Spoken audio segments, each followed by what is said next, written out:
Saratoga Racecourse in Saratoga Springs, New York. It's the day after the day. A statement race by Epicenter in the Jim Dandy. Next stop, Run Happy Travers. And his sprinting stablemate wasn't bad either. Jackie's Warrior. Not supposed to be that easy to make history around here. And this Hall of Fame trainer knows a thing or two about dominating at Saratoga. Todd Fletcher rolls out his shiny new toy today. Corniche, last year's 2-year-old champ. 3-year-old debut. Todd Fletcher's stable debut. 5-2 favorite in the Amsterdam. And in the Bowling Green. Like deja vu all over again, all over again. Cross-border, looking to go back to back to back. Great to have you with us on this Sunday afternoon. Saratoga Live, as always, brought to you in part by America's Best Racing for the love of the race. Visit americasbestracing.net today. Hello to the guys in the chopper. Great work all weekend. Bird's eye view of the spa. Down below, the party continues. Day 14 of 40, winding down week 3 of the 154th season of racing at Saratoga. Just outside the paddock, welcome everyone. I'm Lafitte Pinkai. So much to unpack following yesterday's sensational Saturday of thoroughbred racing. Epicenter's victory in the Jim Dandy. He was absolutely brilliant. Jackie's Warrior, like making more history at the spa. Who knew?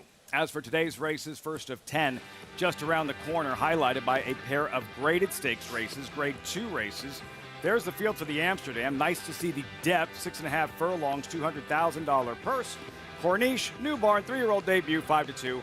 Morning line favorite as I welcome in my co-host, Paul LaDuca, champion jockey, Richard Migliori. We'll dive much deeper into the stakes races throughout the course of the broadcast, but first, Corniche in the Amsterdam. What are you expecting in his first start since last fall's Breeders' Cup? Well, he's changed trainers, from Bob Baffert to Todd Fletcher. We saw that change last year with Life is Good.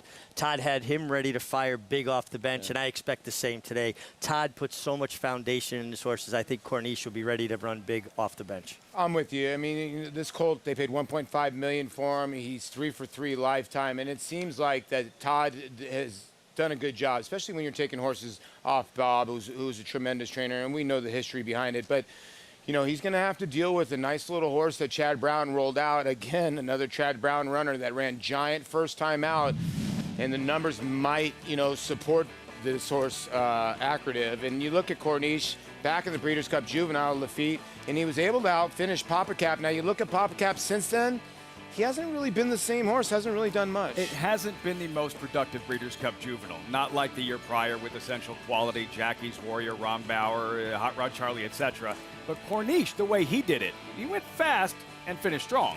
Well, he went fast, and, people might say, well, he showed long speed, but he broke his maiden going 5.5 wire to wire. Yeah. This is a horse that's never been headed. He possesses a great deal of speed, but the question any 3-year-old debuting is, did they make that maturity, that move from 2 to 3. That's who he was then. Like, who is he now? We'll find out this evening in the Amsterdam. The many layers to this story, lots of intrigue. One of 2 grade 2 events this Sunday at Saratoga. First things first, a field for the opener. Horses are on the track. We're just about a minute out. Take a look at the field and updated odds. It is the start of the early pick 5. These are New York bred maidens. They'll be traveling 7/8 of a mile. And there it is. 7 of them.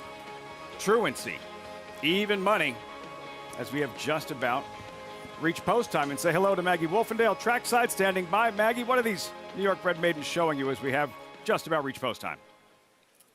Well, Lafitte, first I just want to go back and mention one thing about the Amsterdam. We've seen Corniche working with CCA Oaks champ and blowout winner Nest. Now, wasn't quite impressed with what I saw from him in those workouts. So I suppose you could take it with a grain of salt, but interesting to see that he had been working with her. But back to this race at hand, Truancy, much the horse to beat. She was beaten by a heavy favorite that day in Let Her Inspire You, who did come back to regress a bit and earning several buyer points lower than what she did in that maiden score, but the third place finisher came back and won. I actually picked Truancy in the face of Let Her Inspire You, and I like her here. I have no problems, but why not take a 5-to-1 shot over an even money shot? And Photon. Photon did not have much early speed last time out. She was a little bit clueless. She was a little bit clueless in the preliminaries. She was clueless out on the racetrack too. But this gal is so much sharper. And you see, she comes in with that kind of blowout of the 35-2 with my good friend Derby Glass in the irons on the Oklahoma training track. And I loved what I saw from her because Derby really wasn't asking her for much. She was swift and quick through the lane. And you can see she's continuously been sharp throughout the time on the racetrack. Does get Jose Ortiz back again. Look for her to break more forwardly this time and put herself in the game. Now, whether that's a winning recipe, oh, we'll have to find out, but she makes an excellent appearance in just her second start. Moving on to ones that are switching surfaces. Number 3 is Eau Claire. She's a decent price, so don't want to be too negative on her, but she's just one that has never really developed.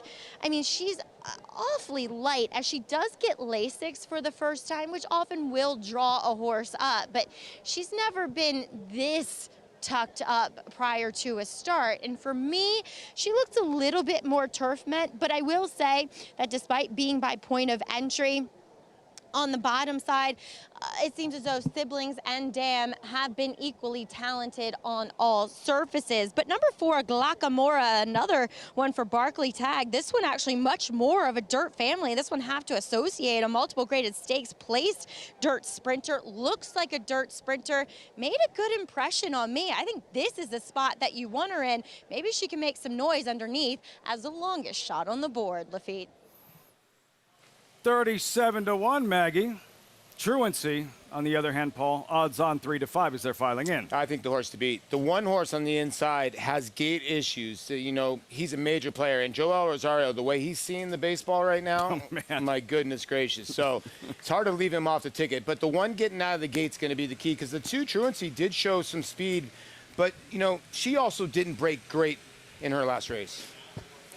New York bred maidens. John Ambriel, the voice of New York racing, standing by with the call, first of 10 on a Sunday at the Spa.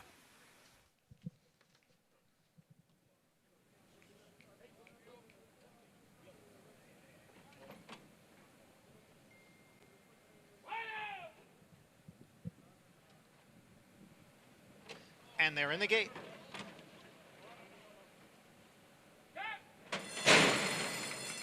And they're off. Royal Currency and Photon from the outside. Now moving up is Truancy. And Eau Claire is right there. So 4 of them are right together for the early lead.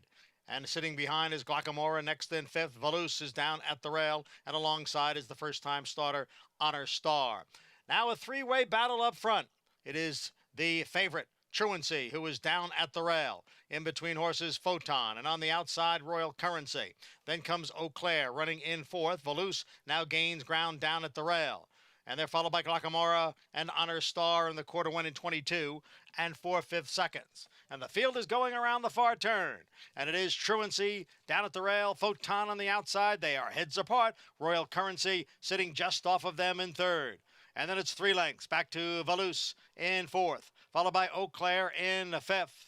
Truancy hounded here by Photon, and now Royal Currency swings into action on the outside. 3 of them across at the head of the stretch. The half went in 45 and 4/5 seconds, and they pass the 3/16 pole. And it is Truancy who gets away from Photon. Truancy in front by almost 3. Photon in 2nd, and Valus is next in 3rd. A 16th to the wire. Truancy and Johnny Velasquez on to victory on a Sunday at Saratoga. Truancy over Photon and Valus. Closing in on 1,000 career victories at Saratoga. Johnny Velasquez, Truancy, the odds-on favorite, delivers in the opener. Yeah, it broke a little bit. I won't say stumbling, but bobbled. Got up, Paul, went forward. Johnny was sitting on a lot of horse. He kind of really nursed her down to the 8th pole before setting her down, and she just kept finding. Followed up that good debut with another good run, and Truancy certainly wasn't absent. Actually saw Johnny V coming in the racetrack today to Lafitte. He was at Del Mar, rode a monster first-time starter for Bob Baffert yesterday. Was on that race card and was coming in today. And he said, I got a couple live ones today, and obviously Truancy. That was wonderful. Yeah, in race number 6, the Fletcher horse has reportedly been working out of his mind too as Good well. to know. Yeah, and so I think Johnny might have a decent day, but great call by Maggie too. Photon did show a lot more speed. Truancy just showed that she's a nice filly. They have a nice Saratoga live exacta to kick off the day. Yeah, though. right? Yeah. That's a splurge in the 6th race at Saratoga. Johnny Velasquez riding for Mark Cassie. For Cassie, yeah. And the 2-year-old Well, the spendthrift Fletcher in there, race of I the guess, day. prank, supposedly. That's been the word over the racetrack. But here's what happened in Saratoga. When you have the word all over the racetrack, sometimes it's not a good thing. Yeah, word spreads. Prank, the half-sister to Belmont winner Mo Donegal. That's race 6. Barkley Tag had Truancy ready to roll by Runaway and Hyde, aptly named Sire, as she dominates this field. And for John Velasquez, 10 shy of 1,000 career wins at Saratoga. It's unbelievable. It's just an incredible number. Now, the meets have gotten longer, 40 course, yeah, days. but still. But Johnny rode here for a number of years when it was 24 days as well. And 1,000 big. Listen, I had a wonderful career, and I rode 365 winners here. He's tripling it. No, it's really cool. And I like to hear, like, peers like you that rode with Johnny and stuff. And when guys hit milestones, like I got to play with Miguel Cabrera, and now 500 home runs, 3,000 hits. It's just, I ended up watching greatness, and it's pretty cool to see. And Johnny's still at his age. Then you saw Mike Smith yesterday win the big race. Them boys can still ride. Yeah, no jet lag as Johnny V returns and straight to the winner's circle. And Richie, everyone associates Barkley Tag.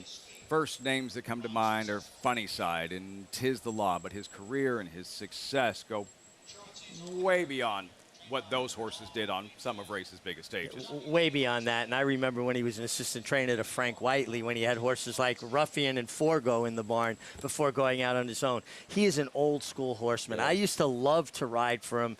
No nonsense, straight to the point. You know, you really never had to sugarcoat anything you said to him, and he certainly wasn't going to sugarcoat anything he was going to say to you. Good stuff. I mean, listen, he races his horses into shape. He's always been like that. He is going to put the horse first. So when you see a horse for Barkley Tag run well first time out, it's going to run better the second time out, better the third time out. That's what makes him such a great trainer. This filly did. Truancy in her second career start. Rolls, graduates, results coming up. Today's races. Brought to you by Claiborne Farm. 1 down, 9 left. Bowling Green race 8. Amsterdam race 9. Heads up. We're going to do a lot of bouncing around today. On FS1 until 2:30. FS2, 2:30 to 4. And back to FS1 from 4 to 6:30. Any questions about the scheduling, feel free to tweet Mig or Paul. They will answer every one of your questions. Thanks. Haven't signed up just yet? Offer still stands. Use that promo code TOGA200. Earn up to a $200 deposit match after your first deposit. Bet any track, anywhere, anytime. Join now at NaraBets.com to earn your $200 deposit match. Awaiting those results, and they trickle in. Odds-on favorite, Truancy, Richie. The handicappers had this one pegged, as Maggie mentioned, as you touched on, Paul. Photon, more speed, 2.61 in the opener. And a decent exacta with the favorite over Photon, who was the third choice, 840 for a buck. Yeah, not bad. Let's check in with Maggie in the winner's circle with Hall of Famer John Velasquez. It's always a pleasure to catch up with Johnny V in the winner's circle. And Johnny, we see you fresh off the plane from Del Mar. Had a winner there yesterday, but coming in right off the bat here with Truancy. I know your first time aboard her, but she just seems so professional and quick. She was, and I mean, and Robin was telling me that she gets a little anxious in the gate, and she got a little bit anxious, but not too bad, and she still broke like she broke herself. Kind of stumbles a little bit, and I don't want to send her to the lead either, so I kind of let her stand up by herself, and she took me there, so I just kind of left her alone. Robin Smullen, longtime partner and assistant to Barkley Tag, but you're coming up on a milestone, Johnny. Are you aware of this? I heard everybody keeps saying about it. But yeah, whatever it is, it is. I want to concentrate on my job, the things that I wanted to do, and hopefully the horses run like she did, you know, run for the things that you wanted to do, and the winners come after that. Right, and 10 away from 1,000 wins here at Saratoga. This is a place you spent a lot of time. Does it ever get old being here, winning races? Is this just the ultimate place to win? Absolutely. I mean, the day gets old, I better retire. This is what we do. This is where I'm still here. You know, I'm hungry to win races, and it feels great every time you get a chance to ride a nice horse, whether it's this kind of races like that in Maiden or Claymore or stake races. It's to be proud of it and to get an opportunity, and at my age, still doing it. Definitely very proud. You don't look like you're anywhere over 30, Johnny, to be quite honest. But how are those pipes for jockey karaoke tonight? I am not singing, actually. I was not supposed to be here today, so my wife went to the West Coast, and I came back this way. So, yeah, my partner's not here, so I wasn't supposed to be here, so I'm not singing, but I am there to support the guys and whatever they need me to. All right. Well, and I'm sure you should be the judge, I think. Maybe one of them.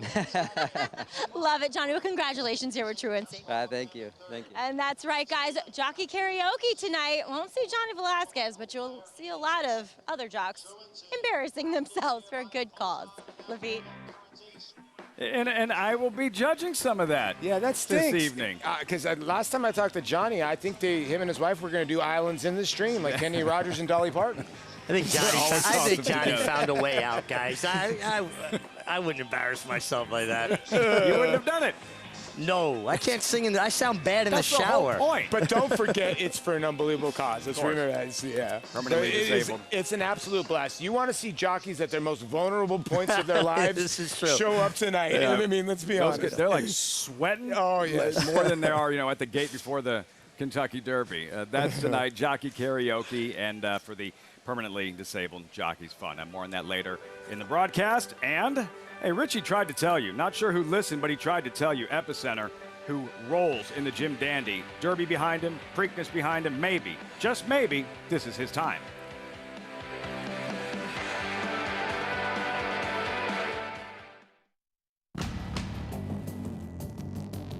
Whether it's Division I or Grade 1, top athletes have certain traits in common.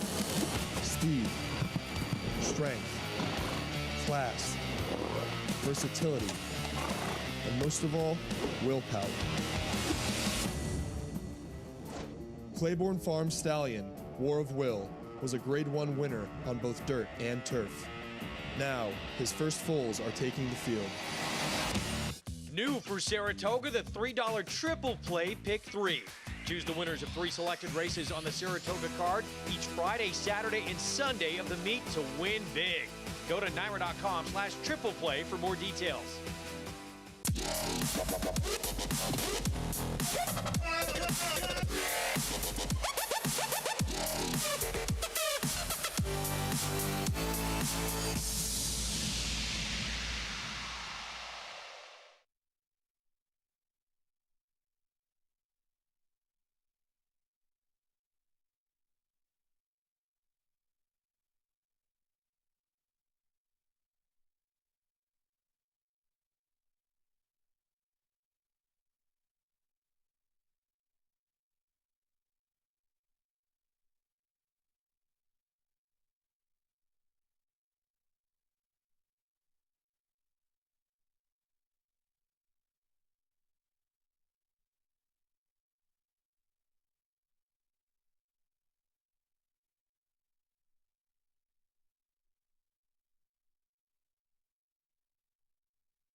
Just getting started on Saratoga Live.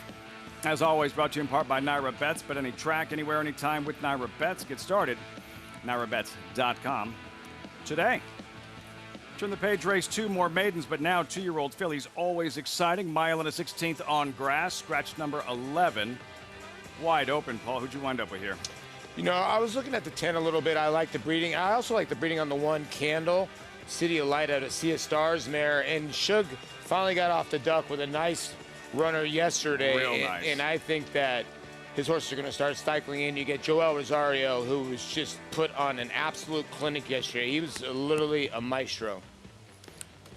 Graded stakes sweep for Rosario yesterday afternoon. And, of course, you have the showdown to play. Free to enter handicapping contest. Following the New York racing on our program, you place your picks now. Watch your name climb the leaderboard to earn real prizes. Get started at NYRA.com/showdown.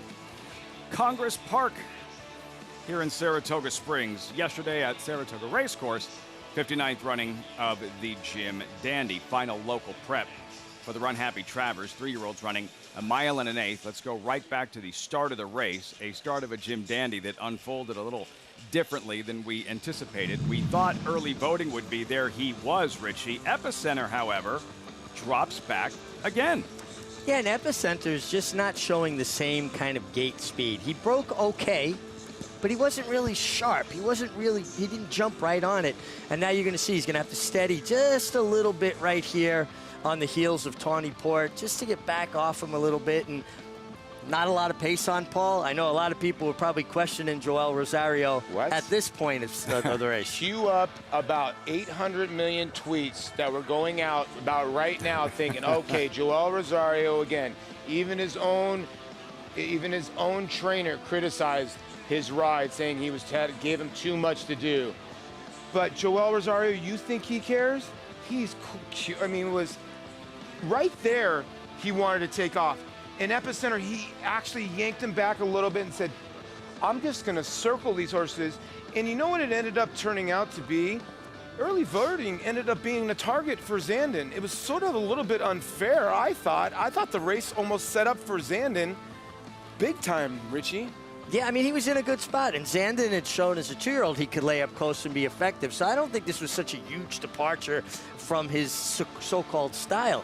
I think Epicenter was the best horse. Watching Epicenter train up to this, the way he's matured since the Derby. Now, he's a horse that maybe has shown he doesn't want to show as much speed as he used to. Joel Rosario is a master at knowing how much horse he has underneath him. Look how confident he is. He's even going to let him float out a little wider, not engage those horses. Why should I get close to you and maybe make you game? Never goes to the crop. I started laughing. I couldn't believe it. And you know, Meg makes a great point because I've never ridden in a race in my life, but Joel does such a great job of staying in the middle of the racetrack and keeping his horse away. Look at his horse's ears. Are you kidding me? I mean, he's great at not getting his horses and staying his horses away and getting those other horses to compete. Well, and watch the ears. This is so important. This is when a horse is winning with something left. This is a prep race, an important race in its front. You want to win it, but that's the way you want to win it because it's something to build on. What else you want? Exactly. It's like what else you want? For Steve Asmussen there, and for Ron Winchell, and the near miss, the satisfaction after the near misses in the Derby and Preakness, this one had to feel that much Well, better. it does. And no one in their right mind came to this racetrack yesterday and thought that Epicenter was going to be dead last and was going to circle 2 Chad Brown horses that everybody thought were the next coming. Let's just be dead honest. And Epicenter went by them all like they were tied to a post. This morning, Steve Asmussen, his reaction to Epicenter's performance in yesterday's Jim Dandy. The way in which he did it was extremely satisfying. And I spoke with Ron last night and this morning. It just, you saw what we thought we saw was a level of confidence from him and an understanding, of what all this racing's about that looks great going forward. Everybody's witnessed Epicenter's last 2 races, and for him to walk back in the winner's circle victorious was a wonderful feeling. He's, an exceptional talent. And I feel that he's just at the beginning of his career, and that's the exciting part about him. Lots to be excited about. Epicenter, one side of the story. There he is, looming in on the leaders. The other side of the story, I'm surprised when you could tell early voting is going to come up short, and that Zandon we're not going to see his typical late kick. Both of them disappointing. Yeah, I thought they were a bit disappointing. I thought they trained well up to the Jim Dandy and maybe just a little bit flat. I mean, only 4 lengths is basically separating the entire field. Tawny Port ran on, nearly got second over Zandon. But to me, the story was Epicenter and the ease in which he did it. And also in a fashion that makes you believe a 1.25 miles is certainly going to be something he appreciates. And at this juncture, we still have racing to go. And obviously, your unhappy Travers is going to answer even more questions. But he's got to be the leader of this division at this moment. 100%. 100%. You forget now, he's got the Jim Dandy, he's got the Louisiana Derby, he's got the Risen Star, and obviously he's second in the Derby and the Preakness. But I get it. These horses now need to step up. He made a big statement yesterday, Lafitte. Many on that list, Travers bound, and maybe the filly, Nest, off that powerful effort in the coaching club, American Oaks. We await a decision. The Travers in less than 4 weeks now. Meantime, horses in the paddock for the second 2-year-old filly. Several first-time starters. Ticker Tape Home has raced before. She ran well. Will she graduate today? We'll find out in 10 minutes.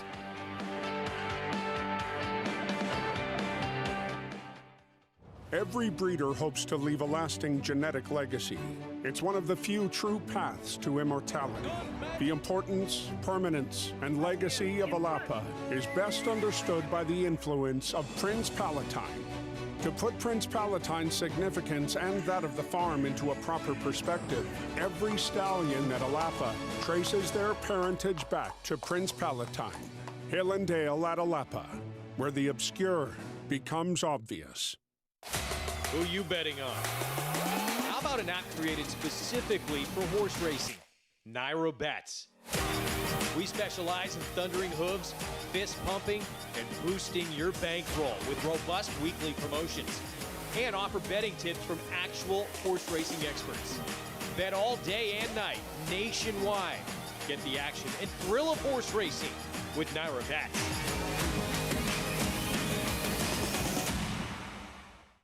The momentum continues for War Dancer as his precocious 2-year-old Power Attack wins his turf debut at Belmont. It is Power Attack, who has a 4-length lead as they come down for the finish. As well as a 1-2 finish on opening weekend at Saratoga. As they come for the finish, Dancing with the Stars won it.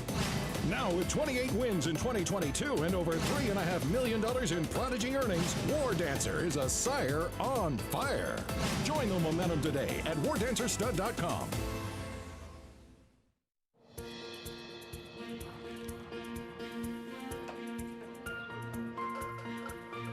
We take pride in what we do.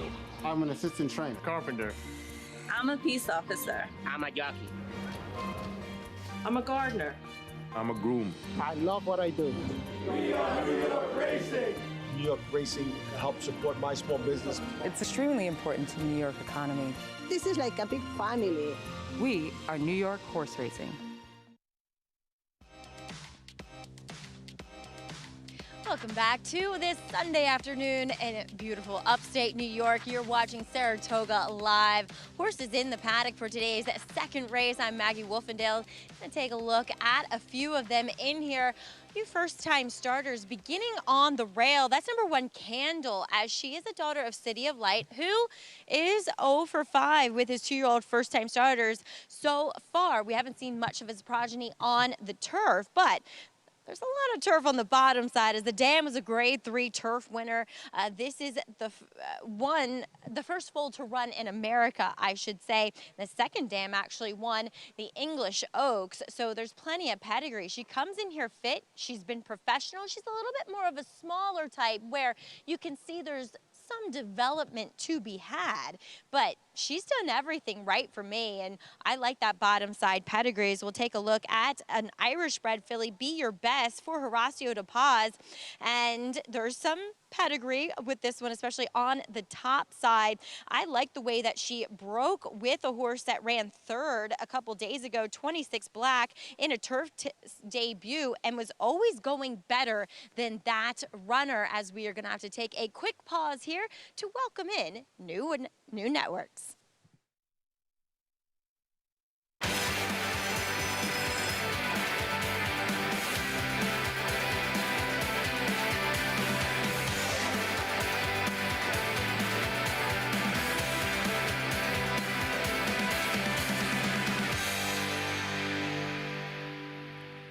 Hello to our new audience on SNY. Great to have you with us on Saratoga Live.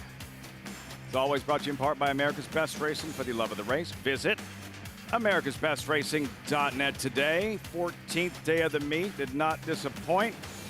Gorgeous day in upstate New York, winding down week 3 alongside champion jockey Richie Migliori, Paul LaDuca. I'm Lafitte Pinkai. One race down, 9 to go. We still have 2 Grade 2 events left. Bowling Green, that's older horses on grass. Amsterdam, different brand of racing, a sprint for 3-year-olds, Richie. And the story here is the return of a champion in Corniche. He is undefeated. We haven't seen him since last fall's Breeders' Cup. A lot has changed since. What's the story? What's been going on with Corniche?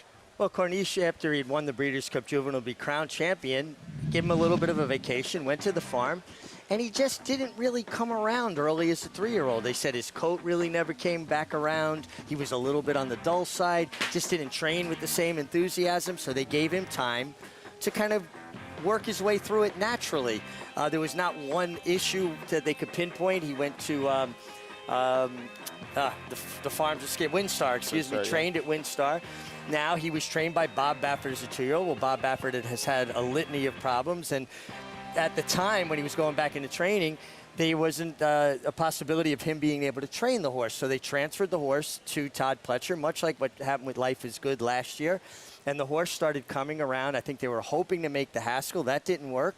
So today they get their starting off spot with the Amsterdam. And, you know, again, like Life is Good last year, maybe a different kind of campaign. Maybe he culminates more as a miler this year and gets to stretch out again next year. That's what makes it so intriguing as you look at the field. Corniche, number 7, 5-2 on the morning line, is that as good as he was, we have no idea what to expect. Paul, we know who he was. Who is he now? We don't know. That's going to be the question. And he's running into a couple decent horses. Gunite from the rail, Steve Asmussen, obviously, horses are running. Pinehurst is a nice little horse. Chad Brown's runner is a runner. So it's going to be very interesting how Corniche turns out in the Amsterdam. And then the Bowling Green. Older horses, mile and 3/8, and cross-border. Richie looking for a 3rd straight win. One by disqualification.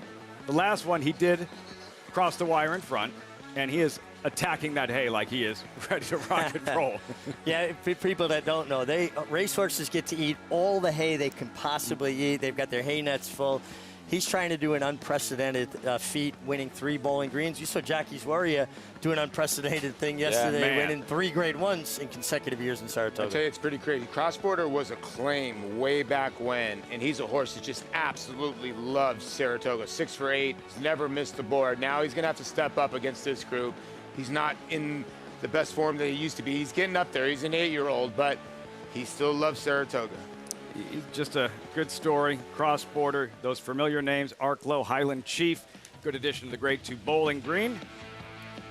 Potential prep for the Grade 1 Sword Dancer, most prestigious long-distance turf race at Saratoga, the race right before the Run Happy Travers every year.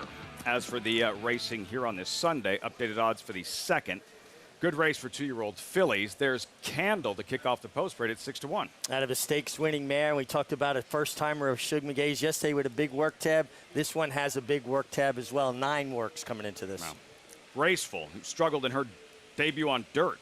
Yeah, going to get blinkers now today at 28-1, so I would wait and see. Turf Accountant, contender? Yes, certainly. First-timer from Chad Brown. Mare has produced 1 turf winner. Irish filly, Be Your Best debut. Yeah, Horacio De Paz trains this one. He had a winner yesterday. Gets Jose Ortiz aboard. Milou, Mike Rutherford owned, debuting filly.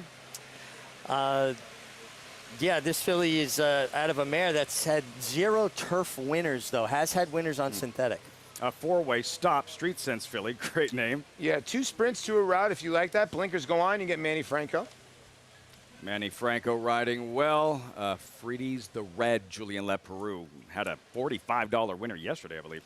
Yeah, and certainly a filly that has a turf pedigree. I would have liked to have seen turf work in there someplace.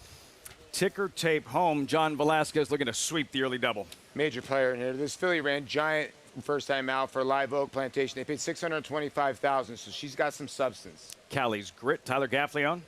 Yeah, this one is out of a mare that's had 2 turf winners from 3 starters, and she's got a real good turf work over the Oklahoma course. And Free Look, Seth Klarman owned, debuting filly. My goodness, looks pretty well out there. Filly by Tappet For Klarovich Stable, Flavian Pratt and Chad Brown. That's usually a dangerous combination. Graduation day for one of these 2-year-old fillies. Post time in about a minute. Just tuning in. Want to play the races? Don't have past performances? Equibase has you covered. Follow all these stats on the horses, trainers, jockeys. Visit NYRA.com/TV schedule to download your free past performances and all the races on today's show. We check in with Maggie.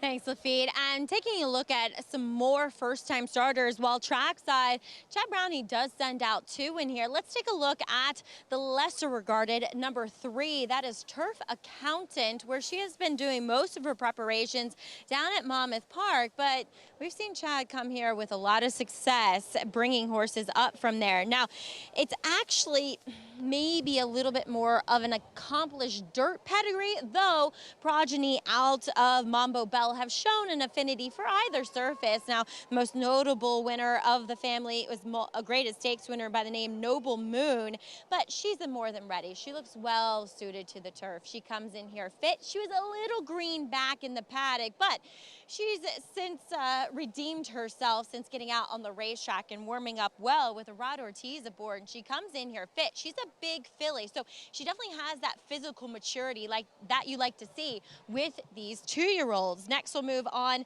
to number 9, Callie's Grit. Big price for this Joe Sharp trainee. Worked 10-1, not asked for much, but watching her, she just moved like a turf router, like one that really extends herself well over the turf, comes in here well muscled. Now, fitness, maybe she needs a start overall, but she's won at a big price. I want to watch with interest, though. Let's take a look at my pick. That's number 10, Free Look, in here for Chad Brown. Watching her breeze on the turf, you know, she was on the inside and just went along in hand, her last breeze, I should say, and galloped out really well. And then 3 back while on the turf, she was on the outside and just going along really well too. I love this filly's workouts coming in here. She is classy acting. She looks really well suited to the conditions, which is a mile and a 16th on this inner turf course. Yes, she's gonna have to work out a trip from that outside post position, but she has done everything right by my book. Now I see that Richie and Paul go with number 1, Candle, in here. She was my other selection. I liked her. Now, I just feel a little bit more confident maybe in taking Chad Brown in these scenarios, but we saw Shug McGahee win with a very impressive first-time starter yesterday on the dirt, albeit. And this filly is well prepared too. I like her pedigree, a lot of turf on the bottom, though we have not seen City of Light with much success thus far with his freshman crop. And then we'll take a look at your 3-1 favorite. That's number 8, Ticker Tape Home. She did have a lot of things go her way that day, and yet she was the beaten favorite. But we saw that with another Mark Casse Live Oak Plantation trainee coming in from Gulfstream Park, in which supposed to get the job done that day, didn't, but came up here and got the job done. I think the extra ground's really going to help her. She's so beautiful, a lot of physical maturity, lovely scope and frame. I am definitely not against, who was formerly the favorite throughout the proceedings, and now, of course, the horse I took has gone to slight favoritism here. But Lafitte, for me, it was all about the 1, 8, and 10. Maggie, Free Look on the outside. See what kind of trip Flavian Pratt works out, and shouldn't be a problem for Joel Rosario on Candle from the inside post. No, and it's the inner turf, so you have to be aware that these are young horses going into a tight turn. Riders have to be aware to set them up to fall into their leads. And from the outside, you could get hung up or have a horse bear out and carry you out. We saw that happen to a Chad Furster last weekend. And last night as well with Jose Ortiz, and just nowhere to go, parked wide. Lost too much ground. See how this one unfolds. Flavian Pratt, Free Look, step forward. John Ambriel with the call. Second race, live from the spa. They're all in.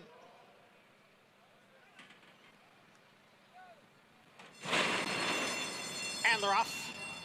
As in the beginning for number 10, Free Look. There's 4-way stop going out for the early lead. Candle is down at the rail, and Ticker Tape Home is up close next in 3rd. And then down at the rail is a Graceful, who is running in 4th. Followed on the outside by Callie's Grit in 5th. as they go into that clubhouse turn, and Candle now has come away with the lead. Four-way stop runs in second, and Ticker Tape Home is next in third. Breakup 2 to Graceful in fourth. On the outside is Callie's Grid, who's running in fifth. Then Turf Accountant down on the inside in sixth position. Be Your Best is alongside in seventh. Farther back is Milieu, along with Free Look, who has made her way down to the inside. Also at the back of the pack is Freitas, the red. The half-mile went in 49 and 2/5 seconds, Candle by 3/4 of a length. With a four-way stop, racing in second. And then it is Ticker Tape Home in third. And now gaining ground is Callie's Grit from fourth. Moving up on the outside is Be Your Best up into fifth. As Graceful drops out of it, it is Candle, challenged here by four-way stop. Ticker Tape Home is on the outside. Widest of all will be Your Best. As they come into the stretch, in behind horses is Callie's Grit, and Callie's Grit is coming on now. 3/4 went in 1:14 and 1. And here is Be Your Best to take over the lead inside the eighth pole. Be Your Best steps away here to open up in the stretch. Be Your Best. She was much the best today. Be Your Best, the winner. Photo for second between Callie's Grit and the late closing Free Luck. The Irish filly, Be Your Best, does just that in her debut. Jose Ortiz, Horacio De Paz, the first-time starter. I'm looking for a price. We'll get it to you. Impressive on debut here in the second at Saratoga. Looked like she just jumped into the race coming off the quarter pole. And look at the size of her. She's a big, rangy filly. She jumped back to her left lead. Now she jumps back to her right lead and shows a turn of foot. This was impressive. Horacio De Paz, a very good trainer. Won a race yesterday with Admonson for Barry Schwartz. Now a win here from Mike Ryan with this extremely well-bred turf met filly. Yeah. 8-1. 8-1. So two first-time starters here run one. Actually, they run 1, 2, 3 as the 10, your favorite.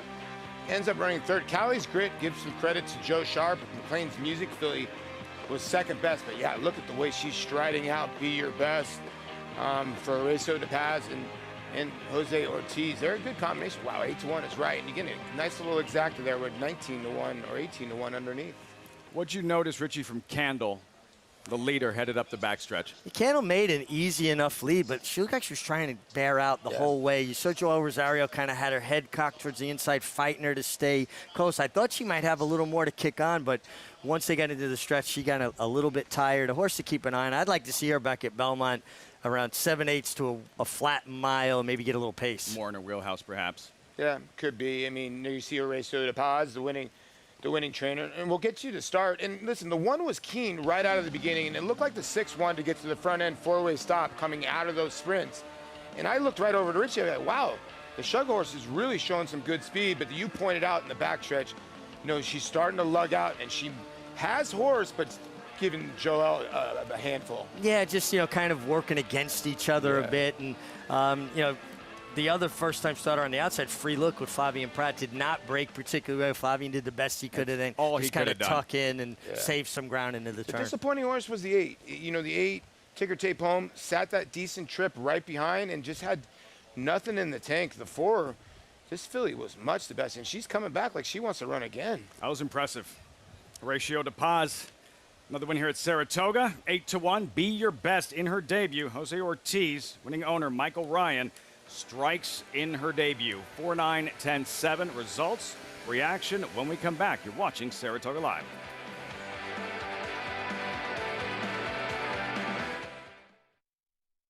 Introducing a stallion as top class as they come. In 22 career starts, he won or placed in 12 graded stakes, competing in 15 grade ones, earning over $1.7 million.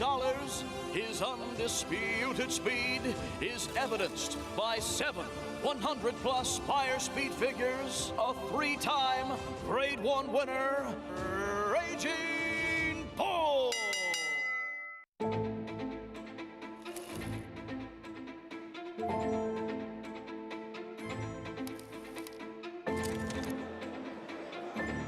Good morning, ladies and gentlemen, and welcome to the Keeneland September Yearling Sale. A terrific maternal pedigree, Grade 1 winners, and champions across the page. Echo Zulu parties. Life is good. Next go, a superstar. Go to the back. Good luck.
Gorgeous Saratoga Lake.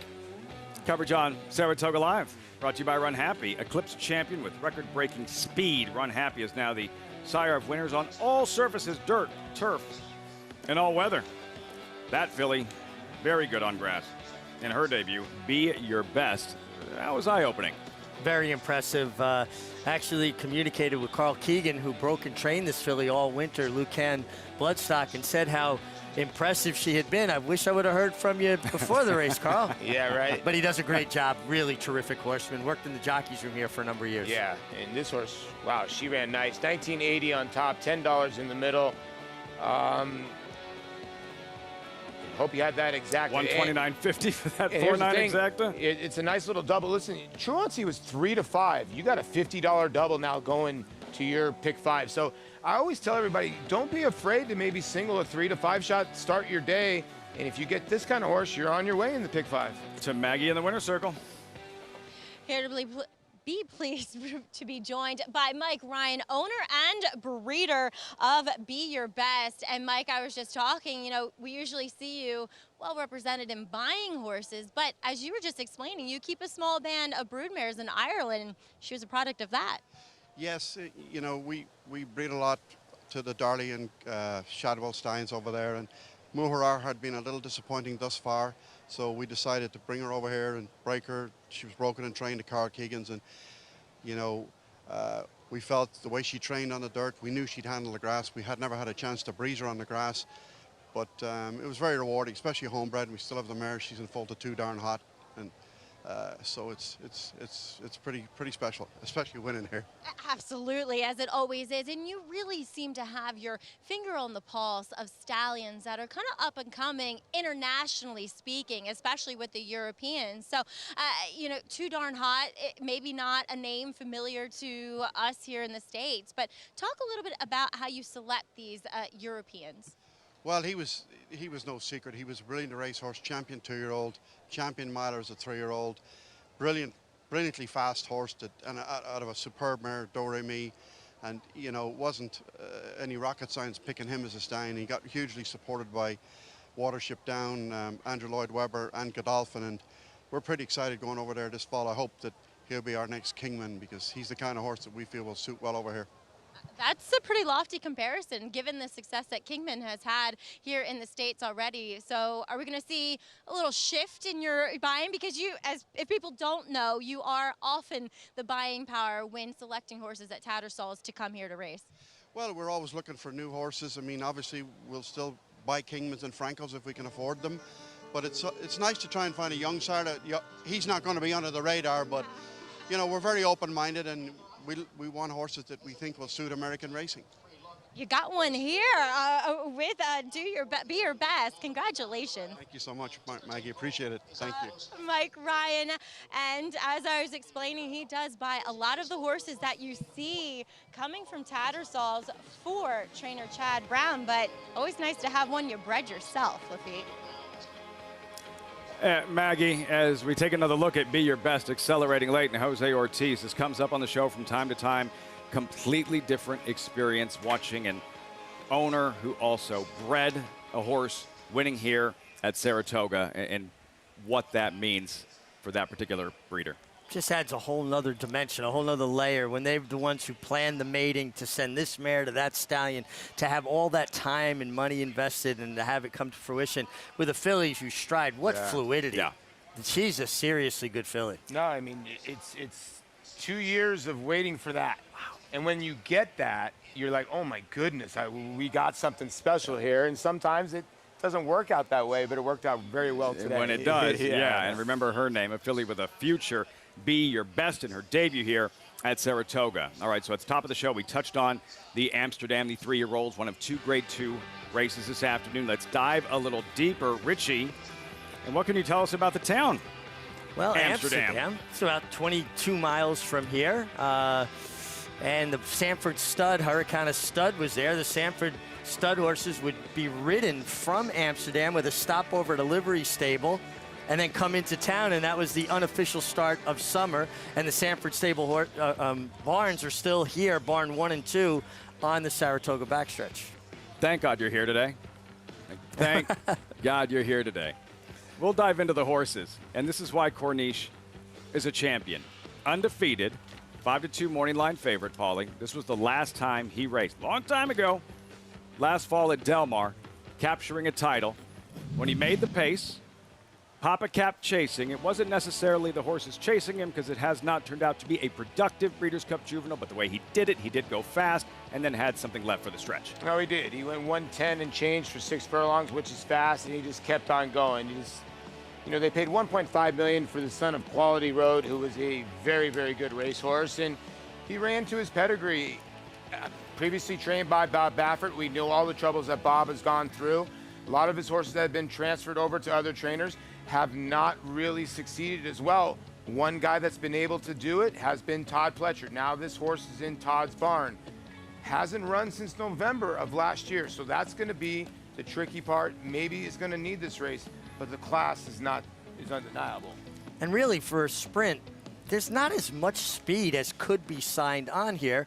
And let's not forget that Todd trained this horse's sire, Quality Road, who broke the track record in the Amsterdam and still owns the track record for 6.5 furlongs in this race. Quality Road. Todd Fletcher, no surprise, the 4 wins in the Amsterdam. But as they mentioned, I mean, he's got some rust to shake off, does Corniche, the morning line favorite.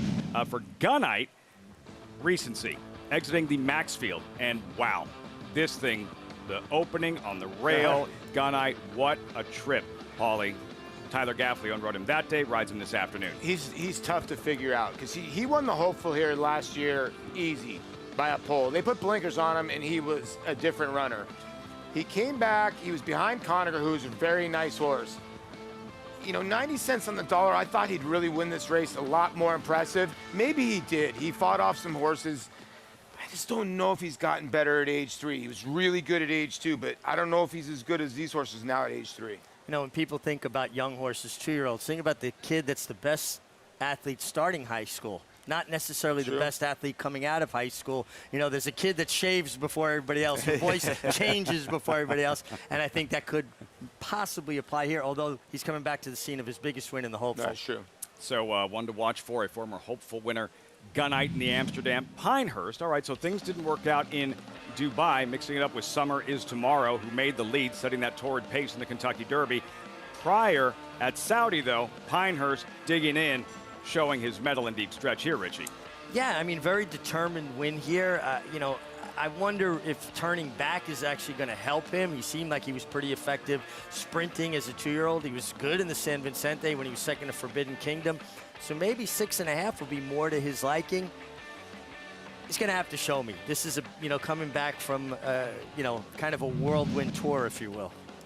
He's kind of an X factor, isn't he? I mean, he won the Del Mar Futurity in his second career start, so obviously there's talent there. Then you go over and win the Saudi Derby, so obviously the horse can run on anything. You just got to worry if he's fit enough here and if he's fast enough from the inside draw. I mean, this racetrack is deep and it's playing tiring, but 6.5 furlongs shouldn't be a problem for Pinehurst. He was with Bob Baffert, now with John Terranova, Pinehurst, and then an aggressive move here. Trainer Chad Brown with Accretive, very light in experience. One start, the debut at Belmont Park, and on the strength of this effort, here he is today in the Grade 2 Amsterdam. This horse is scary, very, very scary, to the point where I think this horse might be your favorite. The speed number, you want to look at Thorograph, Rags, whatever people want to use. His race towers over Cornish's races at age 2. The one thing I would be worried about, he was getting worked on, Richie. He got ridden all the way to the wire. Well, he won off, and sometimes you'll see a horse win by many lengths, and they're winning with something left. He was driven out. He didn't get an easy ride there. He went running through the wire. Now, Chad putting this horse in the Amsterdam speaks volumes of his confidence in him, and I think that's something you've got to respect more than anything else. And how are you handling this from a handicapping perspective? Because look, the name recognition with Corniche, champion, undefeated, dual Grade 1 winner. He's probably going to be over bet, presenting some opportunities elsewhere. You have to try to beat him because he's going to be a short price. I think Gunite is a horse that you can beat too as well. I actually think My Prankster has a big shot in this race, coming from Churchill Downs. Todd Fletcher's horses have been running monstrous. Churchill Downs horses have been running monstrous. This is a horse that can come from a little bit off the pace. 2 back in the Pate Mile was hung very, very wide behind Jack Christopher and Papa Cap. I thought he was best last time out when Gunite got up the rail and he was 6 wide. I think he's very scary late in the race. Could do worse than Johnny V. Todd Fletcher at Saratoga. Richie, what do you think?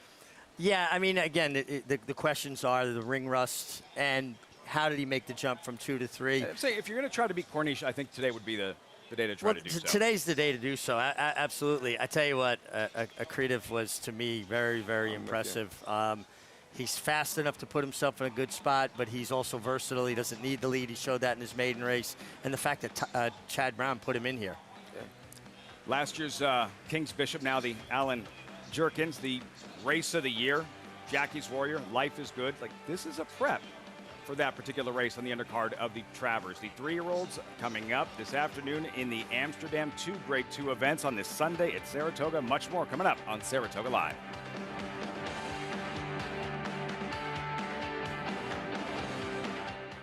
Eclipse champion Run Happy, the #1 second crop dirt sire of last year, is back and showing a new dimension with winners on turf, dirt, and all weather.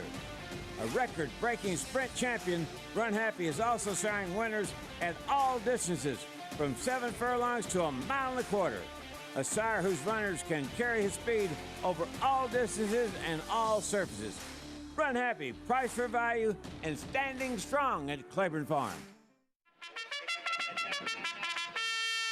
This August, Monmouth Park has the perfect cure for a case of the Mondays. With live racing every Monday starting at 2 p.m., extend your summer weekends and wager on action-packed racing from the Jersey Shore. Plus, play the new 50-cent Monday Mid-Atlantic Pick 4, pairing 2 races from Monmouth and Colonial into Monday's featured bet. It's Monday racing all August long at Monmouth Park Racetrack. The breeding industry is governed by one principle: performance determines success. And Constitution has won! Now, he's earning his stripes by siring stars. Independence Hall wins the Hagyard Bayette. Law Professor just in front, and Law Professor. American Revolution, fireworks in the stretch here in the Cigar Mile. Constitution, a natural-born leader. Racetrack Television Network brings you every race, from every track, on every screen, every day. With monthly packages starting as low as $5, RTN gives you great value and access to more live HD streaming and race replays than anyone. Visit RTN.tv today to sign up and watch on almost any device, including Roku and Amazon Fire. RTN has packages that start at $5 per month.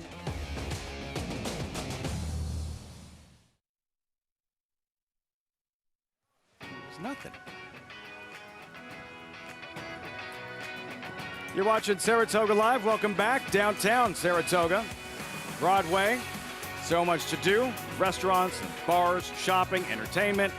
All part of the experience about a mile from the racetrack. Town electric every summer with the 8 weeks of racing at Saratoga. I'm awful at cornhole.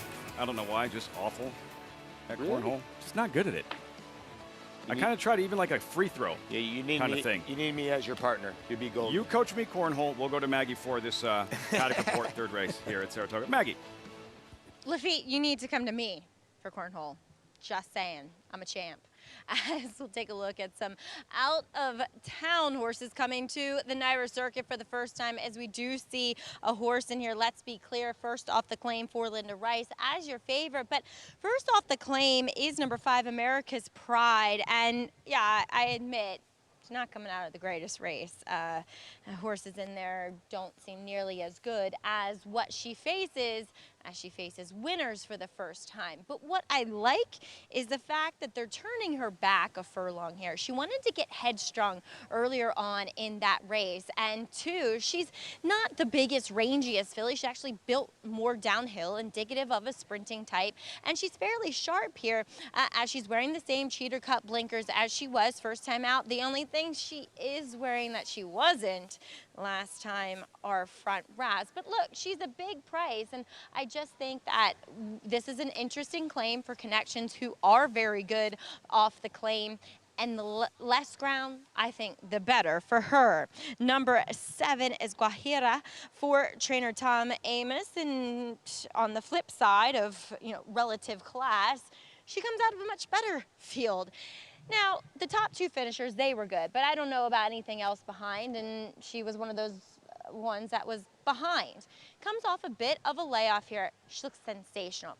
Her Dawnland, which is a horse who's been running around NYRA, do look best in here. But I like her energy coming in here for Tom Amos. Just really well-muscled, rounded out. I like the 7 furlongs for her. I don't think she'll have too much problem with that. But the fact of the matter is she's going to have to step up her game. But at least based upon physicality, she looks as though she is up for the challenge. And furthermore, I mean, last time we saw her was January 7th, which she technically really even wasn't a 3-year-old by then, and we just see that gradual improvement kind of standard when horses become older. Another one coming off of a layoff is number 8, Trade Secret. Now, she did 2 back, run a figure in here as a 2-year-old. That makes her competitive.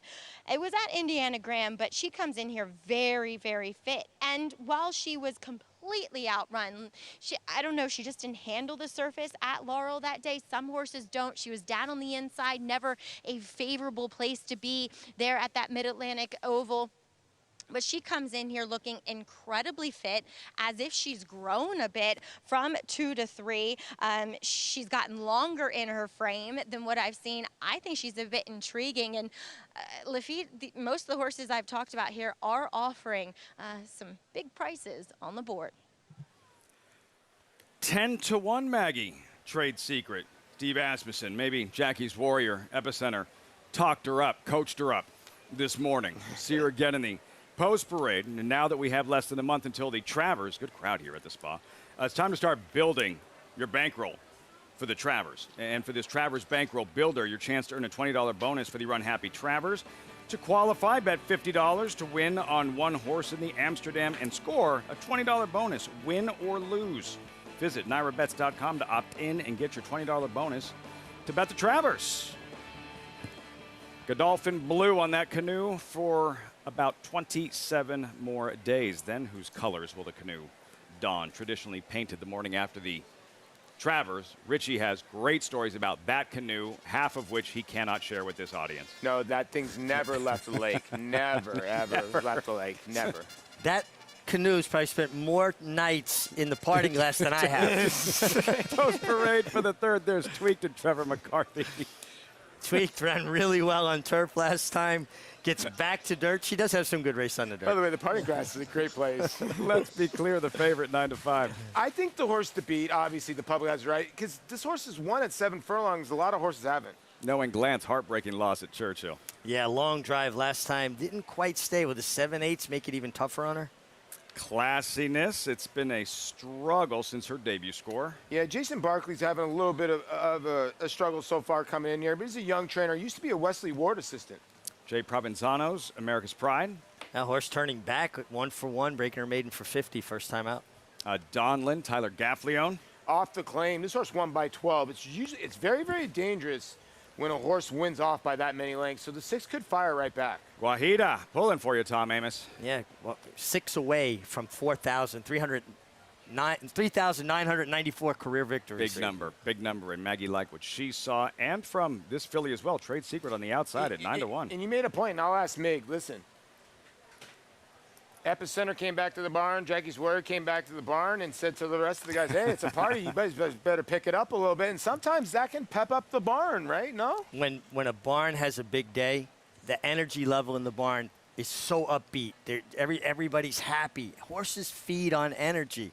I'm sure that barn's in a good mood today, and maybe Trade Secret. And I'm sure they're, guy hits a home run, right? Comes back, come on, boys, let's go. Yeah, Here we exactly. go. Well, they hit 2 home runs yesterday. Hitting can be contagious. Yes. Same with winning in a barn. And this was that scene yesterday in the Grade 1 Alfred G. Vanderbilt, one of the most important, prestigious sprint races here at Saratoga. And all right, so he was in heavy odds-on favorite. Jackie's Warrior. Richie, look at Joel Rosario, a statue in the stirrups turning for home. Early on, he indulged somebody else. Go ahead, take the lead. I'll get out in the clear. And he let him run enough to create the separation we always talk about.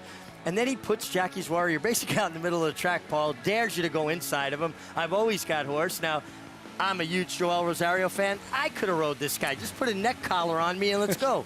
I mean, I said the same thing. Carmela's having none of that. And the tricky part is he had a chip, Lafitte. It was well noted that he had a chip, and it was something that they wanted to go in and take the chip out of his ankle. And, it can be very tricky, but he's come back faster since then. It's almost like he got Tommy John surgery. He's now throwing 108 miles an hour. It's crazy. Keep an eye on Joel's left hand. He's giving him a pat. Before the wire, he's patting him, telling him, good job, big fella. That's when you hit 500 feet and you know it's gone. Wow. You just admire it for a little bit in case it's a big guy on the mound that you got to face the next time. Yeah, I was going to say, did you ever admire one and then have to pay the price later in the game? Many times. Randy Johnson punctured my lung. That's all you need And to you're know. sitting next to us here today. That's shocking. Yeah. Wearing one after getting drilled by the unit, the big sprint unit there. Jackie's Warrior, 105 by her speed figure and never asked to do a thing. Joel Rosario, look at the meet he's having. Guys, it's ridiculous. Seven graded stakes victories. We haven't finished week 3. He had 4 winners yesterday, 2 graded stakes, a grade 1. I saw him at Christophe Clement's barn this morning working horses, and I said, hey, Joel, good meet yesterday. I mean, it was sickening. The rides that he put on yesterday, and Lafitte, he's one bad trip away when the 2 lugged out of beating the other horse. He almost won every race that he rode yesterday, and his timing, and to just have the confidence to say, you know what, I'll take Epicenter back to last again. I don't care what you guys say. It's all working for Joel, Sure. and yesterday all working for Steve Asmussen. His thoughts following that historic performance by Jackie's Warrior in the Vanderbilt. For him to be the first horse ever to have won a grade 1 3 years in a row at Saratoga, just putting him in a room of one where you're just extremely proud of him. We're very fortunate to be a part of him, and it's quite the legacy. We're planning on running him back here in the Forgo, and then his racing career, 2 more races, the Forgo and the Breeders' Cup Sprint. Want to go into it fresh this year, and would love to, how fortunate we are that Kurt and Judy Robeson allowed us to run him another year, and we're trying to and make it worth as much as we possibly can. The Robersons, you see the colors and how fortunate we are, as Steve Asmussen just mentioned, that we have a chance to see Jackie's Warrior this year, because after being crowned a champion last year, so many, that's the trend in modern day thoroughbred racing, to go straight to the breeding shed, and that's understandable. But as fans, we benefit, we win, that Jackie's back. I'd like to thank the owners as well. As a fan, this is what creates fans. For me as a kid, it was Forgo, waiting for him to be in the entries every May, knowing that he was going to be back. It allows people to really latch onto a horse, and they create a fan base. No, he has a fan base. He has my fan base. I think this horse is just super, and I truly think that he's going to frank himself in the Breeders' Cup. I don't think anybody can beat him, and he's turned into a really, really unbelievable. I wish he could run next year. I wish he would run next year. and Kurt Roberson, Maggie, he was right. When this colt was to Jackie's Warrior, he said, then this is the horse of a lifetime. I knew it. Why is everybody jumping on my bandwagon now? I called it from when he ran up here as a 2-year-old in his second start. No, I'm kidding, and I'm so glad that so many people appreciate Jackie's Warrior for who he is. And that is a brilliant racehorse.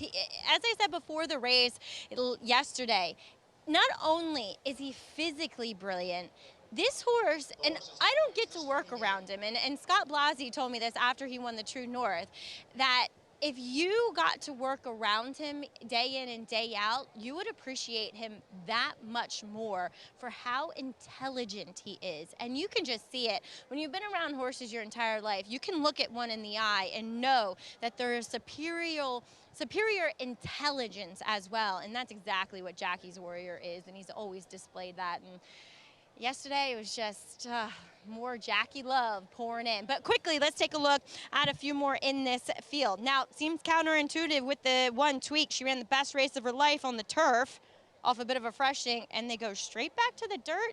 Now, I wasn't in the paddock for that turf effort, but I noticed that now she is outfitted with an extension blinker covering her right outside eye. As I've always said, I don't necessarily like it. It works on a small percentage of horses, and two, she's on the rail. So that prohibits her from seeing some of those other horses leave the stalls. I don't get it with her, but I'm not going to be surprised when she wins. Quick note on number 3, Knowing Glance. She did not want to get off the outside rail up here right before the wire as they're trying to turn around. I don't love to see that, but I've also seen horses jump in and win, as I was talking about with a friend of mine on the rail here. I'm going to try and go with Jose Gomez on the outside with number 8, Trade Secret in here. Why can't she run faster now as a 3-year-old? Lafitte? Your top selection, Meg, as well, Trade Secret. Yeah, I like Jose Gomez. I like the outside draw, and I like the Asmussen barn getting off the mark. Here's Johnny I.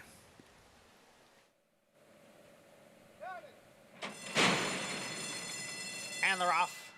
Slow start for number 4, Classiness, and she trails the field.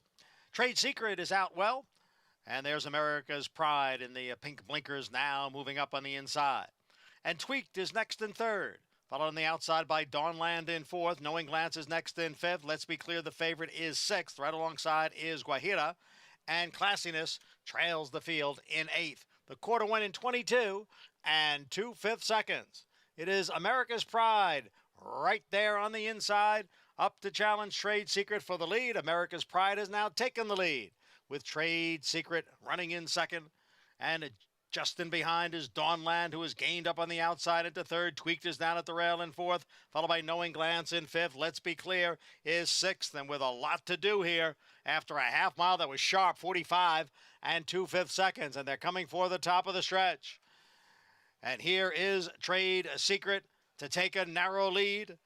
Dawnland is on the outside with America's Pride down at the rail. Tweaked is looking for a way through, and now kicking in is Knowing Glance on the outside. Here comes Tweaked. Here comes Knowing Glance. Trade Secret is in between. 3 of them across, moving for the 16th pole. Trade Secret with a head in front. Knowing Glance on the outside. Tweaked is down at the rail. It is Trade Secret coming off a layoff to win here at Saratoga under apprentice Jose Gomez. Maybe they did talk her up. Jackie in Epicenter. Trade secret, Steve Asmussen. Maggie liked what she saw. Mig had her pegged on top. And with Jose Gomez takes down this third at Saratoga. Yeah, I thought Jose Gomez might have made a mistake. Looked like he got the drop on the field at the break and was going to clear. And then he allowed the 3-horse to kind of get up inside of him. I'm sorry, not the 3. Who was it? The 5-horse to get up inside of him. But he saved just enough horse to fend off the 3-horse. A big run from Tweaked. Really good ride from Trevor McCarthy there. We lose sight of the good rides when they don't win, but that was certainly a terrific ride. I'm a Jose Gomez fan. Yeah. I think he's a very, very good young rider. You're stealing getting 5 pounds with him. He's got a great mentor in Angel Cordero, and he has to be odds-on favorite to win the Eclipse Award this year as Champion Apprentice. I'm with you because, Mig, correct me if I'm wrong, not many apprentices like him can switch the stick from right to left. There's still a lot of journeyman guys that only got one hand. Let's be honest. So they only go left-handed or right-handed. He switched the sticks pretty good. He's getting better and better at finishing, which I think that's been his biggest improvement, no? Yeah, physically he's gotten stronger, so his finish is going to get better. But the biggest thing is a moment in time with apprentices when they really start to see a race. Some of them never do, and then they fade away into obscurity. But the ones that start to really see a race and things slow down, those are the ones that stick. He sees a race. 8-1. You saw Steve Asmussen's son there. Another victory, another trip to the winner's circle. What did you notice from the start, Richie? Look how sharp she broke from the outside. Trade secret. Center. Now you see he's sending her here, and to me it looks like he can get the drop there on the 5-horse and clear all the way to the fence and discourage anybody from taking him on. When he didn't quite take it away from this horse, I thought, you put yourself in a position to be in the chase mode there when maybe you had a chance to control it. Now, at the end of the day, he did the right things because he saved enough horse to fend off the challenge of the 3 late. But, again, I'm impressed with the kid. I really think that he made a right decision coming to Saratoga to ride with the best. Kudos to the 4. The 4 broke way back. Dead last, did not break, as you look at Eric Asmussen. Classiness ran on to run 4th at 27-1. So give a little love with Johnny V there and Jason Barkley. Good catch. Classiness got smoked leaving the stalls. No such problems for Trade Secret. 8-1 in the third at the Spa. Results reaction when we come back.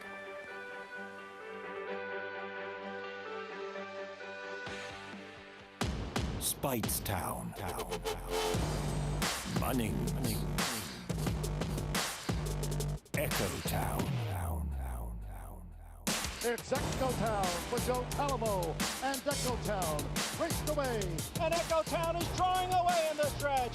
Echo Town wins the Allen Turkin Stakes. A sire line so prolific, it repeats itself. Echo Town. Who you betting on? How about an app created specifically for horse racing? Naira Bets. We specialize in thundering hooves, fist pumping, and boosting your bankroll with robust weekly promotions. And offer betting tips from actual horse racing experts. Bet all day and night, nationwide. Get the action and thrill of horse racing with Naira Bets.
Picture perfect Sunday at the Spa. Saratoga Live is always brought to you in part by Claiborne Farm. 100 years of doing the usual, unusually well.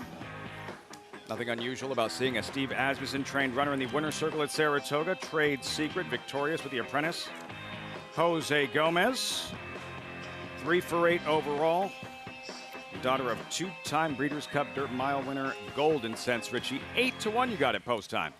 Yeah, horse ran really well off the bench. She had a comprehensive campaign as a 2-year-old, 7 starts, so she had plenty of foundation and gets it done at $19. Yeah, that'll work. 8-3-1 in the third, down to Maggie in the winner's circle. So pleased to be joined here by co-owner of Trade Secret, Mike Kramek. And Mike, as we were talking, you felt fairly confident heading in here despite the distance. And talk a little bit about why at 7 furlongs it's tough for horses to come back off layoffs. Well, you know, she ran back in November and she didn't run that great, so we gave her some time and we've been working her down to Indiana. And we just felt like maybe she needed a race, but that's why Steve put the Gomez on the horse and he got us home. So very exciting.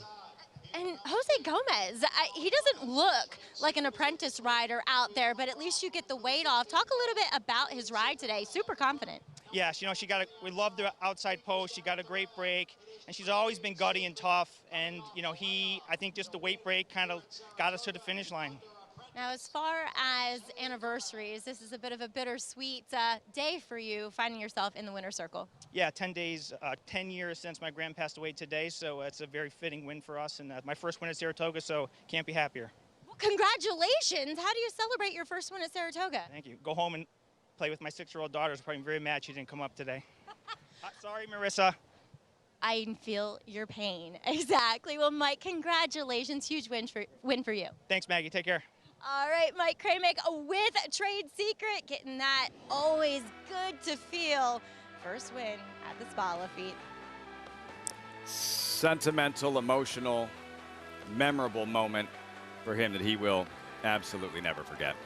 Absolutely, first win in Saratoga. I could still remember mine, and that was like 192 years ago. Right? You remember just certain things in life, and he's going to remember that. And that was a great ride, again, by Jose Gomez. Congratulations. What do you remember most about that first Saratoga win? I came up here as an apprentice. It was a 9-race card. I rode every race. I got shut out the first 8. It was pouring rain all day, and I finally got it done on a gray horse for Walter Kelly named Hilarious in the last. So I went 1 for 9 starting out here, but I did get that one. That's right. It probably felt great, though, no? Oh, yeah. And one shy of the title? That year, one shy of the title. Angel. Missed the last 3 days, got hurt. You couldn't get 3 wins on the first I'd have day? been the only apprentice to ever win Saratoga. You only can lead the horse to the water, Lafitte. You get a tattoo. If you're the only apprentice ever to win a riding title at Saratoga like that, you got a tattoo for something like that. I was listening on the radio in Saratoga Hospital. Angel got shut out all the way to his last mount. I was praying for a tie at that point. He won with his last mount. King of Saratoga. Of course he had to do won that. With his last mount. He'll tell you himself. Yeah, he will. He'll tell you. Angel ain't afraid to tell you. Angel Cordera, one of He's the the very best ever. We have more graded stakes racing. We touched on the Amsterdam. This is completely different. It's long distance. Turf runners, mile and 3/8. Cross border is the story. Trying to go back to back to back. He won via disqualification 2020. This one he won outright last year. Yeah, and he was ultra game last year. I mean, he just was not going to be denied. He wanted it. You could just see the determination. I just wonder, Paul, though, is he coming into this year's Bowling Green in as good a form as he did these other 2 Bowling Greens that he won? Yeah, it's a good question. You know, he got in such good form. Now he's 8 now, you know, so he's getting up there in age. And you look at his numbers, are they regressing? Yeah, they are, but he's still coming back to the place where he loves. So it makes him so dangerous. Saw that with Got Stormy the last 3 years. I know, right? And here's the thing. Got Stormy we forgot about. She was in this awful form, and boom, she popped here because she loves this race course. So Cross-border has that in his corner, but I'm kind of with you. I was with Rock Emperor. He's going to have to get back to somewhat where he was, you know. I love a horse in here. Love a horse. Highland Chief. Love Highland Chief. I'll explain later when we have more time. Well, we'll look back, and that was Trevor McCarthy's first Grade 1 win. But let's go back to Rock Emperor and his biggest moment. This was actually Arklow's last race as well, last fall. Belmont Park. Rock Emperor taking down the Grade 1 Joe Hirsch Turf Classic. Obviously, if he runs this race, he wins this race. It's just Rock Emperor, you don't know which horse is going to show up. He's really tough to figure out. And sometimes he tries to go to the lead. Sometimes he tries to come from behind. I think, Mick, they've tried so many different ways how to ride this horse. They can't really figure him out. I think he just wants to make one run like he did this day. I do too, but this is one of the few days that he actually was traveling in the bridle. Like sometimes he's off the bridle and riders are having to keep reminding him. This day with Javier Castellano, you could see midway to the far turn, he was traveling in hand. I think it's just if he's in the mood or not. Just not exactly I think it is. Win machine, Rock Emperor. That's not who he is, but he does have a Grade 1 victory, as you saw in that Joe Hirsch. The horse that Mig loves, Highland Chief, 19-1 when he took down this Man of War. And what a great moment. Trevor McCarthy, first Grade 1 victory of his career, Highland Chief. And he beat some real horses on that afternoon. Yabir, Gaffo, highly decorated. He's a little bit of a one-paced horse in my estimation. And last time, no pace on, the way the race quickened, they outpaced him. They opened up 7 lengths on him, and he kept grinding and was beaten just under 5 lengths. I think Trevor puts him more in the game today, keeps him a little more involved like he was in the Man of War, and I think he'll just keep galloping. That win two back, I love that win two back, because watch him here in deep stretch. When the other horse comes up to his lap here, the 2, he kicks away from him. I honestly think he might have tiny bit been waiting for somebody, but then he said, you know what, get off me. Look at him go away right there. That impressed me more. He got hung out wide in his last race in the Manhattan. He's a dangerous proposition too. He is. Guffo's head got to his boot, and then he was drawn away from him again late. But that speaks to me to a horse that stays. Yeah. He's a relentless galloper. And where do you expect him? He'll be forward. In front? Either in front or second. He's going to be right close to the pace, and I think he'll just keep grinding. We're going to be saying goodbye to our FS1 viewers in a moment. Coverage continues on Fox Sports 2. But, you know, that's the excitement of days like this. The 2 Grade 2 races, but completely different. Where you have a champion coming back, Corniche, and the Amsterdam 3-year-old sprinters, and then the Bowling Green, these older horses we're familiar with running long on grass, just completely opposite brands of racing. Yeah, it's cool, right? We're going to see the sprinters go, and then we can see if the old men like Arklow can make a comeback, and some of these other horses, cross-border, some of the old men that can get the Denny's meal. Let's see if they can get that and send us off a Bowling Green. Coverage moving over to Fox Sports 2. Coming up next on Fox Sports 1, NHRA drag racing qualifying. Saratoga Live over on FS2.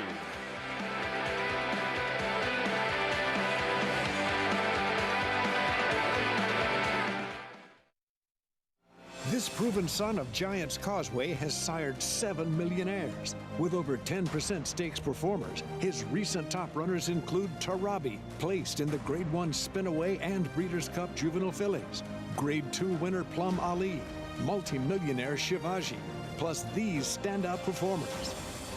Now his biggest book in the past decade will be 3-year-olds in 2022. A proven value sire, First Samurai, standing at Claiborne Farm.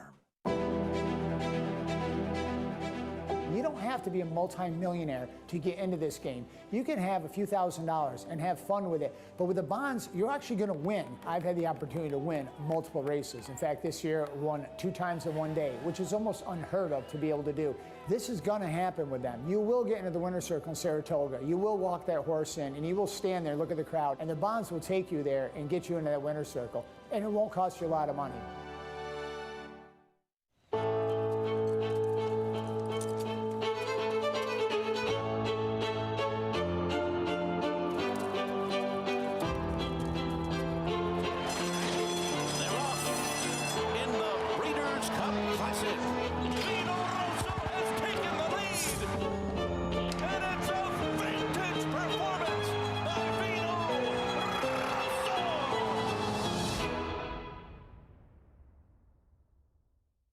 It's America's original sport, and no one covers it better than America'sBestRacing.net. From the sport to the lifestyle, the best races, horses, and destination venues, cocktails, gambling, fashion, and more. America'sBestRacing.net is a sport for you. Live it. love it, bet it.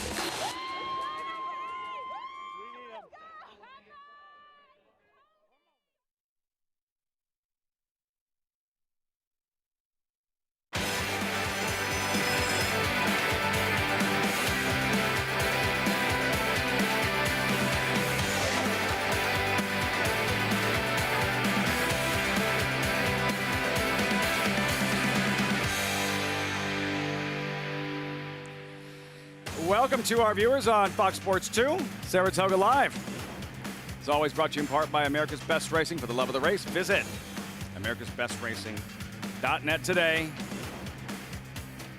Gorgeous bird's eye view. Hey to the guys in the chopper.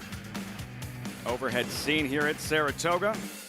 Down below, the party does continue.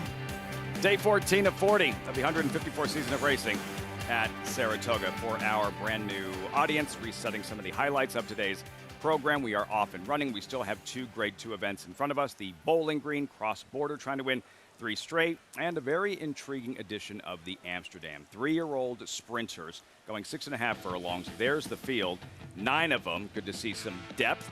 $200,000 purse, and all eyes on number 7, Corniche. He is undefeated. He is a champion, but we have not seen him since last fall. As I welcome in my co-host, champion jockey Richard Migliore, Paul LaDuca. Corniche, it's the name recognition. He was one of the stars Breeders' Cup weekend, highly decorated.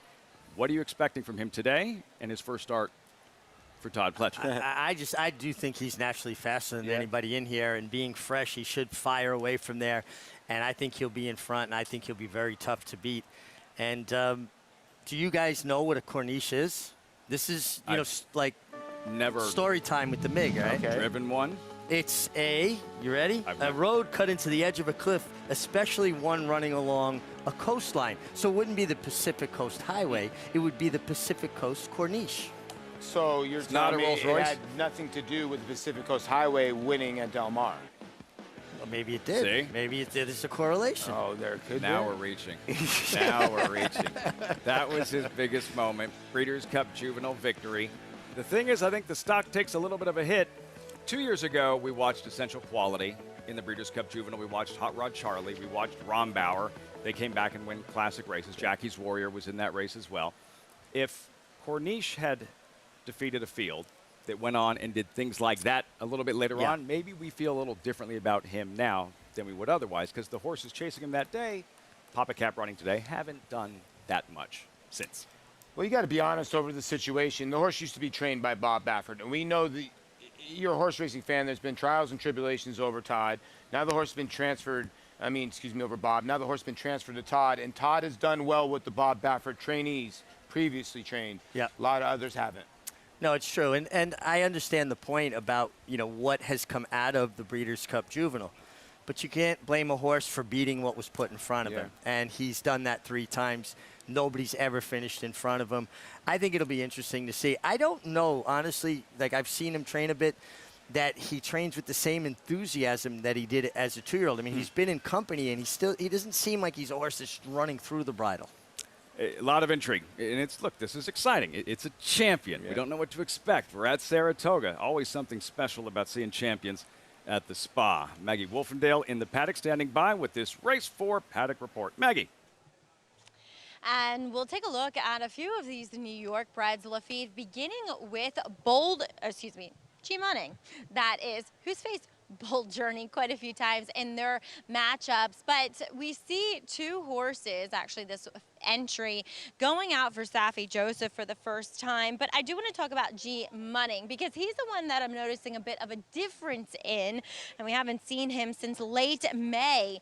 Again, he's relaxed, and he has been in his previous efforts, at least as of late. But he was a horse that showed so much speed in that debut, and then they tried to experiment in only a second start and take him off the pace, and things have just not gone well at all since then. I'm wondering what they do from the outside. Manny Franco aboard for the first time, who we've known can be somewhat aggressive with his horses. And if anything, this guy has put on more conditioning, especially behind the saddle. he's making a very favorable impression on me this time around relative to what I've seen from him in recent efforts. So I'm intrigued to see what he does, as we'll take a look, though, at number 5. That's Street Czar, whom I haven't seen before. I don't know if he was flattered or unflattered by the fact that Ocean's Reserve came back and ran second again at a short price here a couple days ago. But Street Czar, he's a little rambunctious there to get rider Flavien Prat aboard. I loved his tenacity in his first start. He was sharp, he was game, he dug in every inch of the way. He's a very athletic horse, incredibly fit, and very sharp for this second effort, as he is likely to be a short price in here. As we'll also check in with number 2 from the rail, Bold Journey. He's one for Bill Mott that his last few efforts haven't been great. You go 3 back to the gander, and it was a very valiant effort given the fact the pace kind of came apart that day, and he was the only one a part of it, still hanging around at the end. He is the younger half-brother to accomplished and Grade 1 winning American Revolution. Looks a lot like his brother, and he continues to fill out like his brother did. But given the little respite that we see from him, we haven't seen him in about 4 months now, just looks a touch heavy. So kind of gonna wait and see and what he shows us today, and that this might be an effort he can build upon from the fitness perspective, Lafitte. Bold Journey. Does he need a race? Jose Ortiz struck with an impressive first-time starter when we kicked off the program. Takes the call for the Hall of Famer Bill Mott, making their way front side through that gauntlet in a post parade for this New York bred sprint. On paper, a lot of speed. 3/4 of a mile dash, 3-year-olds and older, $95,000 purse. Paul, who'd you wind up with on top? You know, I was going back and forth. I ended up with Tap It to Bank, the 7, who bobbled at the start last time. I think it's got some substance for Brad Cox. Right now, 2-1. Don't love the price, but I think the horse is going to sit a very good trip with Johnny V. See him in the post parade. Dr. Blute, first half of the Flanagan Racing Saffie Joseph entry. Yeah, both parts of the entry making their first start for Saffie Joseph, exiting the John Kimmel barn. Now, both horses, John Kimmel's a terrific trainer, Saffie Joseph's a terrific trainer. Both horses have been working faster, which is more Saffie Joseph's style. Sometimes horses respond to different training. Yeah. Bold Journey, Saddle Towel 2 draws the rail. Yeah, this one for Bill Mott. Does he have this son of Hard Spun ready? Because he obviously has the talent to win this race. Color Me Potsy, inside speed. Could have speed, but sometimes his worst enemy at the gate does act up in the gate. We got to keep an eye on him. Street Czar, Flavien Prat, Todd Fletcher. Hard ridden to get it done first time, and he outgave Ocean's Reserve, who's now put together 3 consecutive seconds. Daufuskie Island figures to be in the mix early. See, I didn't Google Daufuskie Island. I just went on with it. But this horse went off the pace first time in the Charlie Baker barn. Charlie's due to get a win here. Number 7, Tap It to Bank, Paul's top selection. Another one should be involved, but has the luxury of being outside some of the other speed. And on the outside, Unique Unions, Luis Saez rides for the first time. Yeah, you go back and you look at Unique Unions. He's run against some good New York breds. He got beat by Barisi. We saw Barisi go up to Finger Lakes and win the that big race over there. He's running the Stallion Series, so he is not without a shot for our good friend Rich Schosberg. They're all single digits, competitive. Yeah. New York bred allowance sprint. That's next, $95,000 purse. You're watching Saratoga Live on Fox Sports 2. Honor Code, a multiple Grade 1 winner from the final crop of the legendary AP Indy. Never off the board in 11 starts, he was crowned champion older horse before retiring. Now he is living up to the promise of his pedigree, with progeny like Grade 1 winners Honor AP, Max Player, and Maracuja, and multiple 6-figure yearling sales. Honor Code stands to continue his sire's legacy at Lane's End. Now more than ever, it's time to get with the program because New York breds start with an advantage. New York breds run for serious green. At Belmont and Saratoga, New York bred maidens run for up to $75,000 and allowance horses for up to $85,000. And serious New York bred owners can collect awards of up to $20,000 per horse per race in open company. So get back with the program. Seriously.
Getting ready for a fun New York bred sprint here. The strength of the New York breeding program. For more information, go to nybreds.com. 3 minutes out till the 4th. And there is Daufuskie Island. Story time with Uncle Richie. What is Daufuskie Island? It is a island located between Hilton Head and Savannah. It's the southernmost inhabited sea island in South Carolina. It's 5 miles long, 2.5 miles wide, and only 400 permanent residents. So you got to get on a ferry with your car. Ferry or a barge to get over there.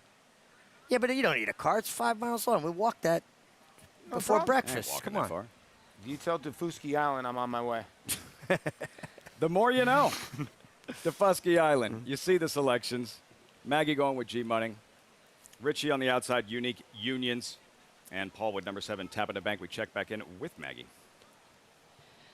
And Lafitte, I do like G Munning in here. I loved his warm-up, and I just feel like a little change of scenery with this horse may do him well and may wake him up a bit, as I do want to talk, though, about Tappin' to Bank, who has been taking the bulk of the play for this race for trainer Brad Cox, and he's been very sharp. He was pretty wound up, actually, in the paddock, and Johnny Velasquez did exactly what you need to do with a horse like that.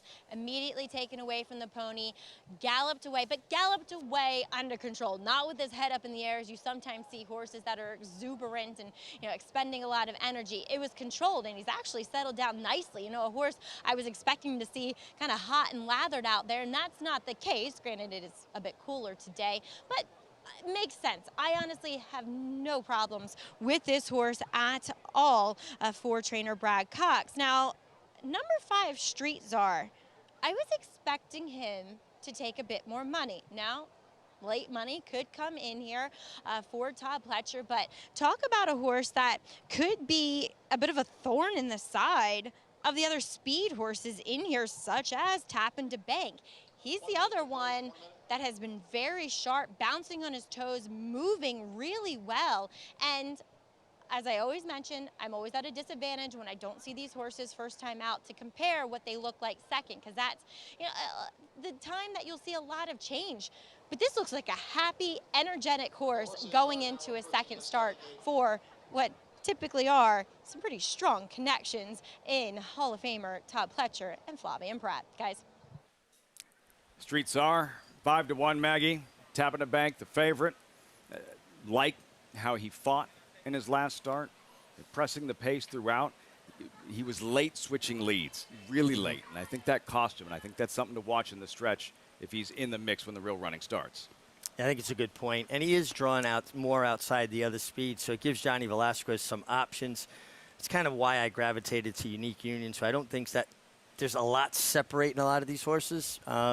And I just thought maybe being outside would give him a little bit more of a stalking option. I think this race is going to be run fast. I actually think they're going to go fast early in this race. It's going to be about trip, and I wouldn't be surprised if somebody does come launching from way off and become a threat late, because you got Tappin' to the Bank, you got Unique Unions, you got Street Czar, the 5. You got some horses in here that want to be forwardly placed. Color Me Potsy likes to be in the mix. It's going to be a scramble early. See how it all unfolds. New York breds. 3/4 of a mile dash. John Imbrial with the call. Race 4 live, Saratoga.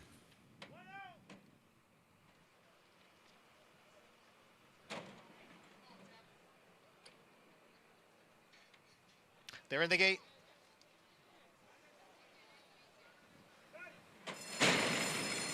And they're off. Hesitant beginning for number 2, Bold Journey, from that inside post position. Dr. Blute is out for the lead with Street Czar racing in second. And then on the outside, it is Unique Unions. And moving up from the extreme outside, there goes Tappin' to Bank. So 3 of them across the track. It's Tappin' to Bank, it's Street Czar, and it's Dr. Blute down at the rail with Unique Unions, a close-up 4th. Daufuskie Island runs in 5th. Color Me Potsy is next in 6th, followed by G Munning on the outside, and Bold Journey is at the back of the pack, and the quarter was run in 22 seconds as they race around the turn. And it is a 4-way battle up front. Dr. Blute is down at the rail. Unique Unions on the extreme outside. Tappan DeBank is there. And also Street Czar as the field comes in the stretch. Kalermi Pazzi looks to rally down at the rail. So it is Dr. Blute, Unique Unions on the outside with a furlong to the finish. Unique Unions has taken the lead. Bold Journey is putting in a late run out in the middle of the track. It is Unique Unions in front. Bold Journey continues to gain. Unique Unions in front. Bold Journey on the outside. Unique Unions wins it 3/4 of a length. Bold Journey rallied, and then it was the entry, Dr. Blute and G. Munning. Luis Saez, last year's Travers winning jockey, Saratoga champion jockey, Unique Unions. Rick Schosberg there with a win to celebrate and a hug. Richie Migliori with the lean right at the wire as it was getting a little bit tight late. Yeah, I mean, he took the worst of it being hung 4 wide, head and head for the lead throughout, but he kept finding, and it was a mess at the top of the stretch. Keep your eye on the inside horse. The one horse came out right into Street Czar there, really put Flavien Prat in a tough position, and he had it steady. Lucky he didn't clip heels there. That was Dr. Blute with Tyler Gaffleone. Maybe just trying a little bit too hard, Tyler. But here, Unique Unions got clear, was running on fumes late. The 2 Bold Journey, who missed the break, rallied from well off the pace, but Unique Unions worked for that one. No, he did. He was 4 wide most of the way and was by far. You could see the 1 came out, stayed the 5 and the 6. Wow. The worry, if you do have 8-2-1 in your try, you're still home. Because if they take the 1 down, the 1A ended up running 4th. So, but no doubt about the winner. Good call by you, Unique Unions. Good job there by Rich Schosberg. Love to see Rich win races. And this is a gelding. Again, Luis Saez making the difference. Late run, as you mentioned, Bold Journey, Rick Schosberg, and celebrating this win. That's a second 8-1 shot. Richie's pegged on the show. We'll go through what happened again at the top of the stretch. We're just fortunate there wasn't an incident, fortunate there wasn't any clipping of heels, and everybody's coming back okay. It was dicey there for a second. I mean, involuntarily, I hollered as we were on set watching it live. And just keep an eye, and most of the time people put the onus on the outside horses. Watch the inside horse here, Chestnut with the white face, green colors. He's the one who stepped out. Tyler corrected him, but the damage had already been done, and Flavien Prat was fortunate to get out of there unscathed. The dangerous part about it is when you go back to it, the horse was tiring. And I love Tyler. I love Tyler to death. He's a great rider. He made a bad mistake there. The horse was already lugging out, and he hit the horse left-handed and made the horse react like that. Absolutely. And honestly, it's a function of, and I'm with you, I think Tyler's a terrific young rider, very talented. Everybody's trying so hard up here. There's only so many winners to go around, and guys maybe start pressing just a little bit. And Tyler's not the only one. I've seen other guys do it as well.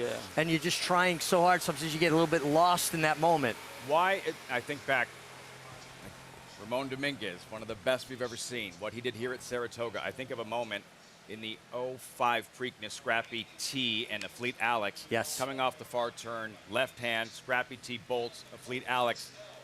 Clips heels, almost goes down. Such an athlete recovers and went on to an impressive win. I guess my question is, coming off the turn, why go? Again, it happens. Not perfect. Why go left-handed there? Well, again, I think it's a function of trying too hard. You're trying to get your horse to kind of give you that a little bit spurred away, so you think you're going to go left-handed off the elbow. What happens is now their centrifugal force is going to the right already, and then they're going to switch to the right lead, which is going to carry them out even further. Right here. There. Yeah, it's just, man.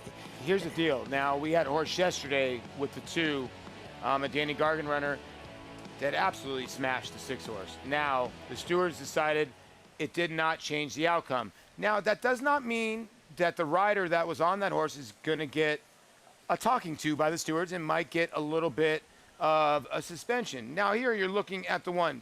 This horse should be... There should be an inquiry up. I'm sorry.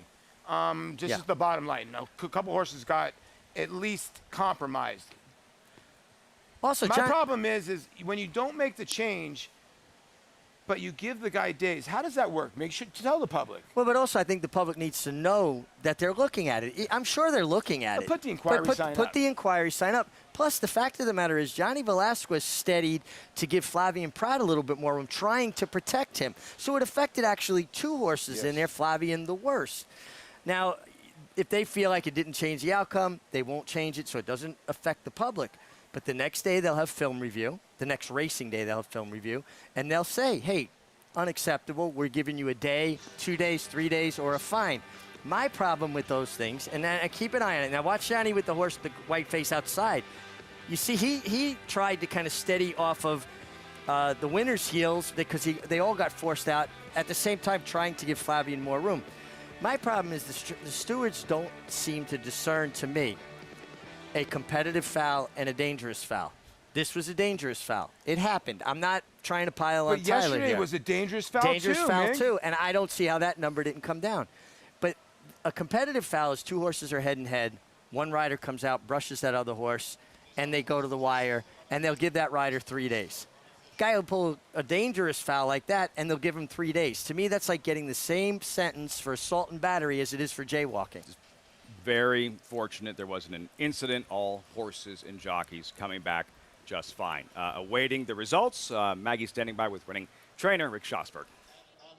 No doubt, and no change in the order of finish, as we just heard John Emriel announce, but never in doubt with Unique Unions, Rick, and a horse that he's been in some tussles. Yeah. And today, he was in a real war, and he won that war. Yeah, no doubt about it. You know, it came up pretty tough, but he was third choice in the morning line, and then he drifted way up to 8-1, and I was thinking, man, maybe they know something I don't. But having an outside post, and he kind of kept him in the clear there. He let the top. He's got natural speed, and he could wire a field unless they really need to go. But it's good to see that he can sit back. Louis gave him a perfect ride. He was spun wide, but he had so much momentum and enough horse underneath him. But like you said, he's coming out of $500,000 stakes, $200,000 stakes, some real tough allowance races. Back to 6 furlongs. I think it was really the formula. But he's such a cool horse. He's my favorite horse in the barn. He's the type that tonight, after it's all said and done, we're going to sit and lay down in the stall together and just kind of hang out. He's like a lab. He's like a good Labrador retriever. He does everything he can for you, and then he just hangs out. He's so cool. I love that, Rick. And you can see it. I mean, I only get to see him in these, pre-race and stuff like that. And he's just so chill. For a horse with that much natural speed, you don't often see that. No, not at all. And in his training, too. I mean, we backed off on his breezes. He's working in like 38, 39. He's totally happy. But he bounced his way up into the paddock here. I knew he had that little dance to him. And then he just kind of calmed down and saved it. But it was a great ride by Louis, and it set up real well. I'm so pleased for the Clear Stars gang. We're always a circus here, even if we don't win. But a win up here is really special for everybody. That's what I got to say. You guys are the most enthusiastic, I think, partnership group we have at the track. Yeah, well, you see us at the right part of the day. The rest of the day, we're moping around. Well, you got a lot to celebrate for today. No Rick, doubt. congratulations with this guy. Much. Yeah, thank you so much. He's a really cool horse. And you can tell the admiration that trainer Rick Schosberg has for Unique Unions, as he was valiant in victory today. A fighter in the stretch, Maggie, and the insight, very thoughtful from Rick Schosberg. A reason he does a really good job when he's on the set with us here during the broadcast, and the work that he does with Thoroughbred Aftercare. Richie. I mean, he's a terrific horseman, but he's tireless in his pursuit of making sure horses have an outlet when their racing careers are over, rerun, second chances. He's just a guy that has dedicated himself to that cause, and my heart's right with him. I just don't know how he finds enough hours in the day. No clue. Full-time job. And he's going to be the point guard when it comes to the basketball game. He puts on the wristband and he can distribute. I call him point guard. He's close to Chris Paul. He's pretty good. Don't can sleep do it on. all. Don't sleep on. Multifaceted. Yes. Richie with the second 8-1 winner on the afternoon. And sure, there's going to be some discussions in the jocks room amongst the riders, but hopefully everything is cool there. That was dangerous, no incident. But tonight, a great cause for riders, the PDJF and the permanently disabled Jockeys Fund. And these are some of the highlights from years past. 3 years ago, jockey karaoke. Richie, I know you won't be performing, you won't be out there, but watching these guys, it is an absolute blast and such a fun night to be a part of. For as talented a riders as they are, they really can't sing, but it's fun to watch them. I forget what it was. It had to be like 2 or 3 years ago when Joe Talamo took his shirt off and they did the Backstreet Boys. And I had well now you got Shay. She's the ringer. Well, Shay's the ringer. I mean, she's singing She's a professional singer. She's a professional singer, and Julian's sitting over there with his little crumpets and tea, just enjoying everything. It is a great time. Oh, if you're awesome. in town, go. It's for a great cause. You will have a blast. I can't make it. I got to go home and get ready to muck stalls and do farm work. Good excuse. I don't sing. Not buying it, yeah. Again, great cause, absolutely. That's tonight and a lot of excitement because it's the first time in 3 years. Tonight, jockey karaoke, all proceeds going to the permanently disabled Jockeys Fund.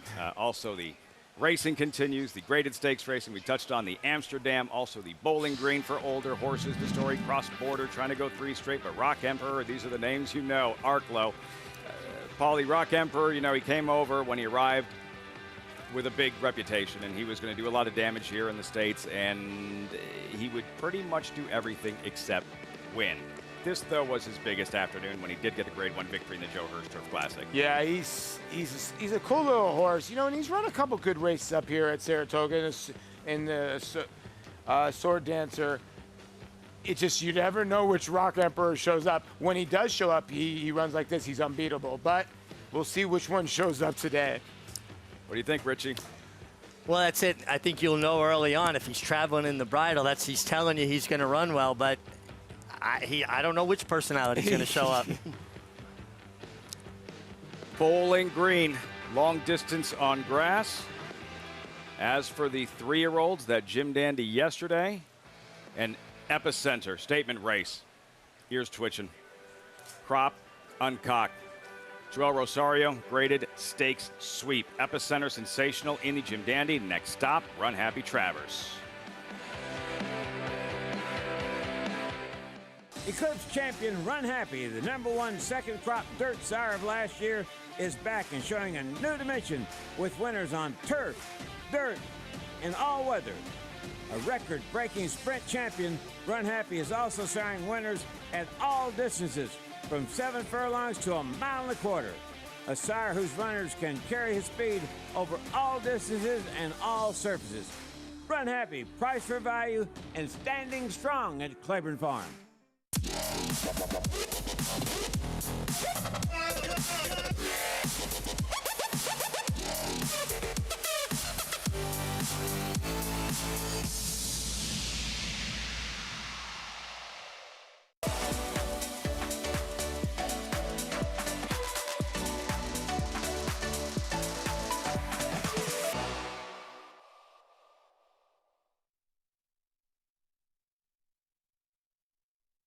The sun shines bright on Caraconte. His first crops of racing age are showing brilliance on the racetrack with a high percentage of stakes winners. His versatility is evidenced by winners on all surfaces across the globe. And his offspring are lighting up the sales ring. With his biggest and best quality of books in the pipeline, the sun shines bright on this value sire. Caraconte, standing at Gainesway. Racetrack Television Network brings you every race, from every track, on every screen, every day. With monthly packages starting as low as $5, RTN gives you great value and access to more live HD streaming and race replays than anyone. Visit RTN.tv today to sign up and watch on almost any device, including Roku and Amazon Fire. RTN has packages that start at $5 per month.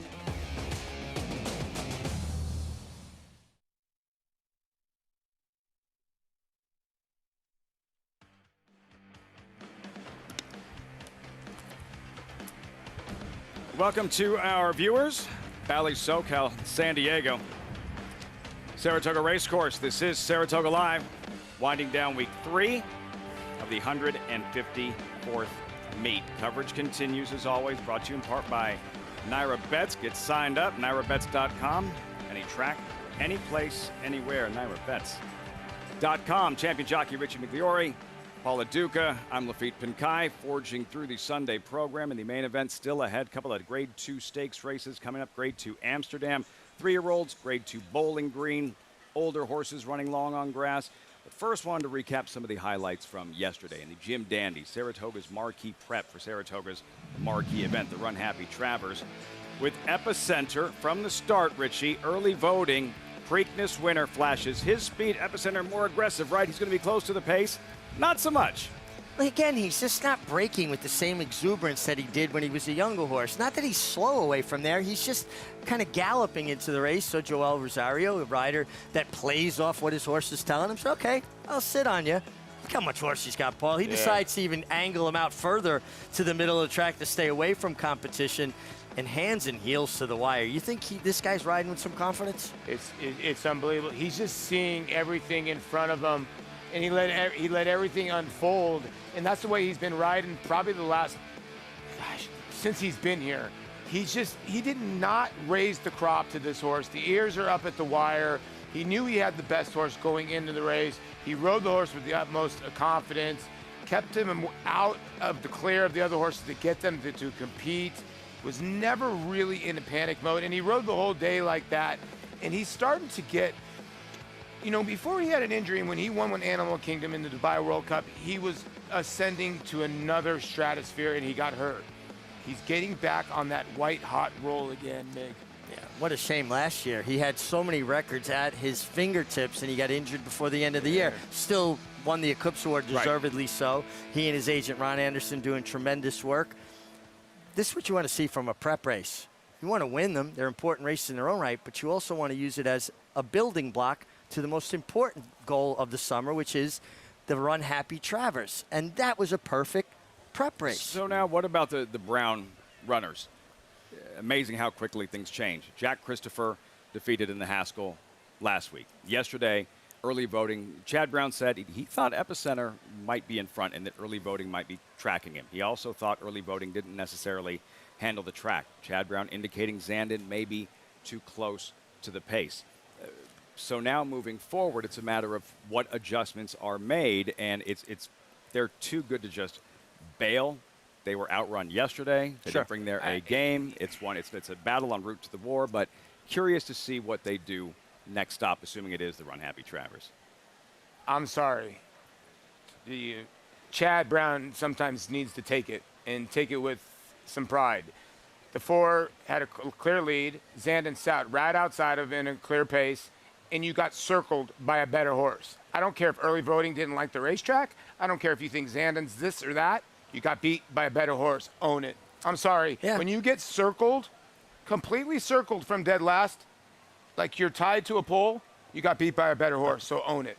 I agree with you that yesterday, there's no doubt Epicenter was the best horse. Now, I will say this. Early voting has kind of filled out a lot since winning the Preakness. Maybe he's a horse that needed a run, a little stuff he can improve off it. I get that, but you cannot say this and that. The horses did not have their best day. No, the best horse won. Give credit to Epicenter. Now, I get it. Steve didn't give credit to him when he won with early voting in the Preakness. Right, no, so he did say Epicenter was best. best. He absolutely said Epicenter was best on the day, and I do think it's interesting with Zandon how explosive he has been from far, far back in the Bluegrass and much farther back in the Kentucky Derby as well. More of a stalking trip yesterday. I assume if we see him in the Run Happy Travers with a bigger field, he is going to be closer to the back. It's going to suit him, a bigger field, and there's going to be more pace signed on in the Travers. So, he has an opportunity maybe to get back to his best style. As a 2-year-old, he did lay up close and was effective. Now, I'm not saying that's his style anymore. I don't think he had any excuses yesterday, but there is going to be pace in the Travers. Zandon's kind of weird because he runs like a grinder. Like, he'll run all day long, and then he sort of peters out of the distance. I'm wondering if on the cutback, it will help his kick, but the way he runs, he kind of grinds. He confuses me a little bit because he's talented, but I also think he's a tiny bit green still. And both trained so well, so we see what's next for both early voting and Zandon, but Epicenter, big win yesterday in the Jim Dandy for him. Next stop, Run Happy Travers, and the competition's going to be that much tougher. We wait for a decision from Todd Fletcher, Mike Rapoli on the filly Nest, sensational in the CCA Oaks. You know she can handle the distance, second in the Belmont Stakes. It's intriguing to march towards the Run Happy Travers late August here at Saratoga. We check in with Maggie in the paddock for this race 5 paddock report, kicking off the pick 6. Maggie. Livy, this is a This is a fun race, I think. Many cases to be made for horses, but we'll start with your favorite. That is second off the layoff, number 6 in here, Capital Structure, for trainer Chad Brown. Now, last time she was running over a course that had some give in it. We had some rain back at Belmont in mid-June there, and she is one that has always struck me as needing a firm course. Now, jury's out on how firm the course is. We haven't had rain at least 24 hours, which is a rarity here sometimes at Saratoga. So at least I think it's going to be better than what she had first off of that extended layoff. Furthermore, while she looked fit from the lean perspective last time out, I just thought that she needed to develop that hind end a bit more, gain some strength there, and she has, slightly. So, and I love the way she walked in. She just exuded confidence. She just seems like a horse more ready for this second start back. But let's take a look at a few horses coming in off layoffs. That includes number 8, Costana, for trainer Cherie DeVoe. She's always been a big girl. She's a really big girl now, and she just presents herself as one that is going to need a start. I know she won off of a slight layoff going back from February to April of 2021, but I do think that she'll need this start to get going and just kind of soft around the edges. As we'll move on to Mezcal. Now, she's kind of the opposite. She's always been that big, lanky horse where she needs to furnish that frame, and she gains that with races. And I get that impression with her once again, because always I say, oh, she just lacks a bit of a hind end to her. She needs to fill out a bit. So same thing here, though I will say, watching her workouts, which you can catch on XBTV, last time she was working with Emmanuel, who is a stakes winner, and he was leading the work, and that's how he wants to run. And she couldn't quite match strides with him. She was valiant, but she couldn't match strides. Now, 2 back working with a horse by the name Victorious. I love the way she was traveling that day and doing it in her style, which is to be on the front end, kind of leading the way. So I like the way she's moving heading into this effort. I just wonder if she's going to need a start to strengthen up here, and will she be a part of that early pace here going the mile 3/8, Lafitte? 3 turns on the inner turf course, Maggie. Mezcal, Bobby Flay's Mezcal, 7-1, the favorite. Capital Structure, who just went by the screen. Paul, who'd you wind up with in this first leg of the pick 6? You know, I thought a Community Adjusted had a big shot in here, the 2, and I also thought Capital Structure. I get where the public's going. You're getting Chad Brown, you're getting Irad Ortiz, Giggle Factor last time. Evie Jets came back to run a nice little race here, so, and had trouble last time out. So I can understand why. It's Chad Brown, I get it. But I do think the 2, the Christophe Clement runner, is getting better, that 4-year-old filly by Summerfront. Community Adjusted, 7-1. Richie, you've had a hot hand, couple of 8-1 winners today. Even a blind squirrel finds an acorn now and then, or Lafitte. 2. Oh, you've had a couple 8-1. Basically, you might have hit the last pick 3. Did you cold the last pick 3? Meanwhile, like we said earlier, 3 to 5 shot to start off the pick 5. The lowest you can do is 6,000 for 50 cents. Unreal. Amazing. Yeah, it's pretty amazing. Called the Post Parade long distance turf event, fillies and mares, starting with Queen Bourbon, and Ian Wilkes saddled a $45 winner yesterday. And 1 for 1 at the distance, gets a good inside draw, a very short run to that first turn of 3. Paulie's saying don't sleep on Community Adjusted. No, I think this horse is getting better and better. The 2 starts, the start before that, just been closing in at slow paces. I think it's got a big shot. Ice Princess, New York bred, unraced since April.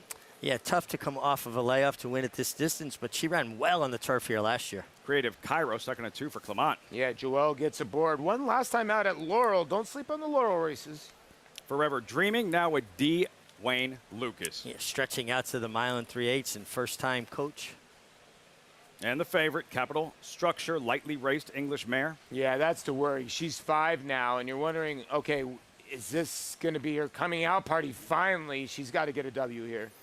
Costana, sharp before she hit the sidelines last summer. Yeah, it's coming back off a nearly year layoff, going a mile 3/8. Tough order. Cherie DeVoe having a good meet and doing a good job with her horses, though. Bobby Flay's Mezcal. Yeah, in other words, it should show some speed, this filly by Pioneer of the Nile out of Catherine Sophia, who was a monster little runner, the dam of this horse. Baby Blythe, Suge McGahee unveiled that run-in 2-year-old yesterday, capture the flag. Wow. comes off a win and ran huge here last year. She made this huge middle move and just kept going. I don't think the distance would be a problem. She's got to find a trip from that outside post, though. Fun race to bet, fun meet to bet. Get involved, sign up. Naira Bets, use that promo code TOGA200. Take advantage of that $200 deposit match after your first deposit. Bet any track, anywhere, anytime. Join now at nairabets.com to earn your $200 deposit match. Costana, Belladonna Racing, as we mentioned, she's sharp. And then she hit the sidelines. Almost a year ago, mile and 3/8, she was last early, Mig, and then launches this rally and finishes powerfully. Yeah, finished, with full of energy, was wide, came down the center of the track. But it feels to me like this filly kind of rounded into form with racing, Paul, and she doesn't have that opportunity trying to go a mile and 3/8 with over 11 months off. Yeah, it's true. Cherie DeVoe, the trainer to this horse, ex-assistant of Chad Brown, she's cut from the same mold as Chad. She'll back off on a horse, give horses time, and they usually fire. She's a tremendous conditioner. Really good. Really good, you're right. And I think this horse will give her best shot. Now at age 5, she hasn't run since August, but she's 30% off this move. And when you look at the 6, the 6 has kind of got the same resume as the 7, as they're both 5-year-olds, and they both got talent. The 6 has got a little bit more on the resume than the 7, Mig, but you can see that the 6 and the 7 at age 5, do other horses in here have more upside? I'm kind of looking elsewhere. I just don't know that Chad's filly is good enough. And, that's tough to say coming from a barn as good as that. Yeah. Cherie DeVoe does great work. Mile and 3/8 off that long a layup's a tall order. Now, Cherie comes from originally a harness racing background. Actually, her brother is driving over at Saratoga Harness, right? And her family's involved. So they know how to get horses fit. Yeah. I'm actually leaning towards going to the 9-horse Baby Blythe. I don't love the draw being outside. But I can't get over how good that filly ran up here last summer for Shug, and she's coming in off a win. So we'll get a look at Baby Blythe. You were just looking at Capital Structure. Take a look at her last race on firm ground at a similar distance. Tracking the leaders on that afternoon. Is going to make a bold run here. There she is, Capital Structure. Strikes the front, and then here comes her stablemate, Mig. Virginia Joy on the outside to run her down. Yeah, and maybe she hit the front a little too soon. Maybe made a little bit of a middle move, and where her stablemate, uncoupled stablemate, Virginia Joy had more turn of foot. She was more of a grinding type, so maybe the distance will help. Yeah, it could help. I thought that was a good little replay to look back on. I thought she ran on okay. The other stablemate just had it. Use her as a target. Sometimes when you hit the front early at Belmont, it's death because you forget there's a long way to go to get to the wire. Long way to roll. Mile and 3/8 here. Pick 6 starts here. We check in with Maggie. This is a really fun race because I, too, don't think it's as simple as Capital Structure in here. And there's some really interesting horses. Yes, like I said, I think Cherie's horse in here, she'll need a start. Maybe with Mescal as well, though she does look a bit more fit. I'm interested in a horse a bit here that doesn't, I'm sorry, guys, I told you the wrong horse. It's the 3 I want to talk about. My fault. The Ice Princess, as she is one that tried the turf twice, and she hasn't run that fast. But I thought she had excuses in those efforts. I mean, the one, she's coming off a little bit of a layoff. It was a tough field, though she was a short price. Then you go back to the John Hettinger, in which she got pinched back at the start, which isn't her typical running style. She likes to be a little bit closer, a little bit more involved. And 2, it was a slow pace that pretty much held together overall.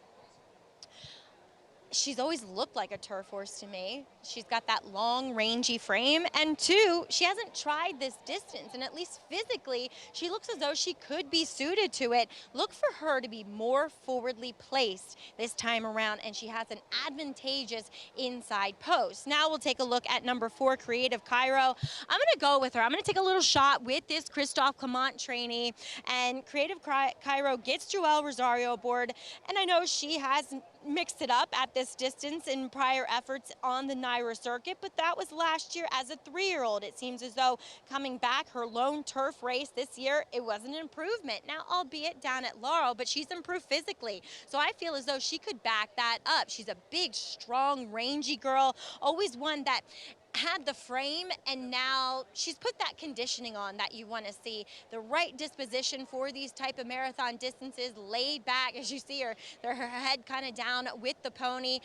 I like what I'm seeing from this filly, and if anything, she's the one that moved best in the warm-ups, Lafitte.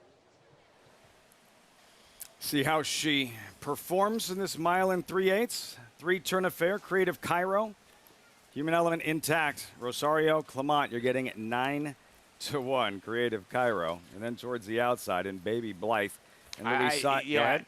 I need to do, it's story time or Richie. Give me Baby Blythe. Blythe, California. It's right outside of the Arizona border. I want to say besides the valley, it's the hottest place. And I want to say in the United States, it's gotten up to 125 to 130 degrees over in Blythe. So I don't know if it's named, Baby Blythe is named after Blythe, California. But I ended up on the 9-2 as well. I like the win. I like the 2 and 9 in here. But the way she won last time was very impressive. And she's got that 7-length win here at Saratoga that just sticks out on the page, doesn't it? And that day, she made this like half-a-mile run. Yeah. A very long, extended run was impressive. I'm not crazy about the draw. Very short run to that first turn, so Louis is going to have to figure out a place to kind of tuck in or go forward enough not to be caught wide. She has to be quick enough, I would think, to get over and maybe sit just off Ice Princess. I think she should be quick enough where she's not in no man's land out there going into the first of 3 turns. Yeah, I'm kind of with you. If you look at this race, Mescal to the inside of her has speed. Now, if she could rate through her, Costana, the 7's going to take back. I would think the 6 Capital Structure will be mid-pack. So she's going to have to deal with the horse right inside her, the 8. And sometimes Flavian can float her out. Louis could be more aggressive and go forward. So that's going to play out between the 8 and 9 because they both got a little bit of lick early. Richie, the rail being where it is in mile and 3/8, all about saving ground and trip these turf races. How did that impact the jockeys and strategy? Yeah, well, particularly 3-turn races. You can't afford to be wide on all 3 turns. You've got to try to save ground on at least 2 of the 3.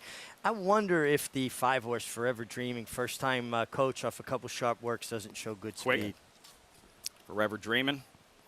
There, Ice Princess, Ricardo Santana did so much damage at Oaklawn where there is no turf course, and yet he's won a Breeders' Cup Juvenile Turf on a horse that paid, I don't know, $40. He won a 4-star Dave here at Saratoga with the mare Got Stormy a few years back. Santana and Ice Princess. Baby Blythe on the outside. Johnny I standing by. Started the pick 6 on a Sunday at Saratoga. Number 5, Forever Dreaming, acting up a bit. The rider's off.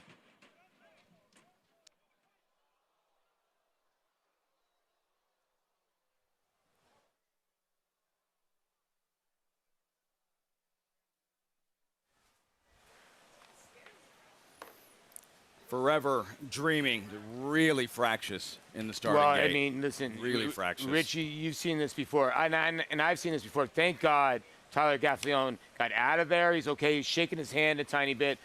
I've seen horses, and Richie, I know you've seen this. She almost turned herself completely around. I've seen him completely turn around. It just shows you how agile they are in that gate. Now the state veterinarian's going to take a look. And they also have to check the horses around her because she was flailing. Late scratch, she's out. She's out, but they'll probably check out the horses around her. It looked like Irad Ortiz Jr. might have been clipped by one of her front hoofs as she was flailing, trying to get her legs over the thing, the way he was kind of gotten away from. Looks like he's okay, but usually they'll check out the horses surrounding to make sure they didn't get kicked in the stalls. So you see Irad was looking at his horse. He was probably telling him, hey, take my horse out of the gate. Let's check. Because here at NYRA, this is the one jurisdiction where we don't take a ton of time. We put these horses right back in the gate. We don't take them all back out and wait a long, long time. So Irad must ask, let's take my horse out of the gate. Let's regather here, no? Yeah, now they're backing everybody out to just, I'm sure, make sure that no one was injured in the mishap. Kind of let everybody take a breath, reset. Tensions run high when something like that happens. A horse panics and reacts. The other horses catch a little of that panic. Think they're doing the right thing. Give them all a chance to reset. It happens so fast. Yeah, it does. So fast. And you know, you could see Tyler Gaffleone reacted quickly and was able to get up on the petition away from her. But then she did another move where she actually twisted herself around. And you saw her flailing with her front legs. Yeah. Let's check in with Maggie. I also got to give prop to the starter or assistant starter here who opened the front gate for her, because while she did turn around, she turned back the front ways, and because they had opened that gate, she was allowed to extricate herself easily and freely before causing any more damage to herself or to the two horses around her. So I thought a bad situation handled very well by some of the best in the game here in our assistant starters, aka the gate crew. So yes, we're gonna give everybody a second to possibly adjust their wagers, also adjusting the numbers so there's no empty space in between the 4 and 6 now, great guys. It's a great point, because it really could have been a lot worse. Yeah, listen. Yeah. Tyler Gaffleone had a monster Churchill meet. He's going through one of those things where I was talking to him the other day. He goes, man, I'm just going through a rut. He got dropped the other day. He came back with his hip. He got right back on a horse. He just got dumped from here. Sometimes you just go through little ruts like that, and it ends up happening. But then he's going to string it together 5 or 6 wins in a row. What defines an athlete is not how they handle success, but how they handle adversity. 100%. All right, so we'll try it again. That could impact the pace. Forever Dreaming, who had showed speed in previous races, and impacts race shape and what to expect early on. This pick 6. About to get underway here. Bobby Flays, Mescal towards the outside. We'll try it again. John Ambriel with the call. 5th race from Saratoga. Baby Blythe.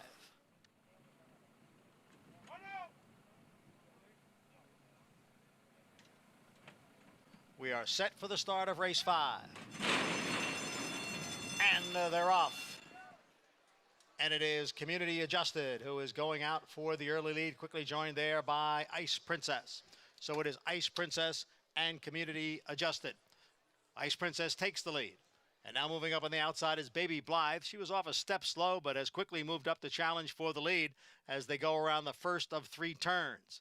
It is Ice Princess and Baby Blythe right together as they come into the stretch. Mezcal is next, and down on the inside is Community Adjusted. And then we come back to Costana, who is racing in 5th. At the back of the pack, the trio of Capital Structure, along with Creative Cairo, and now moving up on the outside is Queen Bourbon. The quarter posted in 26 seconds, and we have 1 lap remaining here. Ice Princess is the leader.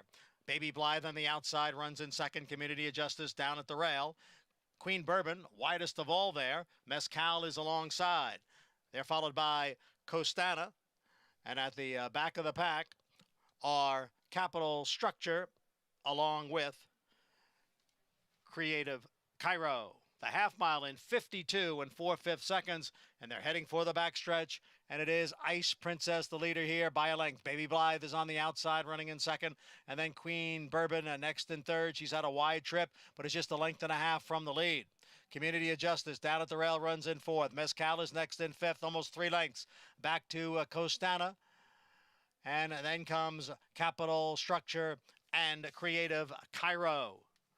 3 quarters posted in 1:19 and 2. Long shot Ice Princess is still the leader here. Ice Princess, 3/4 of a length. Baby Blythe on the outside. And it is Community Adjusted who's down at the rail. And on the outside it is Queen Bourbon. Mescal is now making a move along with Costana. Farther back is Capital Structure as they come for the head of the stretch. The final time, 3 of them across. Ice Princess, Baby Blythe, and then Queen Bourbon into the lane now. It is Ice Princess who has a 2.5 length lead. Then it is Queen Bourbon on the far outside. Capital Structure is now kicking in. Here comes Capital Structure to take over the lead here. Capital Structure from off the pace to win it here as the 2-1 favorite. Ice Princess held on for 2nd, and Community Adjusters was 3rd. How much the best was Capital Structure? Seth Klarman owned 5-year-old mare for Chad Brown, Irad Ortiz, last off of no pace. Crawling early, last, streaks home in the stretch for Chad Brown to win going away. And people may question the time on the board, but visually, you could see they were crawling along. The filly on the lead was Ice Princess, was actually in a canter early. They all quickened. They were coming home fast. This filly angled out to the middle of the track. I questioned her turn of foot. I couldn't have been more wrong. If that wasn't a turn of foot, I've never seen one. She just sprinted by them. No, and you're right. They ran around the racetrack 3-2. The 2 was trying to split horses in between when Manny, who had a phenomenal trip on the rail, trailing the 3. You talk about much the best. They went 119, 143 and 4. They went 144 for a mile. There was a pacer that went 146 and broke the track record. So they almost went pacing time. And this horse ran from dead last and circled this field. I mean, I cannot believe this horse won this race from where she was at. I still can't. Wow. No, decidedly best. And look at how she's coming home. I mean, the way she's reaching. I mean, they went from 3/4 to 19-2 to like basically 24-2 the next quarter, 23-4 the next quarter, and came home. She came home 11 and change to catch him, right? 11-1. Maybe like 11 flat almost, right? You didn't have to look at the clock to understand how slow they were going. And let's go back to the start of the race. We were wondering about Baby Blythe, and Luis Saez get her out of the gate, get her over, and put her in a good position, which is what he did, essentially. Ice Princess, however, after the slow start, Baby Blythe, all of a sudden, Richie just starts throwing her head up in the air out there, like she was just getting rank and pulling at him. Yeah, right there. And when we talk about, riders and hands, it's about there's a point of pressure. You can only take so much for the horse before their head comes up in your face. Okay, can we actually go back to this and replay this? Can we do this again, Josh, real quick? Let's do this again. This is amazing. I didn't even realize this. I want you guys to go back to that shot we just had, because I was paying attention to the 2. Watch the 6 horse. Watch Irad Ortiz. He has issues with the 6. Her head's turning sideways. I just noticed this right now. Watch the 6 here. Red and white colors. She's in the red and white. Now watch her have to pull back about right here. Now watch her get really rank on Irad right about here. She's not going to want to get up inside, and look at that. Look at that. Wow. And then again, it's going to happen again. Look. And she wins this race. Are you kidding me? And that's what happens when you have such a slow pace Look and at her. everybody jams up. And the fact that he had to take out of that spot back to that's good call, good pickup. I was watching Baby Blythe. She had it worse. How did she win that race? My goodness gracious. Things didn't work out with early voting yesterday. Seth Klarman and Chad Brown worked out beautifully with capital structure. Despite all that, comes home impressive in the 5th at Saratoga.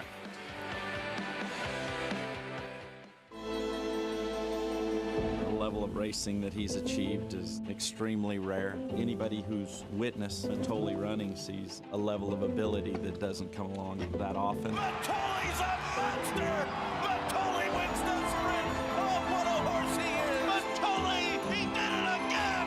Wins the mid-mile! The only thing to be better than one Matoli's a few Matolis. The mighty Matoli, who won the Fargo by 3.5 lengths, the new stakes record. Who you betting on? How about an app created specifically for horse racing? Naira Bets. We specialize in thundering hooves, fist pumping, and boosting your bankroll with robust weekly promotions. And offer betting tips from actual horse racing experts. Bet all day and night, nationwide. Get the action and thrill of horse racing with Naira Bets.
Lots going on in that one. Welcome back to Saratoga Live.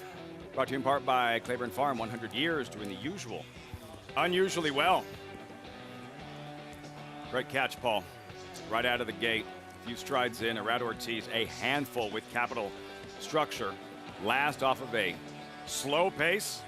Didn't matter in the end. 6:20. Impressive, that acceleration through the stretch. She motored home. She looked like the second coming of her sire, the late Kitten's Joy, the way she was streaking through the stretch. That was actually just fun to watch. It really was. Owned by Seth Klarman with Maggie in the winner's circle. I'm late. I'm already late. I mean, time is of the essence when we're interviewing Seth Klarman and Seth. Capital structure.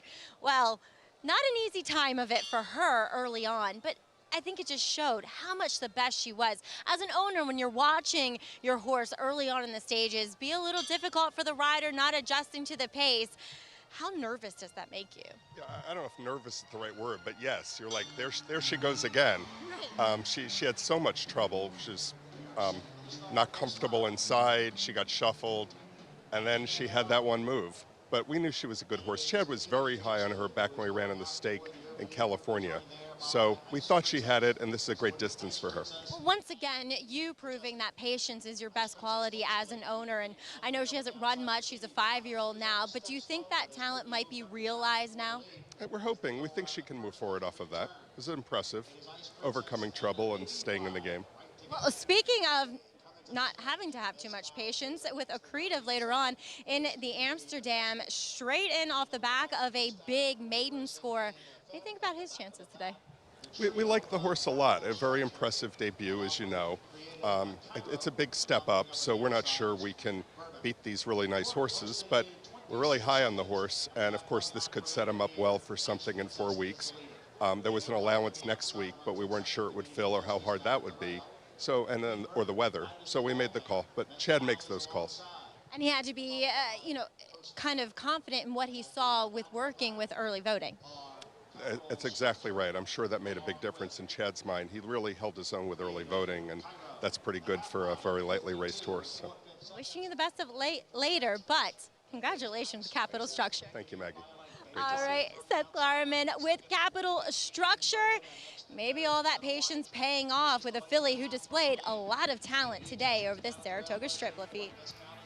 A hallmark of their success, Maggie, Seth Klarman, Chad Brown, winning 2 Preaknesses with horses that could have run in the Kentucky Derby. They skipped, waited, it paid off. Cloud Computing, early voting, this English mare, and now with Accretive a little bit later on. That's why, it's not some ambitious move, right? It feels like a confident move, which kind of forces you to give Accretive a longer look, taking on the 3-year-olds he'll be sprinting against in the Amsterdam. The fact that Chad has the ability to work horses with good horses and get a good gauge or a barometer of where they belong. As I think back, Mike Tyson at 15 sparring with seasoned heavyweights. They kind of had a knowledge of what he was capable of. Yeah, it's true. I mean, you get horses to compete against each other in the morning. They're going to compete each other again in the afternoon. And Chad is noted he loves to have his horses compete in the morning. He has certain horses like Zandon that work on their own. So each of his horses have their own little program, and he just does such a great job. See what's next for this 5-year-old English mare. We have 2-year-olds next coming up here at Saratoga. 2-year-old fillies, and it is the Spendthrift 2-year-old race of the day. Home of North America's 3-time reigning champion General Sire, Into Mischief. 3 of these fillies by Into Mischief. Word is out. Number 5, Prank, half-sister to Belmont Stakes winner Mo Donegal, 4-5. Odds on early on. Much more with these 2-year-olds and the Spendthrift 2-year-old race of the day. That's next, kicking off the late pick 5 at Saratoga on a Sunday.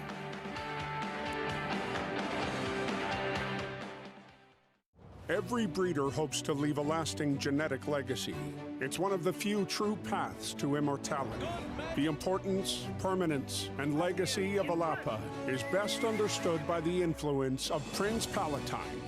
To put Prince Palatine's significance and that of the farm into a proper perspective, every stallion at Alapa traces their parentage back to Prince Palatine. Hill and Dale at Alapa, where the obscure becomes obvious. Lady Aurelia down the centre in the white and green colours is going away at the end. Rachel's Valentina Ratzener and takes the lead.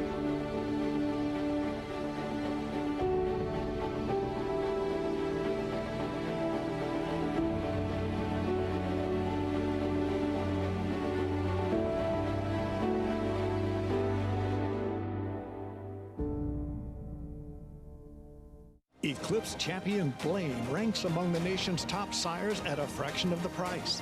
His recent top runners include these standout performers.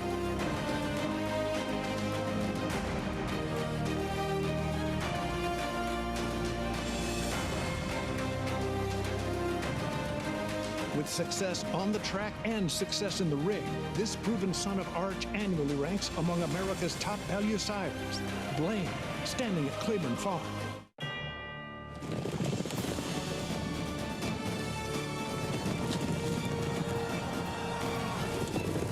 Together from every corner of the globe. In pursuit of the one reward that sets the special few apart. The title of World Champion. Don't miss racing's ultimate coronation. The Breeders' Cup World Championships at Keeneland. Tickets on sale now.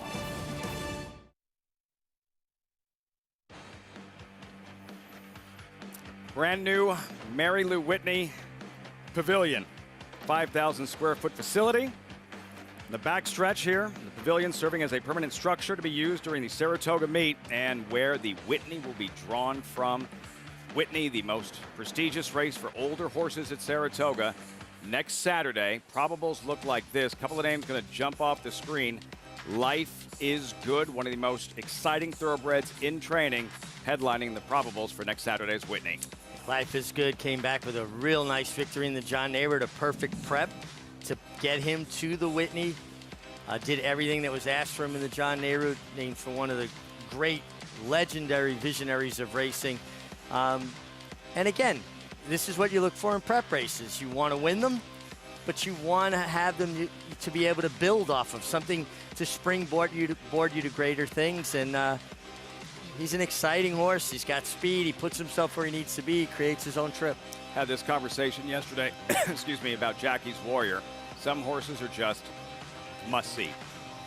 You tune in.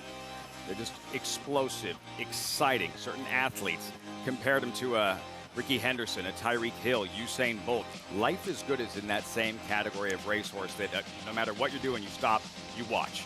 They're generational talents. Horse like Flightline. These are horses that we'll talk about for years to come. You know, horses that I saw in the 70s were generational talents. Horses like Ruffian, Forgo. These horses are those type of horses that we will always remember. And create fans as well, a following. Life is Good. But we can't sleep on the competition. In Olympiad, what he's been doing, a little bit beneath the radar, and he's going to have to go head-to-head with Life is Good. Do you think he's good enough upside, going well enough to contend with Life is Good, assuming Life is Good brings his best in the mile and an eighth Whitney? Olympiad is undefeated around 2 turns. He was good younger sprinting, but I think he was good just because he was talented. I don't think he was comfortable doing it. He just had so much natural ability. Since he stretched out to 2 turns, he's been unstoppable. And I think there's a question that Life is Good, how far does he really want to go? Does everything past the mile start to stretch him? I think that we saw him in the Pegasus World Cup. I think that, yes, he can run a mile and an eighth. Talking about Life is Good, you're looking at Olympiad, but what distance does a horse thrive at? Is a mile his best? Is that where he is at his best? I'm not quite sure. With Olympiad, though, I don't think you have any of those questions regarding distance and where a horse is going to maximize potential. It could be the equalizer, the distance, where Olympiad is undefeated 2 turns. Life is Good is certainly brilliant, but where does he top out and where does Olympiad get stronger? And, Hot Rod Charlie in the mix as well. Exciting edition of the Whitney and another great week of stakes racing at Saratoga. On the undercard of the Whitney, the Longines Test, most prestigious sprint race for 3-year-old fillies here, Saratoga Derby. On Sunday, the fillies in the Adirondack, 3-year-old Saratoga Oaks. Big weekend of stakes racing coming up, week 4 at the Spa. And you can count on Todd Fletcher being well represented, of course, with Life is Good in the Whitney here, tending to Prank, the odds-on favorite, half-sister to Belmont winner Mo Donegal, her debut in 8 minutes. He was just put together like a machine, and he had a great mind. Everything about him was what you'd want. Tis the Law pops the cork in the champagne. Tis the Law is going to win the first leg of the Triple Crown. I've never seen him get tired. Respect the law. Tis the Law. His structure is just perfect. His bone is perfect. He's left the others behind. He's going to win the Run Happy Travers. He's everything you would look for in a horse. For over a century, success starts at Saratoga. As America's #1 ranked yearling sale by percentage of Grade 1 and graded stakes winners, Saratoga is the can't-miss event of the summer. One catalog of selected yearlings offered over 2 electrifying evenings. Recent Grade 1 winners include the brilliant Flightline, Bleecker Street, Maracuja, and Queen Goddess, plus new Hall of Fame inductee Tepin. The Fasig-Tipton Saratoga sale, August 8th and 9th in Saratoga Springs, New York. Where will you be?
Welcome back, and thanks for joining us here on Saratoga Live, brought to you in part by America's Best Racing. For the love of the race, check out americasbestracing.net today. Well, 2-year-old fillies in the paddock getting ready to contest the 5.5 furlongs. And well, we do see a favorite Todd Fletcher firster, not half to Mo Donegal. We'll start with Chad Brown's horse. That's number 1, St. Benedict's Prep, a daughter of Flatter. Now, there isn't much immediate pedigree to go on, but the second dam was Wend, who did earn a 100 Beyer speed figure and is a multiple Grade 2 winner on the turf, though. But I actually like this filly. I like the way she's put together. She's big, she's mature looking. She has that eager disposition here in the paddock. Fitness, yeah, she's probably about 90% there. So maybe we do need to take the wait and see approach, but one that I'm going to watch with interest. Now on to number 5, Prank in here, as we were talking about.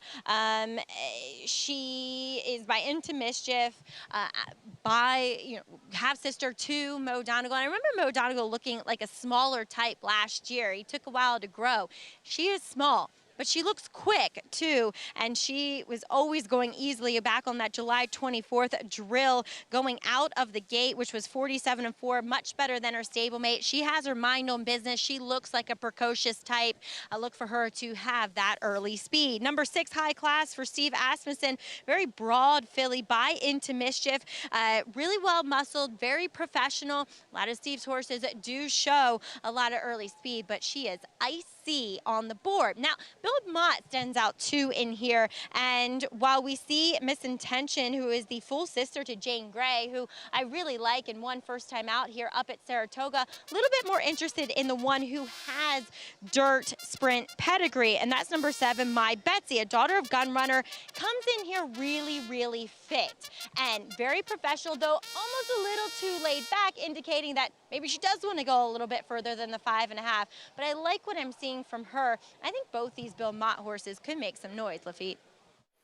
See if she wakes up front side, Maggie. My Betsy. Post-parade 2-year-old fillies, 2-year-old race of the day, brought to you by Spendthrift Farm, home of North America's 3-time reigning champion General Sire, Into Mischief. 3 of these fillies by Into Mischief. Here is Check Engine Light, Al Gold's beautifully bred filly. Yeah, filly by Uncle Mo at a Giants Causeway mare, draws Flavian Pratt. Jorge Abreu can get 2-year-olds home. He's about 11%. Splurge needs to break today. Yeah, didn't break well at all first time. Hesitated to break. Could improve off of that effort, though. Misintention. Godolphin homebred, first of 3 by Super Stallion Into Mischief. Yeah, they're betting the other Into Mischief, Prank. But this one, Joel Rosario riding for Bill Mott.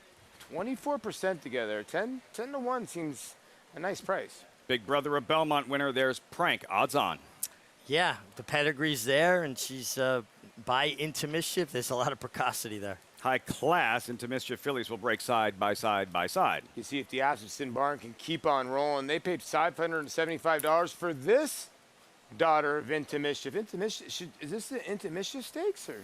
2-year-old race of the day, Spendthrift. All comes together. My Betsy, nice and fit. Outside Dagmar, Coffee Pot Stable debuting filly. You know, this one for Wayne Catalano, he just hollered at us. I think this horse might have a look. You know, he trained the Damn She's on Parade, who was a nice little runner. So at 11 to 1, if you like, not without a shot. She's feeling it out there, Richie. Yeah, Wayne Catalano, interesting guy. Rode 1,545 winners as a jockey. Has trained 2,949 winners as a trainer for a combined total of 4,494 victories. Pretty strong resume. When are we having the Catalano. throwdown, the cook-off with Wayne Catalano and Richie Migliori? You know what? I'm kind of feeling a little bit bullish about it. I'm ready to throw down. So we're going to go Italian against some little Cajun, because, you know, Wayne's got a little Two Cajun. great food cultures. Oh, okay. All right. Prank, there she is for Todd Fletcher, Rad Ortiz, looking to go back-to-back. One of those moments here, Richie. 2-year-olds, well-bred. We know what Big Brother did, and exciting to see what she does in her debut starting here at Saratoga as a 2-year-old. This is the best part of Saratoga to me, the unveiling of 2-year-olds. The 2-year-old races over the year have produced champions. We've seen Derby winners debut here, Turf champions debut here, Sprinter champions debut here.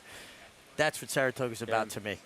Yeah, and I know she's a half-sister to Mo Donegal, and people are like, I think people are thinking, okay, she's getting bet because of that. No, I think it's a different story. She's been working lights out in the morning.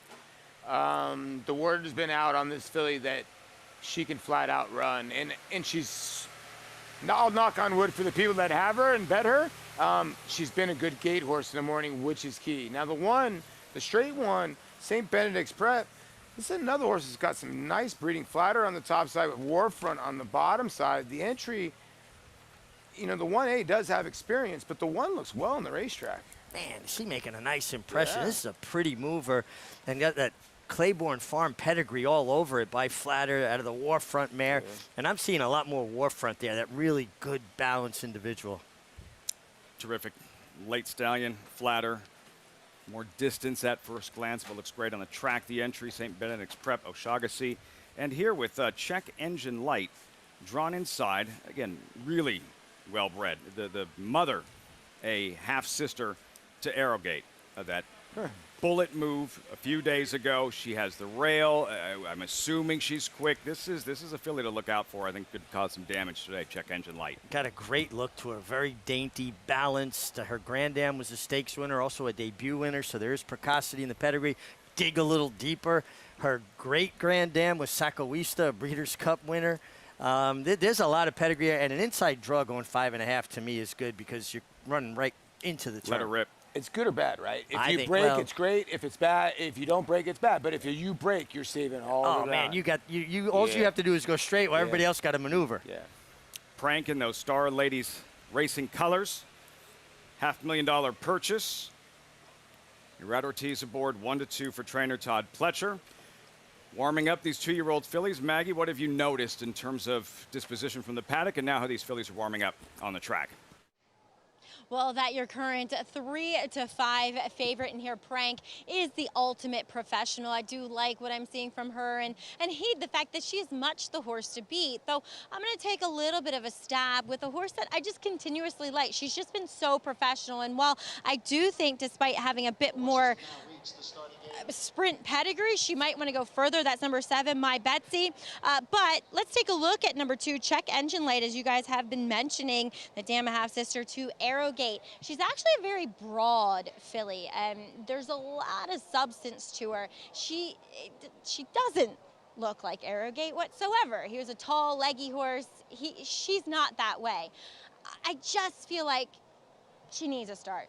She's a little bit of skin disease on her. I could be wrong. She could be wickedly fast away from that inside post position, but just my initial thoughts were she'll need a start. As number 4, Misintention, as I was mentioning, lovely, lovely pedigree on this Godolphin owned and bred horse by Into Mischief. And I like her. She's athletic. She's beautifully put together. I just sense greenness with her. She's wearing blinkers first time out, which is something I don't love to see with Bill Mott first time starters. And boy, Joel Rosario had his hands full when she first broke away from the pony. She was bronking and stomping. He, as usual, is the coolest customer in the world and managed to sit right in the middle of her and stay on, Lafitte. Joel being Joel on Misintention. Proud moment for Spendthrift, the 2-year-old race of the day. Spendthrift, 2-year-old race of the day. 3 by Into Mischief, Misintention, Prank, High Class. Final thoughts, gentlemen. I think a loaded race, and you might see something special out here. I think this is going to be a really, really key race. Maggie's selection, the 7, My Betsy, out of a mare that was undefeated, 5 for 5 by Gunrunner, gets 22% with first-time or 2-year-olds. Yeah. Breeze Easy LLC steps forward for Mott. All set for the late pick 5. 2-year-old fillies, Spendthrift 2-year-old race of the day. Here's Johnny I.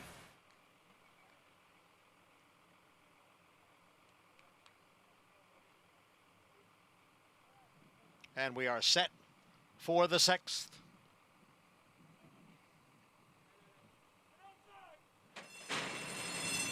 And they're off.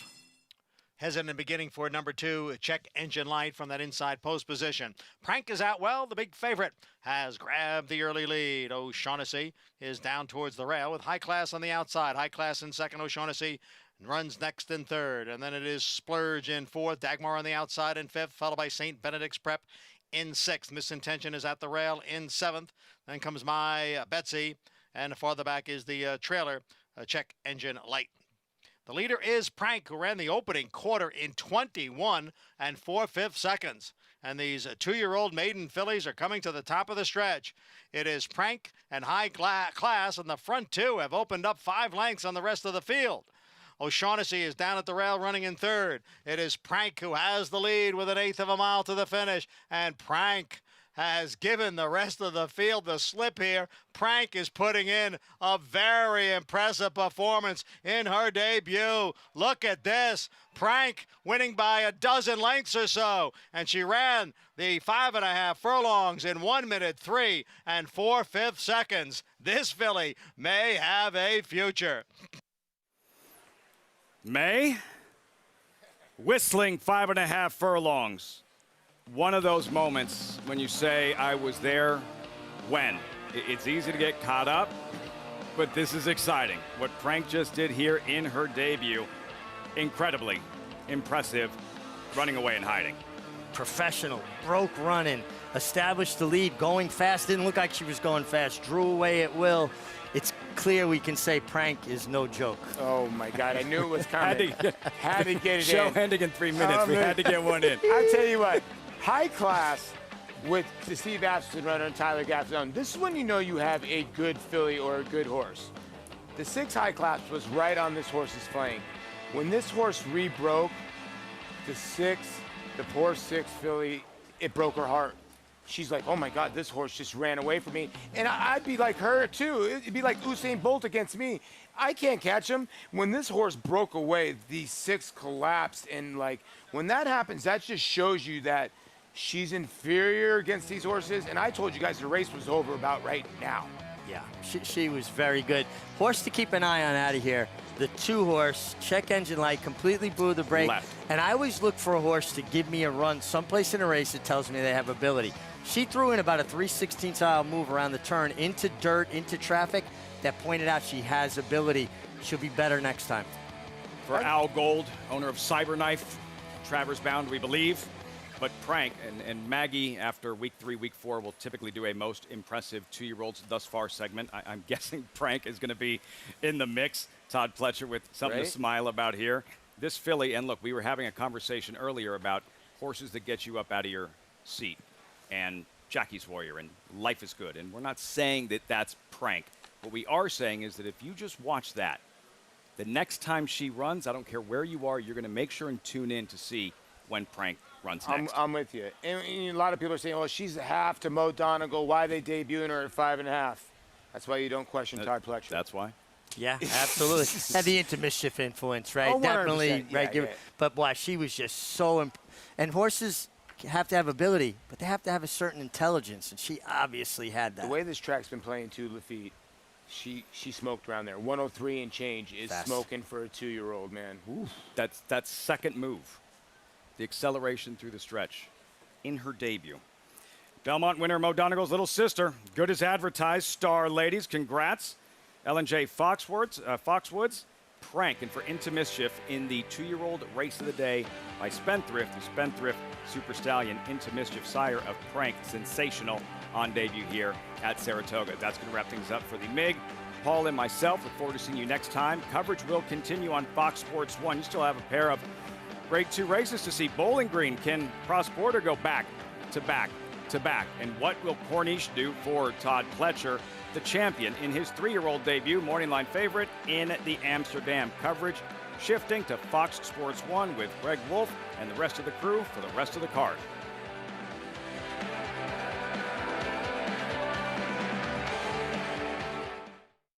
The return of Sunday Silence. Sunday Silence surges to the front. It's Yoshida in front. Yoshida takes charge at the top of the stretch, and Yoshida wins the Turf Classic. Here comes Yoshida, storming home in the center with Gunnevera. Yoshida! Yoshida has won the 1-word. The perfect balance. Yoshida.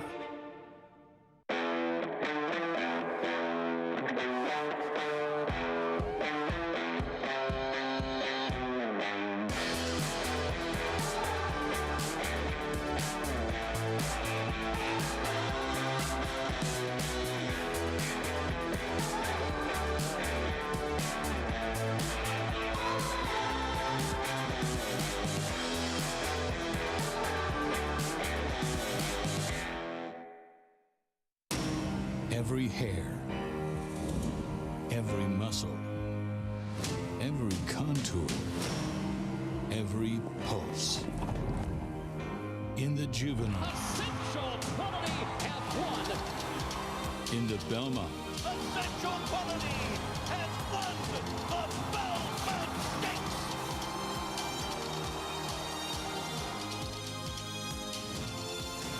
well named. Racetrack Television Network brings you every race, from every track, on every screen, every day. With monthly packages starting as low as $5, RTN gives you great value and access to more live HD streaming and race replays than anyone. Visit RTN.tv today to sign up and watch on almost any device, including Roku and Amazon Fire. RTN has packages that start at $5 per month.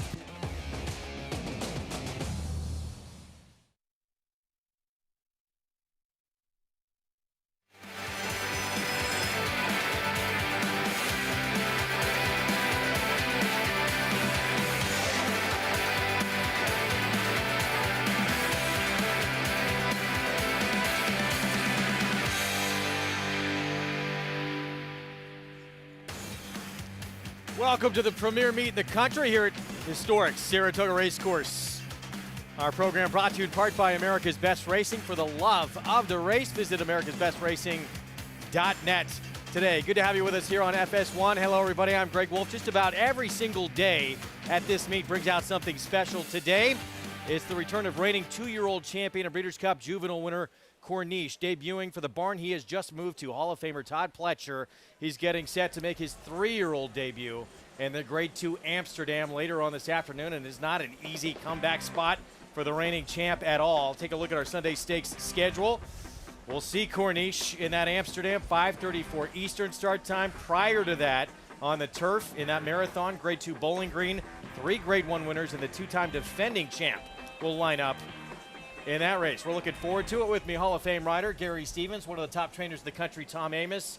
And for this Amsterdam, Corniche, obviously as a 2-year-old, he was brilliant. Yeah, he was a superstar as a 2-year-old. Will he be a superstar as a 3-year-old? A lot of people are talking about the trainer change. Well, we went from one Hall of Famer to another Hall of Famer. That's like if Mike Smith got the reins standing many of the horses I rode and vice versa, they were still going to run for me. And Tom, these Bob Baffert horses who moved to different trainers, Todd Fletcher's seemed to do a pretty good job with him. It's been almost seamless. Yeah, that's Corniche on the lead right there in the juvenile. And I think the thing that's most pertinent about this specific race is Corniche broke from an extreme outside post position before going to the first turn, was able to get over and make the lead and keep on going. A tough task against what at the time were the best 2-year-olds in the country. Yeah, and Tom, today shortening back up to sprinting. Should be noted, he did break his maiden going 5.5 furlongs and ran the fastest speed figure that he ran in his 3 races. We haven't seen him, though, since that November 5th Breeders' Cup Juvenile win. He didn't even come back to the work tab until April 15th with that first official time work. So off the bench, Tom, for a race like this against quality of competition you're going to face in here at Saratoga, what do you expect? Well, I expect we're going to see Corniche pick up where he left off. I mean, for me, Corniche was a very good sprinter to begin with, starting back at a sprint distance, although the most recent race we watched off the layoff was a 2-turn route race. Todd Fletcher, one of the best at getting him ready off the bench. I think you're going to see Corniche reemerge as a 3-year-old. Had some options. Obviously, this horse, a ton of talent, proved he could win going 2 turns, but Todd Fletcher said with all that time off, we didn't want to tackle a race like the Curlin or the Jim Dandy. Going to start here, potentially go to the Allen Jerkins later in the meet, which would be at 7/8 of a mile as well, and then maybe down the line we'll see him tackle 2 turns again. We're looking forward to that. Amsterdam coming up a little bit later on in the card. Bowling Green, as we talked about, precedes it. 3 Grade 1 winners, and Cross Border, one of a couple of 8-year-olds in here, the 2-time defending champion, won via DQ back in 2020. He legitimately earned it last year to get that 2nd win in a row. We'll see if he can do it again. Let's head to our paddock set for the first time. Andy Serling and Jonathan Kinchin. Hi, guys. Hi, Greg, and the rest of that crew. Jonathan, how are you? I'm well, sir. How about you? Excellent. Great card. I mean, really interesting race today. We've seen some good performance. We just saw a tremendous 2-year-old. Can I be the first to say it? Prank is no joke. I tweeted it. I couldn't help myself. Allowance race coming up is terrific. The Amsterdam might be the stake of the meet. And I know there's only 5 in the Bowling Green, but there's a plethora of good horses in here. It's a very tough race. It's funny, we didn't talk about this, but I literally was thinking of saying the same thing. This is if someone tells you they love a horse in here, they're probably lying a little bit, because it feels like or they ridiculous. can all win. Yeah. Lying or ridiculous. But that's the racetrack. Or both. Yeah, exactly. Both things happen. I think it's a lot of fun. I'm excited to see Arklow. Arklow snapped me on Derby Day one time, and it was very, very upsetting. But I fell in love with him after that. He's such a cool horse. Oh, he is a cool horse. Now, whether or not he can come back, and it's a tough field, is Rock Emperor going to show up with one of his occasionally trips? Because he runs his good race. He's probably too tough for these. But Highland Chief, I think, is a deserving favorite. I mean, I understand that the bloom's a little bit off Gufo, but he's still a pretty good horse. I know Yabir didn't have the best of trips, but he's still the Breeders' Cup Turf winner. And it's not as though Highland Chief ran badly in the Manhattan without the best of trips. I thought he was the horse to beat in a wide-open race. I think as well. I mean, look, he's run 2 really big races in back-to-back efforts. He can be tactical, which I think is important in this race. He can find himself a little bit more forward than I think some of the other ones could. In a small field with not a lot of speed in it, I think that's probably where he's going to want to find himself forward. Oh, yeah. I mean, he runs best that way. I wonder if you think, I wonder if Chad Brown will want to be aggressive with Imperator. I mean, I understand he won. It was a boggy turf 2 back, and it's hard to know how much that role that played in his big performance. but he has run well before, and maybe kind of like a Tribhuvan, who they discovered later in his career could run really well on the front end. Maybe they're aggressive with him. Is cross-border the speed? It's a little murky, right? No, you're 100% right. I mean, I would think Manny would try to get some position moving forward with Imperator, especially based off of that performance 2 back. Now, that pace was a crawl. And it was a bot. Well, it was. Yeah. I mean, it wasn't yielding. It was an absolute. Yeah, exactly. Look, I think it's a really, really fun race, and I played the Pick 6, and I had to use 4 horses. How many did you use in this race? In this race coming up here, I mean, it's a great allowance race in the turf. I used a lot. I do think Soldier Rising, if he runs his race, will hang and finish second. Well, no, I think he stands out a little bit on numbers from a late pace standpoint. Oh, he's the horse to beat, but. I know. And I know he lost to Channel Maker last time, but that was the equine chandelier act of the year. But I'm curious, particularly what Tom Amoss thinks about really anything. Tom, care to respond? I did last night, and all of a sudden he's your buddy. He's cheap and he can be had. Best friends, Andy Serling and Tom Amoss. It's good to see you guys out last night getting along. Today's race is presented by Claiborne Farm. We have races 7 through 10 ahead, as the guys were saying on the paddock set. These next 2 races, both on the grass, races 7 and 8, incredibly wide open. The Amsterdam, no easy race as well, with the 2-year-old champ returning, Corniche off that long layoff. And just for good measure, the finale on the card. Maybe the best betting race of this sequence. You can play it all by getting signed up and started with Naira Bets. That's the offer. $200 deposit match sign-up bonus when you punch in that code for new members. Toga 200 at NairaBets.com or on the Naira Bets app. Well, I said there's always something special at this meet each and every day. We just saw something very special right before we came on FS1.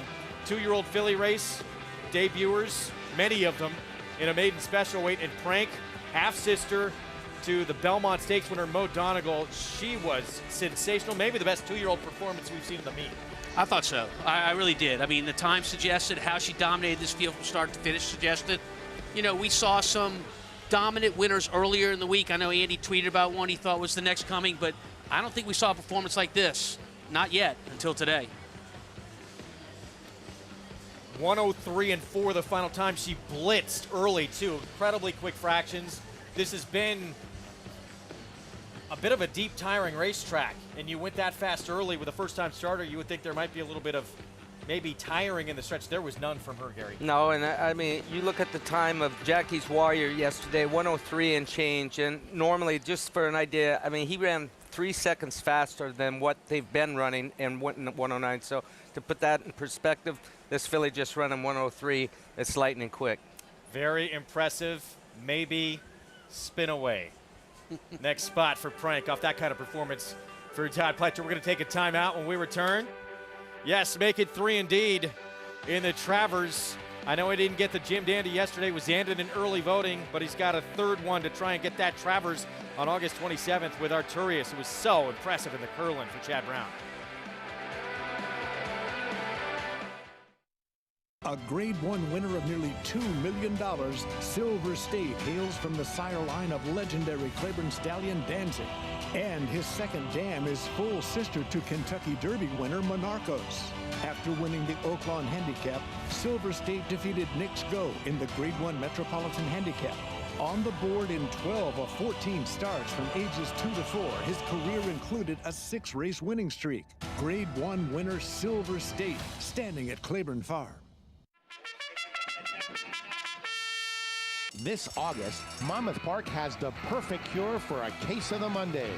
With live racing every Monday starting at 2 p.m., extend your summer weekends and wager on action-packed racing from the Jersey Shore. Plus, play the new 50-cent Monday Mid-Atlantic Pick 4, pairing 2 races from Monmouth and Colonial into Monday's featured bet.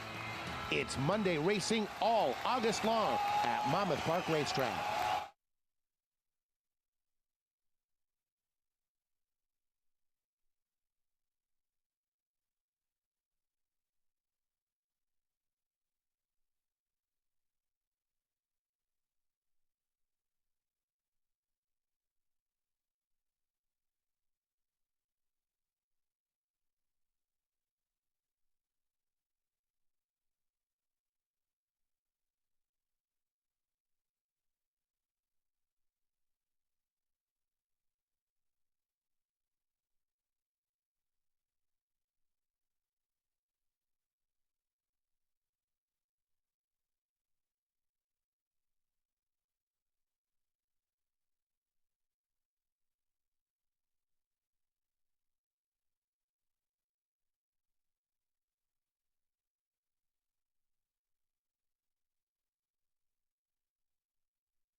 We are back on Saratoga Live on FS1. Our coverage brought to you in part by legendary Claiborne Farm.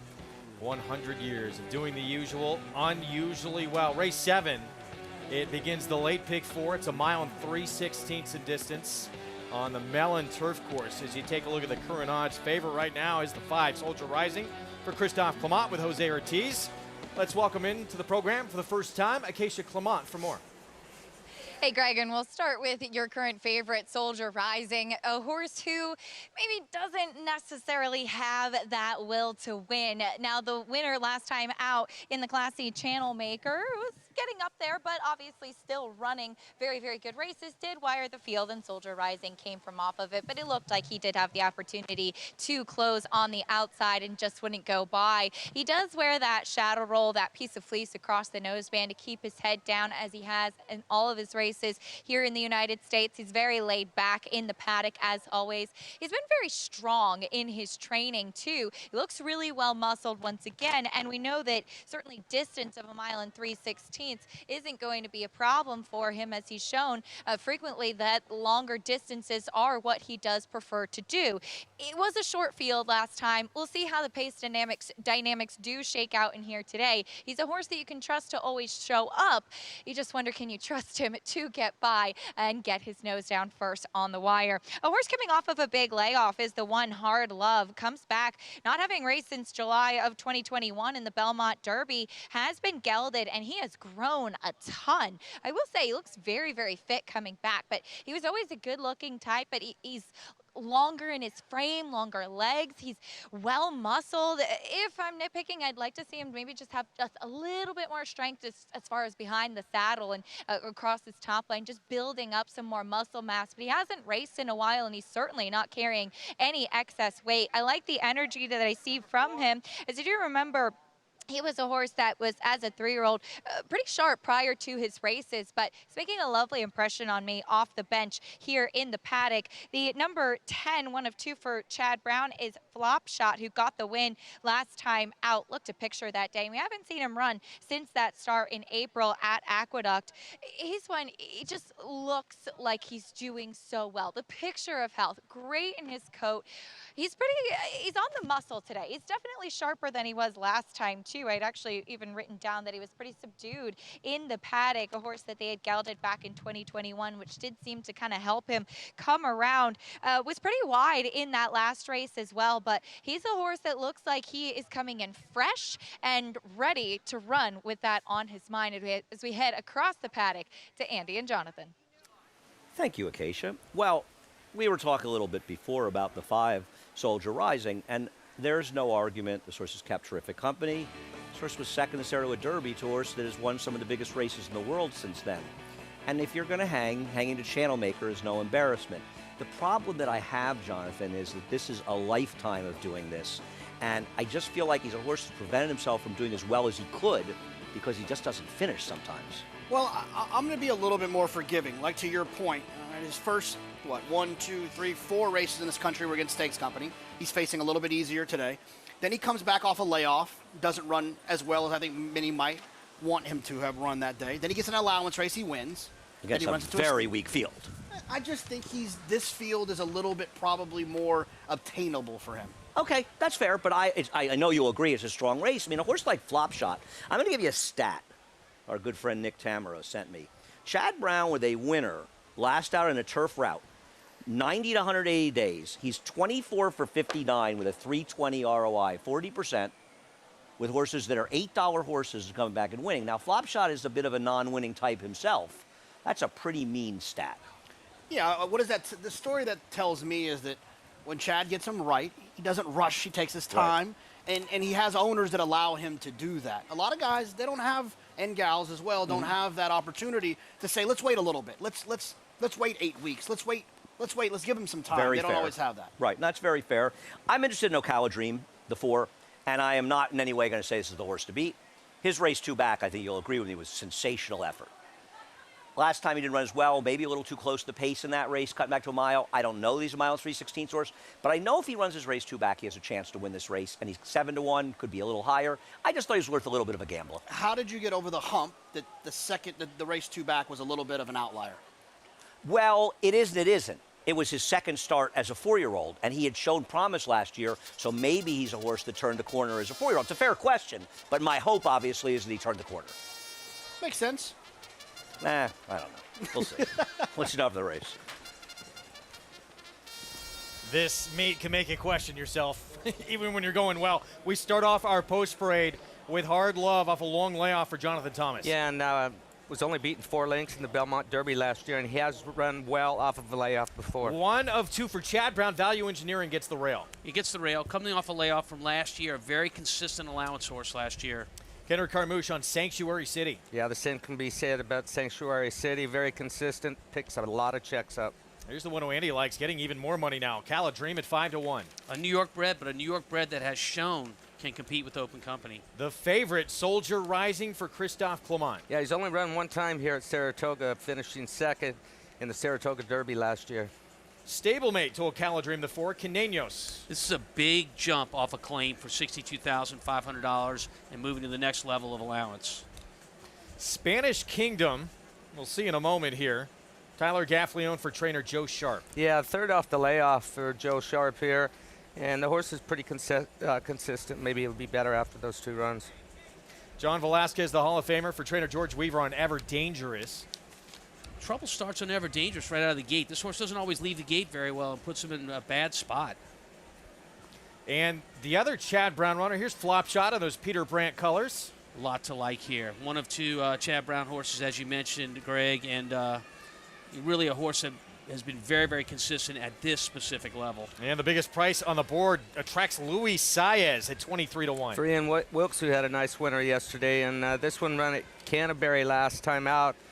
Didn't show a whole lot that day.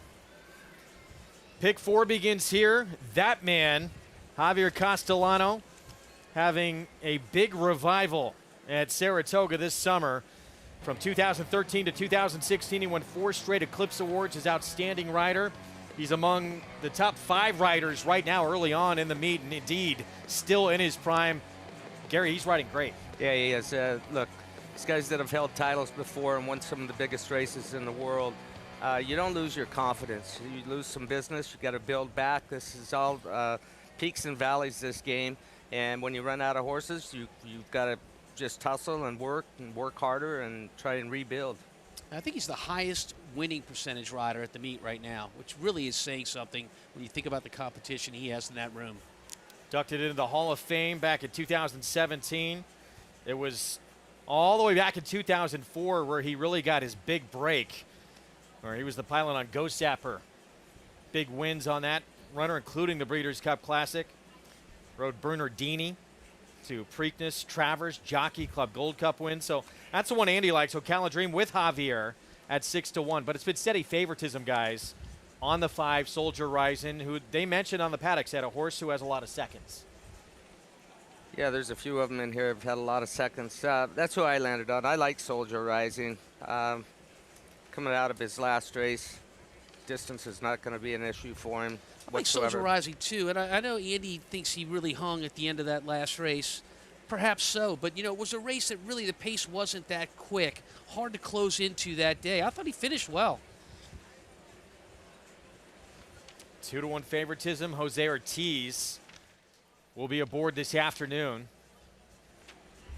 as he holds as the favorite. You got 2 Chad Browns, though, as we send it back to the paddock set. About Soldier Rising, when he was second in the Saratoga Derby, a state of rest. Between him winning his non-winners of 1, other after that, the horse who beat him won the Cox Plate, the Prix Gannet, and the Prince of Wales at Ascot, 3 of the biggest races in the world. He's obviously good. He'll win this race if he runs his best race, probably. As far as others, Sanctuary City is a horse you mentioned. I think he's one of the coolest horses in training. I completely agree. He kind of always shows up. This doesn't matter. If you didn't bet him, he gives you a really sick feeling at the top of the stretch when he turns for home. If you did bet him, he always gives you a thrill. I think he's a really cool horse. No, I couldn't agree more. I think he's so much of what's great about the game. He may not be quite good enough to win here, but he'll run okay in here. The number 2, Value Engineering. Keep in mind, this horse flat out outran Flop Shot, and Flop Shot had a better trip when he beat him 2 back. He didn't run well last time. He's been gelded, and he's another horse that he runs well enough that if he gets the right trip, are you going to be shocked if he wins this race? Here he is being flop shot at Belmont last year, and he beat him, Jonathan, fair and square. Yeah, you took the words right out of my mouth. I'm not cutting in line to bet this horse, but I would not be shocked at all if he won. I would never talk anyone off of this horse at 7-1. And this is a wide open. If Soldier Rising doesn't run his race, I feel like any one of these horses can win this race. Right, even a horse like Hard Love coming off the long layoff. I mean, this is a very tough spot for long layoff. But when he was running as a 2-year-old in the turf, he was probably one of the better 2-year-old turf horses in the country. And he showed it beating Elders that last race at Belmont. Obviously, injuries got in his way, and it's a tough race to come back in. But once again, I'm not betting him like you say. I'm not going to run to bet him, but I think he's got a shot. I think Acacia agrees. This race is absolutely wide open. I do very much agree, Andy. And as far as the new gelding angle for Value Engineering, he was a horse that always carried a lot of condition, and I was wondering if that gelding was going to lighten him up a little bit. It hasn't, but it has changed his demeanor, which I would imagine is a big part of the decision to geld this horse. Now he's a 6-year-old. He's not going to be a stallion. It's the right move, and it sometimes just makes horses a lot more manageable as well. And I remember speaking to Chad Brown in the past about this horse, saying that he was really aggressive early on in his races, aggressive in his training, and that gelding has probably helped them to keep this horse on the racetrack and to manage him. For 11 Street Ready. Stay with me here. He was off really slow from the inside last time out, and then just was put in an impossible position at Canterbury. He got really headstrong at the back. I know that he is definitely not the win type, but I thought underneath this was a horse that could potentially outrun his odds. He's way more fit than when I last saw him in March.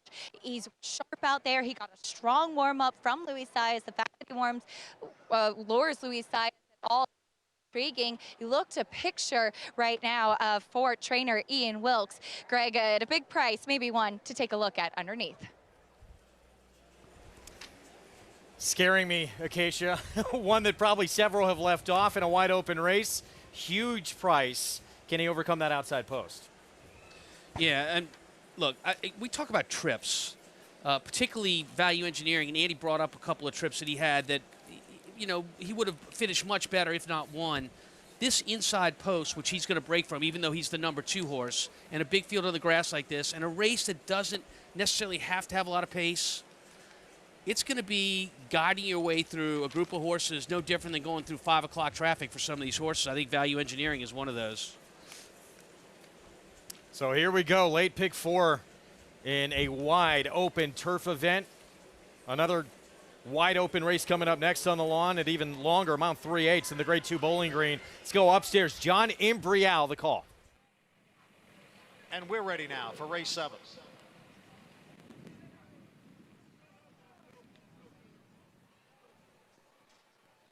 And they're off.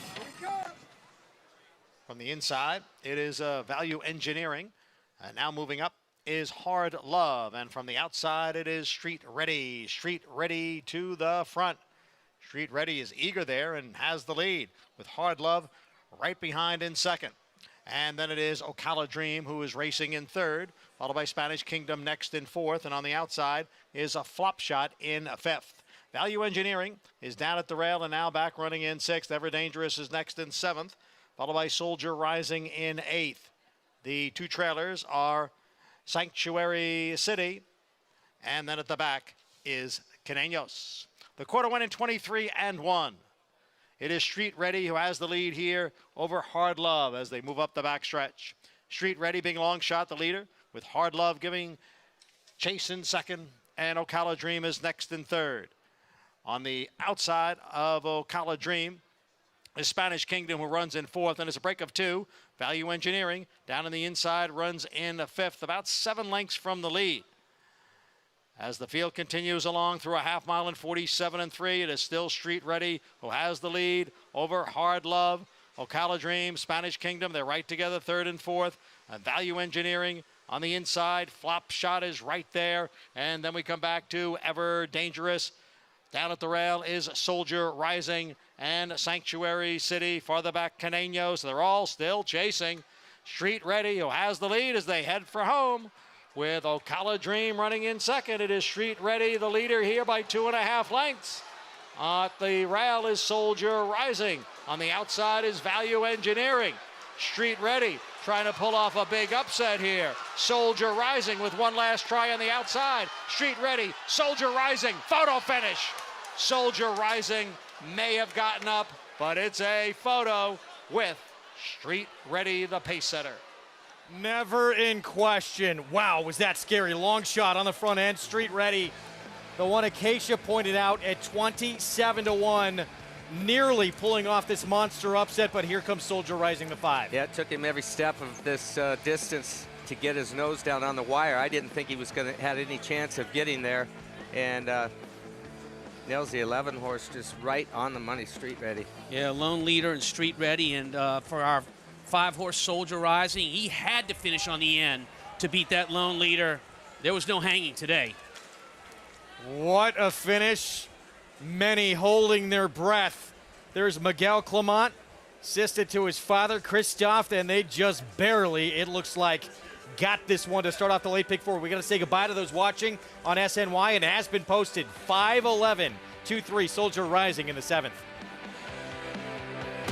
Speightstown, Munning, Echo Town. It's Echo Town for Joe Palamo, and Echo Town raced away.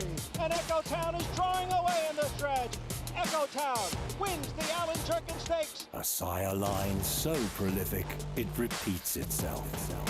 Echo Town. Who you betting on? How about an app created specifically for horse racing? Nairo Bets. We specialize in thundering hooves, fist pumping, and boosting your bankroll with robust weekly promotions. And offer betting tips from actual horse racing experts. Bet all day and night, nationwide. Get the action and thrill of horse racing with Nairo Bets.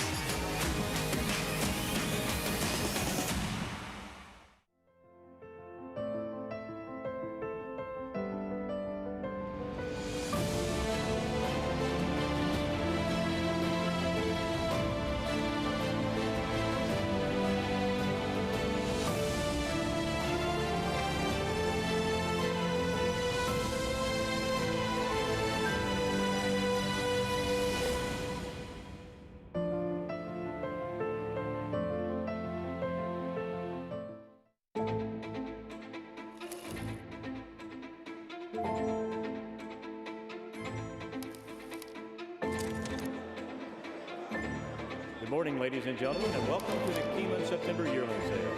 A terrific maternal pedigree, Grade 1 winners, and champions across the page. Life is good. Next goal, Go to the back. Good luck.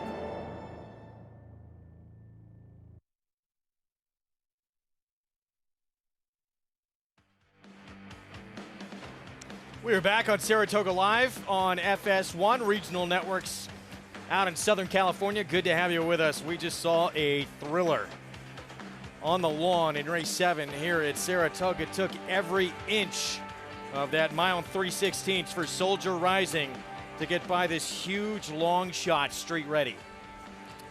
Yeah, and sometimes when you're riding a horse that likes to pull up when they make the lead, that was a lesson in how to ride them. Try and produce them where they're getting their nose down right the last couple of jumps, because they're not going to stay there very, very long. And it was an excellent ride by Ortiz. $5.80. Soldier Rising wins for the 4th time. 12 starts in his career, and here's the bid where it was launched from with Jose Ortiz on the winner. This is his 4th win in 12 starts.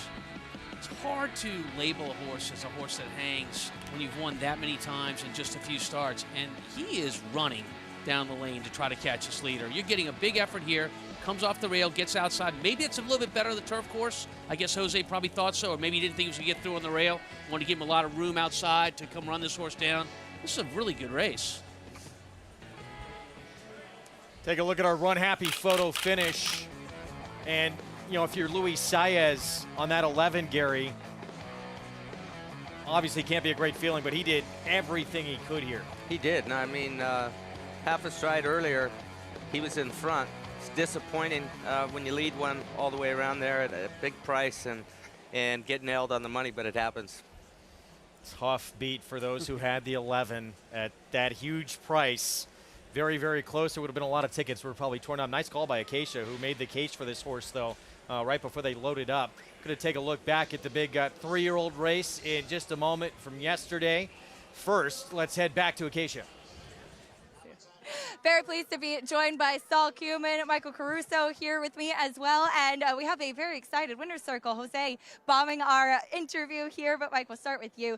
Soldier Rising has kept some good company. He's been consistent all along. Big finish from him today, though. He's a heartbreaker and a heart beater.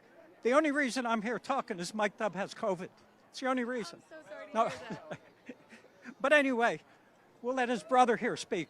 I love it, Saul. And this horse has been, as mentioned, consistent. Loose on the lead pace setter in here today, but the way that he was finishing had to be encouraged with that late rally. Yeah, he ran great. He obviously got a good setup with the pace. Jose gave him a great ride. Wasn't sure he got there at first, but it worked out great. He's just here from being kind of in that next group, and hopefully Christoph will keep him going and take another step forward. Of course, those wins are always encouraging, but talk to me about the patience that it takes with a horse that's right there, but just maybe not getting a chance to break through at the highest level. Yeah, I think you just have to trust your trainers, right? At the end of the day, we're here. We get to sit in the winner's circle and enjoy it, but we're not doing all the hard work.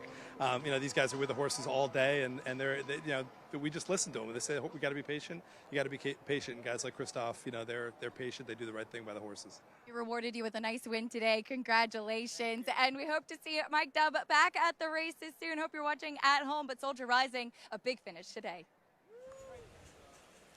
Yeah, Michael Dubb had so much success on this circuit. We wish you a speedy recovery from COVID as we take a look at the field for the Grade 2 Bowling Green. Going even further here, mile 3/8 on the turf. We mentioned 3 Grade 1 winners in here. The 2-time defending champ, who was not a Grade 1 winner, that's Cross Border. He'll try and make it 3 straight. The 8-year-old for trainer Mike Maker. A couple of 8-year-olds in here. Arklow as well, another 8-year-old coming off a layoff. For these horses, as they get older, it's just like us. If I'm 50 years old and trying to get back in shape, sometimes it takes a little harder to get back in shape than it did when I was back 25 years old. So these 8-year-old horses, sometimes a race is needed. Arklow is that other 8-year-old coming off a 9.5 month layoff, I should say. And Brad Cox's trainer says for an 8-year-old, he looks amazing and he is doing great. We'll see if he can run to that here in the afternoon coming up. We're going to look back to yesterday. Huge day, really huge weekend in this 3-year-old division to determine who was going to move on and likely who would be the favorite in the Run Happy Travers. A lot of talk about who would get the front early on between early voting and Epicenter in this Preakness rematch. Epicenter again finds himself last early on in this 4-horse field. Yeah, but it turns out it was by design. The instructions from Steve Asmussen to Joel Rosario were to let him settle, get in a nice rhythm, and make sure he finishes. And that's exactly what he did on a track that has been very tiring and very tough to make up ground on unless the race just falls apart. This race didn't just fall apart. He made it look like it did. Yeah, he really did. That's him on the outside passing all of his opponents, all 3 of his opponents. And, a pace that was relatively mild in the sense that we had one horse go to the lead, early voting, and maintain the lead by himself. That usually helps a horse that wants to do that kind of race. But in this case, for early voting, he finished 4th of 4. Epicenter, look, he's been so good. He's been so consistent. What could have been probably Steve Asmussen thinking runner-up at Kentucky Derby. 80-1 shot gets by him. Then runner-up in that Preakness with that compromise beginning.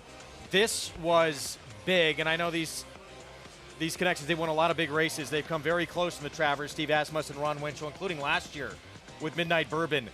Is this the horse you believe can do it in the Travers for them? He's the horse I believe can do it. After what I saw yesterday, he took a huge step forward. That's what they've been looking for. And I think Steve can give himself a pat on the back for the job he did preparing him for yesterday's race, which yesterday's race was more preparation for the big prize, the Travers. But what I saw, if he takes another step forward, yeah, he's the one to beat in the Travers. You agree? Yeah, look, he had the best resume of any 3-year-old coming into the Kentucky Derby. He was favored in the Kentucky Derby. He ran second that day, came back in 2 weeks, second in the Preakness, took some time off, came back yesterday in the Jim Dandy, and I think you've seen a rejuvenated 3-year-old in Epicenter.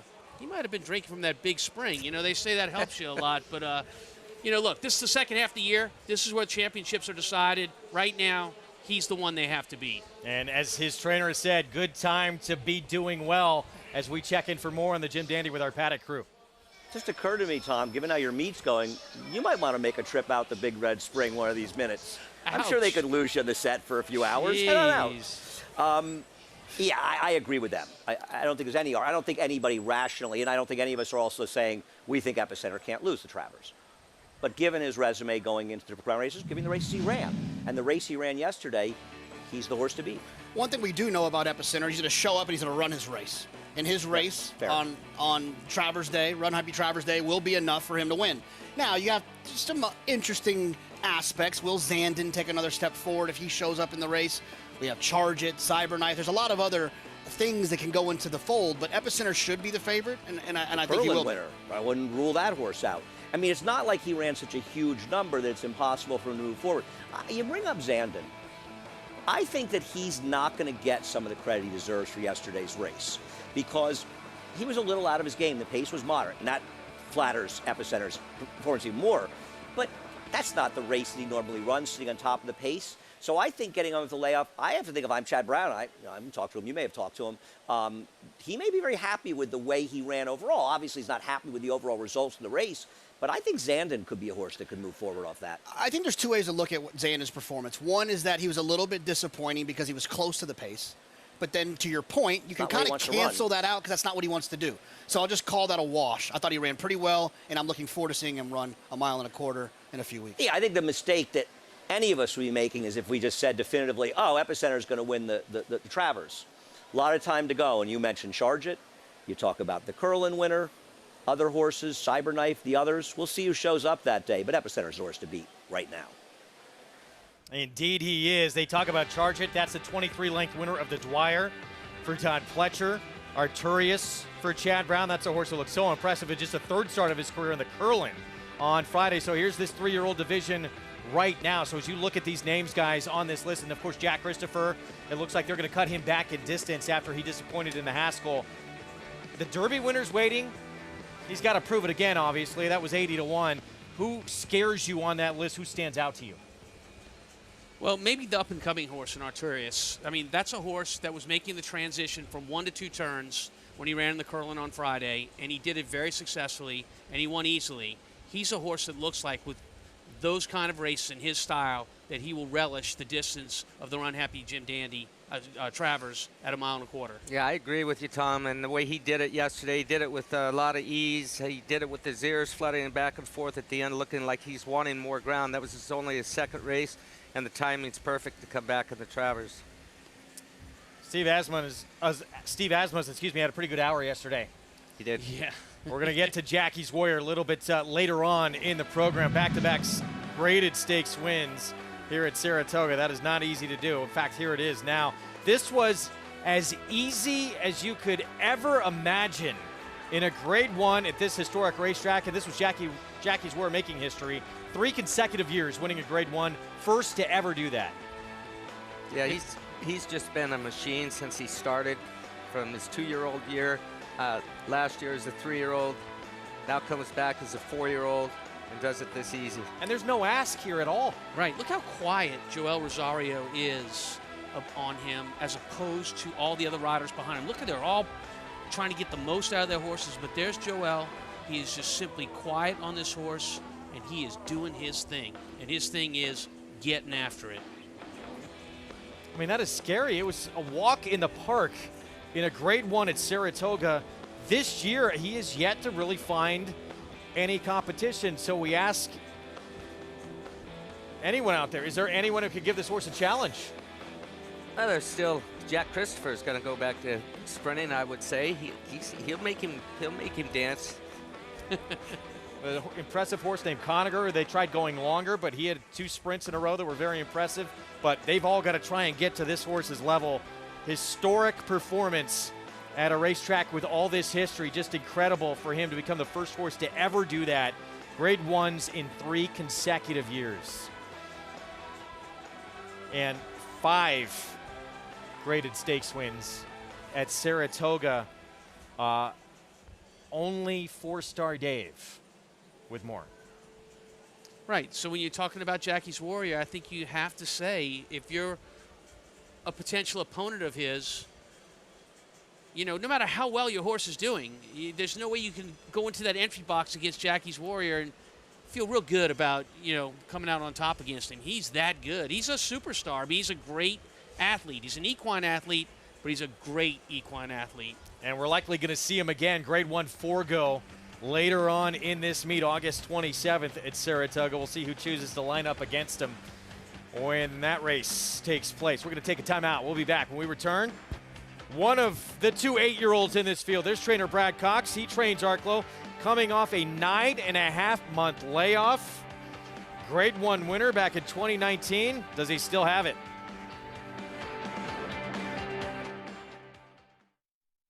Eclipse champion Run Happy, the #1 second crop dirt sire of last year, is back and showing a new dimension with winners on turf, dirt, and all weather.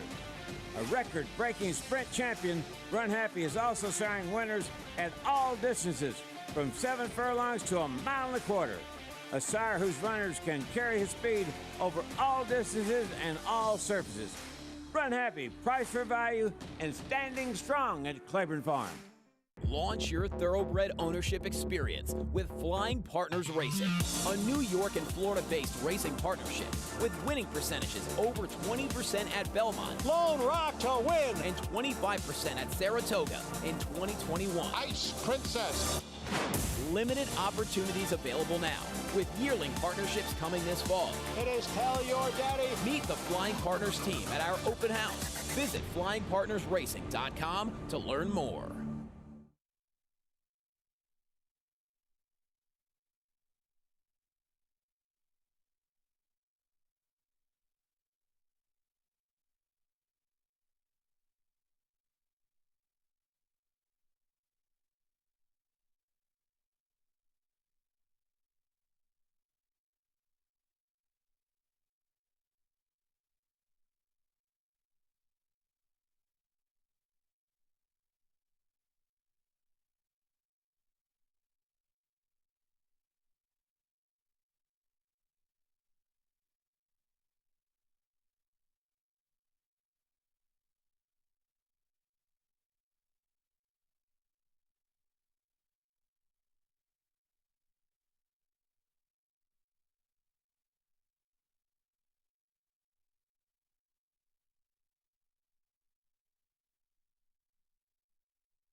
Cross Border moves to second. Channel Maker is in third. Then Rock Emperor, Breakpoint, and on the outside it is Sham Rocket. It is Channel Cat and Cross Border, and Channel Cat. They are right together. Rock Emperor is gaining ground along with Sham Rocket. Red Knight down towards the rail. Cross Border is in front as they come on for the finish, and it's going to be the New York bred Cross Border to win Saratoga's Bowling Green Stakes. That was last year in this race for Cross Border, going back-to-back, one via DQ the year before that. We talk about horses for courses here. The great Quick Call, 4-star Dave. This horse, 6 for 8 lifetime at Saratoga. It's got to make you like him, especially Saratoga, because we find that horses that handle this turf course, they handle it time and time again. Some kind of resume. That stat means something. I mean, horses do like certain courses, Gary. You know that being on their back. So he's one of the 2 8-year-olds in this spot. And that win for him, by the way, last year, that was the first win in about a year's time for him. He always shows up, but finally got back into the winner's circle. Since that time, he has added a win, although on synthetic. We're 12 minutes to post. Let's check in with Acacia. And Kirk Wyckoff, who we'll hear from shortly, had the best line saying that the only way that cross-border could like Saratoga more is if we took him over to Danny's and 15 Church. But we'll take a look at a bit of his competition here, starting down to the inside with the number 1 L'Imperator, who did show quite a bit of speed to wire the field and win the Fort Marcy 2 starts back on a very soft turf course. He was the one that I thought that day handled the turf the best. He broke well. He went right out to the front under Eric Cancel, and given the fact that there isn't much pace signed on in here, I would expect Manny Franco will have him forwardly placed from the inside in here today. It's been pretty sharp. They had to finish saddling him outside of the saddling stall, and he just never looked comfortable last time out in the Manhattan. Broke pretty well and then was kind of taken back, and he seemed to resent that. I expect him to be forward today. The number 2, Arklow, the elder statesman in here, the 8-year-old. You can watch his most recent work on the turf course on the Saratoga training track here in the Oklahoma on XBTV, where he was just cruising. Did shorten up a little bit late, and he was working the 4 furlongs there. He was going pretty easily. He doesn't really need to do too much at this stage. I know he's an older horse, and sometimes as horses do get older, they tend to just carry their weight a little bit more differently, for sure. He looks like he could certainly benefit from a race and being able to tuck up a little bit. He looks a picture of health, though. He's framed up beautifully, dappled out from head to toe. Curious as to what we're going to see from him off the bench, but he's one that I may want moving forward. The number 3, Highland Chief, he was forwardly placed to win that Grade 1 Man Award 2 starts back, giving Trevor McCarthy his first Grade 1 victory. To my eye, he's actually put on some weight since the Manhattan effort last time out where he was 4th. He's one that has continued to progress being here in the States. He's forward. He seems a lot more focused, though, too. And I remember speaking to Graham Motion before that Grade 1 win. He said he's a bit of a quirky horse, and it seems like he is coming around. Curious to see where Trevor has him positioned in this short field for the Bowling Green as we head over to Andy and Jonathan. Thank you, Acacia. We'll start with the horse who's favored now, and now I have to really root for him because I got a text from somebody about, boy, is this a bad favorite. I don't quite get that. I'm not saying anybody should be a short priced here, but what's wrong with this horse? No, he's tactical. He ran well in his last 2 starts. I thought he was pretty impressive in the Man of War.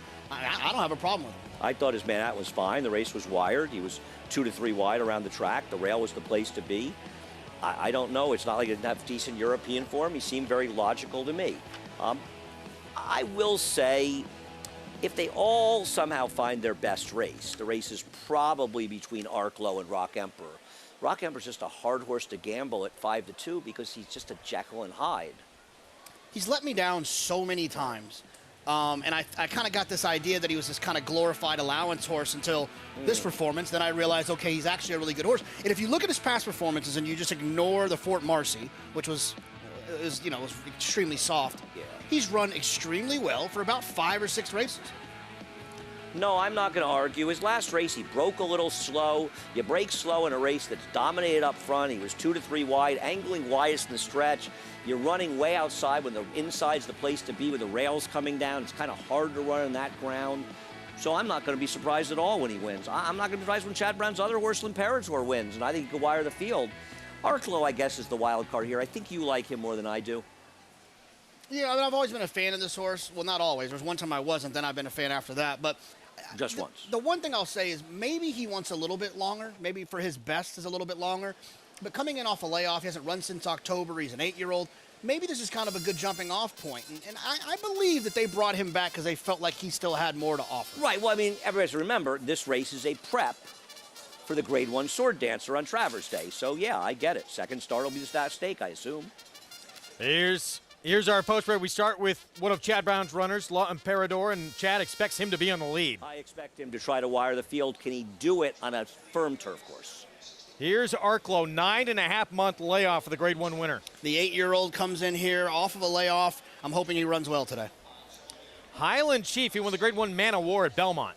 Yeah, and I think that effort would make him the horse to beat in this race, and he's a tactical horse, and I picked him, just thought he was logical. The horse for course, we talked about trying to win this race 3 times in a row. Cross-border, the only horse that one could argue likes Saratoga more than Jackie's Warrior. And Chad Brown has said he expects to see the best race of the year from Rock Emperor. Look, I think he's going to run well in here. I used to kind of dismiss him as kind of a little bit of a chandelier type. We saw Soldier Rising get over the hump. I think Rock Emperor is much better than that opinion that I had back I don't a year think he's ago. a hanger. I just think he's a horse that isn't reliable. The good Rock Emperor is very good. Yeah. Let's see if we get the best of him this afternoon. He's 5-2, the closely bunched board as you look at the odds. The favorite, though, Highland Chief for trainer Graham Motion. There he is. He's the 5-2 top choice. Now, Man of War, pretty good company that he was able to beat Gufo and the Breeders' Cup Turf winner Yabir, who had a compromised trip that day. You know, Gary, when I look at this race, I don't see a lot of pace in here. No. So a lot of these horses, they want to close. And sometimes in a race like this, they all just stay bunched all the way around there. And closers actually do have a chance with no pace because no one's taking advantage of a lack of pace in the race by getting away from the rest of the field.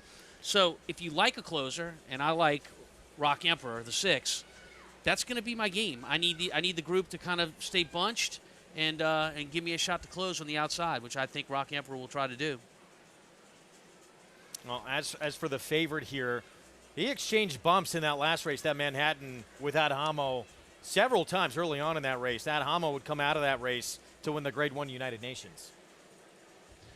Yeah, and I mean, and if you go 2 back in that race, I mean, this is a horse that made the lead at the top of the stretch, kind of tried to take over, hung on. The race was exactly the same distance as this one. So, you know, Highland Chief is a horse that can handle this distance. Question of setup. 6 minutes to post in the Grade 2 Bowling Green. Let's go back to Acacia. Very pleased to be joined by Kirk Wyckoff of 3 Diamonds. It does send out cross border. And Kirk, as we've talked about, this horse just absolutely loves Saratoga. What do you think it is? It's like the time of the year or just him coming up to this turf course that he seems to flourish here? I think he likes the weather. It was a little hot last week, but it's been great this week. He likes the tight turns. He runs this course very well. We'll be happy to go back to Aqueduct and not Belmont this fall. And as I said last year, he likes the restaurants, 15 Church and Danny's.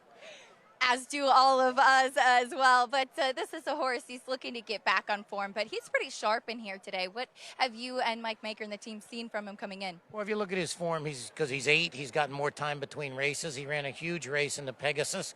We thought we could have been 1st or 2nd with a little better trip. He's still running just as fast as he did when he was 5 or 6. And I don't think the Bowling Green's been won 3 years in a row by the same horse. We're going to try and get it done. And how special is it for you as an owner to have a horse like him that's just been so durable, so consistent year after year?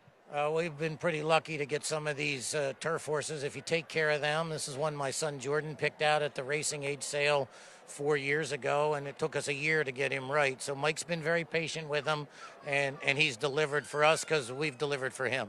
And we as fans appreciate seeing him back here today, too. Best of luck. Thank you very much, Acacia. Have a great day. Thank you, Kirk. Kirk Wyckoff and 3 Diamonds getting ready to see if Cross Border can take this race for the 3rd time, Greg. We will find out. Acacia, thank you. 7-2, trying again to win it for the 3rd year in a row. And if you're Tyler Gaffleone, Gary, on Cross Border, what's your game plan here? Well, he always puts himself in a good spot, Tyler and the horse. Cross Border is always in a good spot. I mean, if the pace is slow, he's closer to the pace. He's always just 2, 3, 3.5 lengths off the lead in a striking position, and that's Tyler's kind of horse. I think when it comes to Cross Border, the 4-horse, we have to talk about the trainer, Mike Maker, who has had a great meet, and most of his wins, the majority of his wins, have been on the turf. And he's done very well. He's a threat anytime he has a horse in on the grass here. He's exhibited that in the first 14 days of the meet. Got a chance to do it again with Cross Border, as Mr. Wyckoff said before he did that shameless plug for those restaurants. I get it. You have to do those kind of things, You got to have your favorites. I'm with you. You need seats. seats. Yeah, right. You want seats. But 3 years in a row would be rather remarkable for Cross Border to win this race. Look, it's a 6-horse field, and I went over it. Well, 5 horses now with the scratch. I went over it again, and I could make cases for anyone in the starting gate. And the reason I went for the 4 is exactly what you just said with how Mike Maker's been doing on the turf here. He's been on fire. Horses are all showing up and running hard.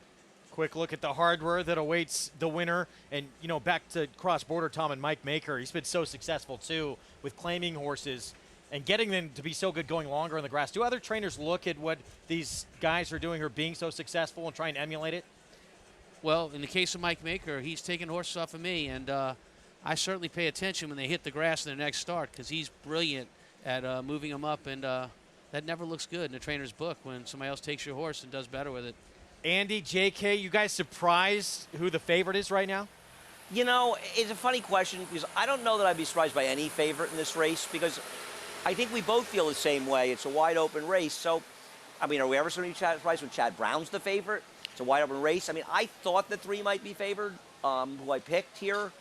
But I don't know, John. Even Cross Border, who I didn't have my top 4, he had a rough trip last time. It's actually sort of not noted. He kind of got steadied for position. He got blind switched and actually ran fairly well. And he's, you know, I'm not a big horse for course guy. I think the race he won, he ran the same race he normally was running.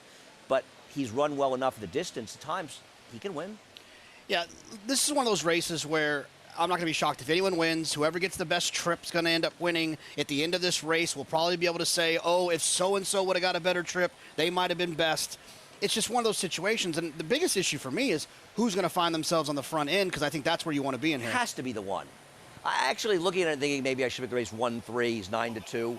And they've got to go. It just reminds me so much of Tribhuvan, where Eric Cancel sent him to lead in a race, and he wired.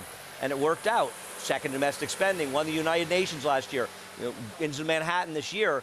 And maybe, I don't think that Chad Brown thinks he can win this race any other way. How's that? Does that make sense? Yeah. I could be wrong, but I'll be shocked. I'm interested to see because Imperator hasn't shown much speed other than that race 2 back. Right, but nobody nears that fast. Listen, Trevor could go to the front with a 3. Yep. He's a possibility. Acacia, you got any thoughts on that?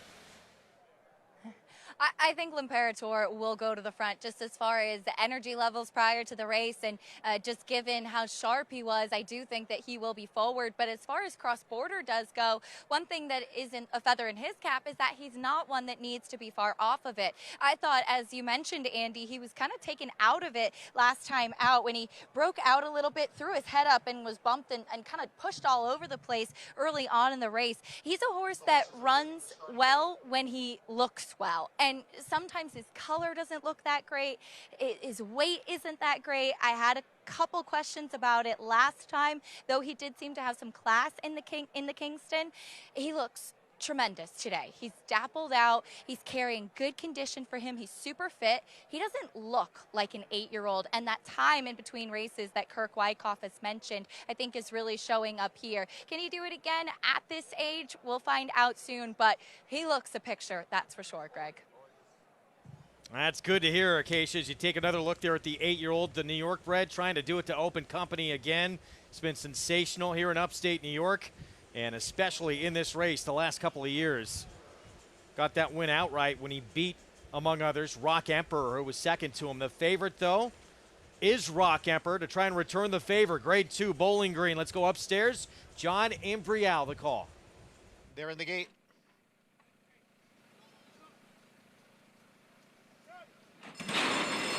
And they're off.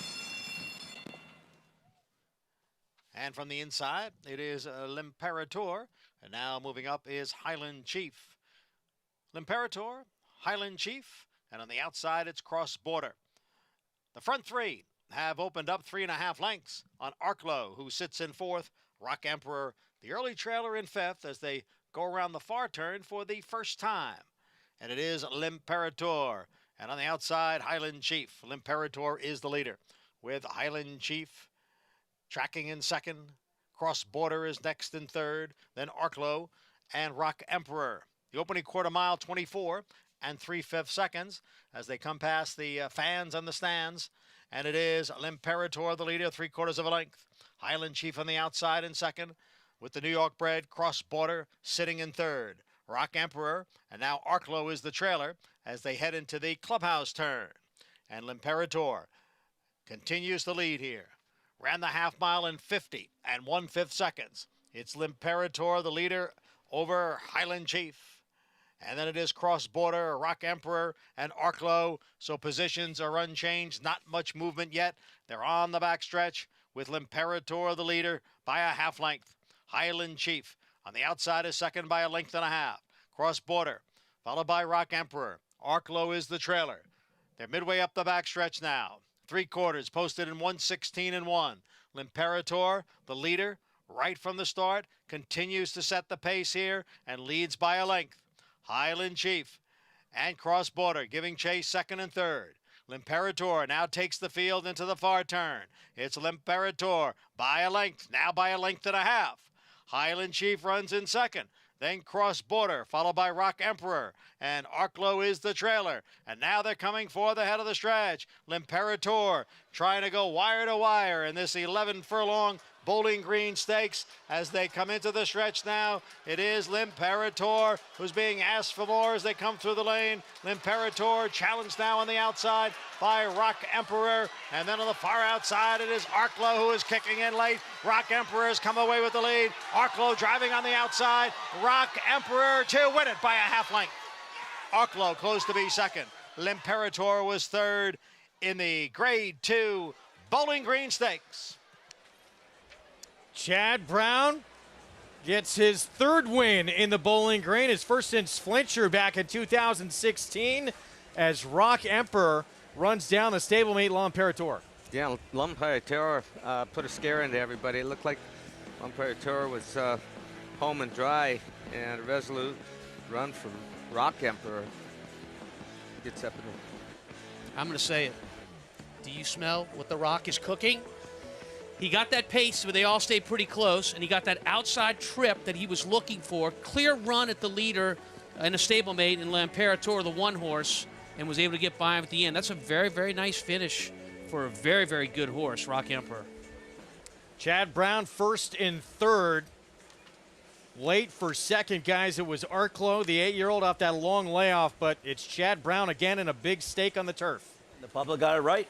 Got the right favorite. I thought he ran very, very well in here. There was a slow pace up front. It was a good job by Manning trying to steal an Imperator. I think Arklow ran extremely well to be second here, especially off the layoff. But Rock Emperor is a neat horse when he runs his race, and he ran today, and it's another nice performance. It's a very interestingly bet race.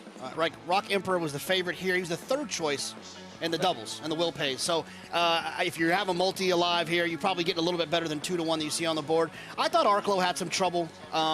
He kind of got stuck inside at the top of the stretch, but he ended up getting out and making a run. I look forward to seeing him come back as well in one of these races. Hopefully he'll show back up in the Sword Dancer. I'm sure he will. I'm assuming he will, and so will Rock Emperor. But nice to see him get the win. And I imagine it's frustrating for Chad Brown because he knows this is a really good horse. But there are times he runs like he's not a really good horse. But when he does, he's good enough to win any of these races. So you book a date. And the Grade 1 to come later in the meet. Rock Emperor runs one of his good ones. He had said coming into this race, Tom, he expected him to run his best race of the year, and he got what he expected. He did. I'm surprised they didn't stay it downstairs. My favorite expression from Andy. They knew. Favorite in this race. It's amazing, isn't it? They knew. They knew. I don't know who they is, but they knew.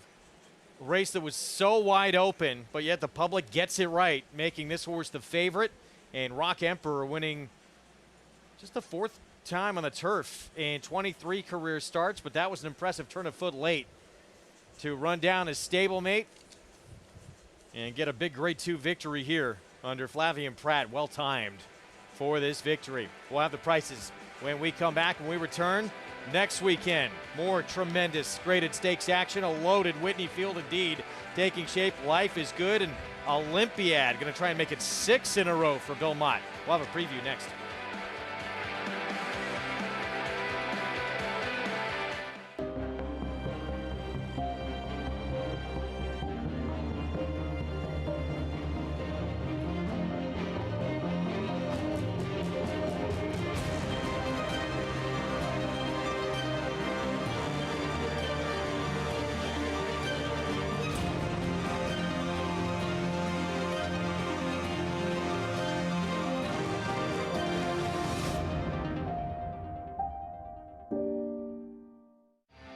Adelphi Racing Club, offering a truly personal racing experience.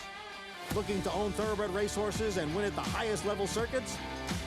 We're not just a syndicate, and our members aren't just investors. We are partners. Experience the Adelphi difference. Join the club today. Contact us to get a taste of the Adelphi experience and come hang with us this Saratoga meet. Every breeder hopes to leave a lasting genetic legacy. It's one of the few true paths to immortality. The importance, permanence, and legacy of Alapa is best understood by the influence of Prince Palatine. To put Prince Palatine's significance and that of the farm into a proper perspective, every stallion at Alapa traces their parentage back to Prince Palatine. Hill and Dale at Alapa, where the obscure becomes obvious. Irish Hill and Duchess View Stallions, proudly standing the ultra-fast, multiple stakes winning son of Uncle Mo, King for a Day, the only horse to defeat 2019 three-year-old champion Maximum Security. Well, King for a Day was basically a clone of Uncle Mo. I mean, good speed, the ability to carry it over distance of ground, real professional horse and a really cool horse to train. Sire maker extraordinaire Uncle Mo, represented in New York by King for a Day. Visit IHDVStallions.com to book your mare today. Back on FS1 on our live coverage of the most competitive meet there is in this sport. Good to have you with us on Saratoga Live. All kinds of fun for the family, not just our equine athletes. That's plenty cool to do here. How's your hoops game, Tom? It's better than that. Ooh. But Yeah, I mean, could I use a love little that work on the starting form. gate. That starting gate is a trip. Gotta get William out here. There you go. Rock Emperor. Guys had talked about him not coming with his best quite often. He brought his best here, and he gets a grade 2 win in the Bowling Green. Flavian Pratt aboard for Chad Brown, Matacat Stables, Michael Dubb. And his first win of the year after 2 pretty disappointing performances at top-level competition. He has bounced back, no question. $6.90 for the win. There's Flavian Pratt. Got the family there. New Yorkers now. Pratt's 10th victory of the meeting.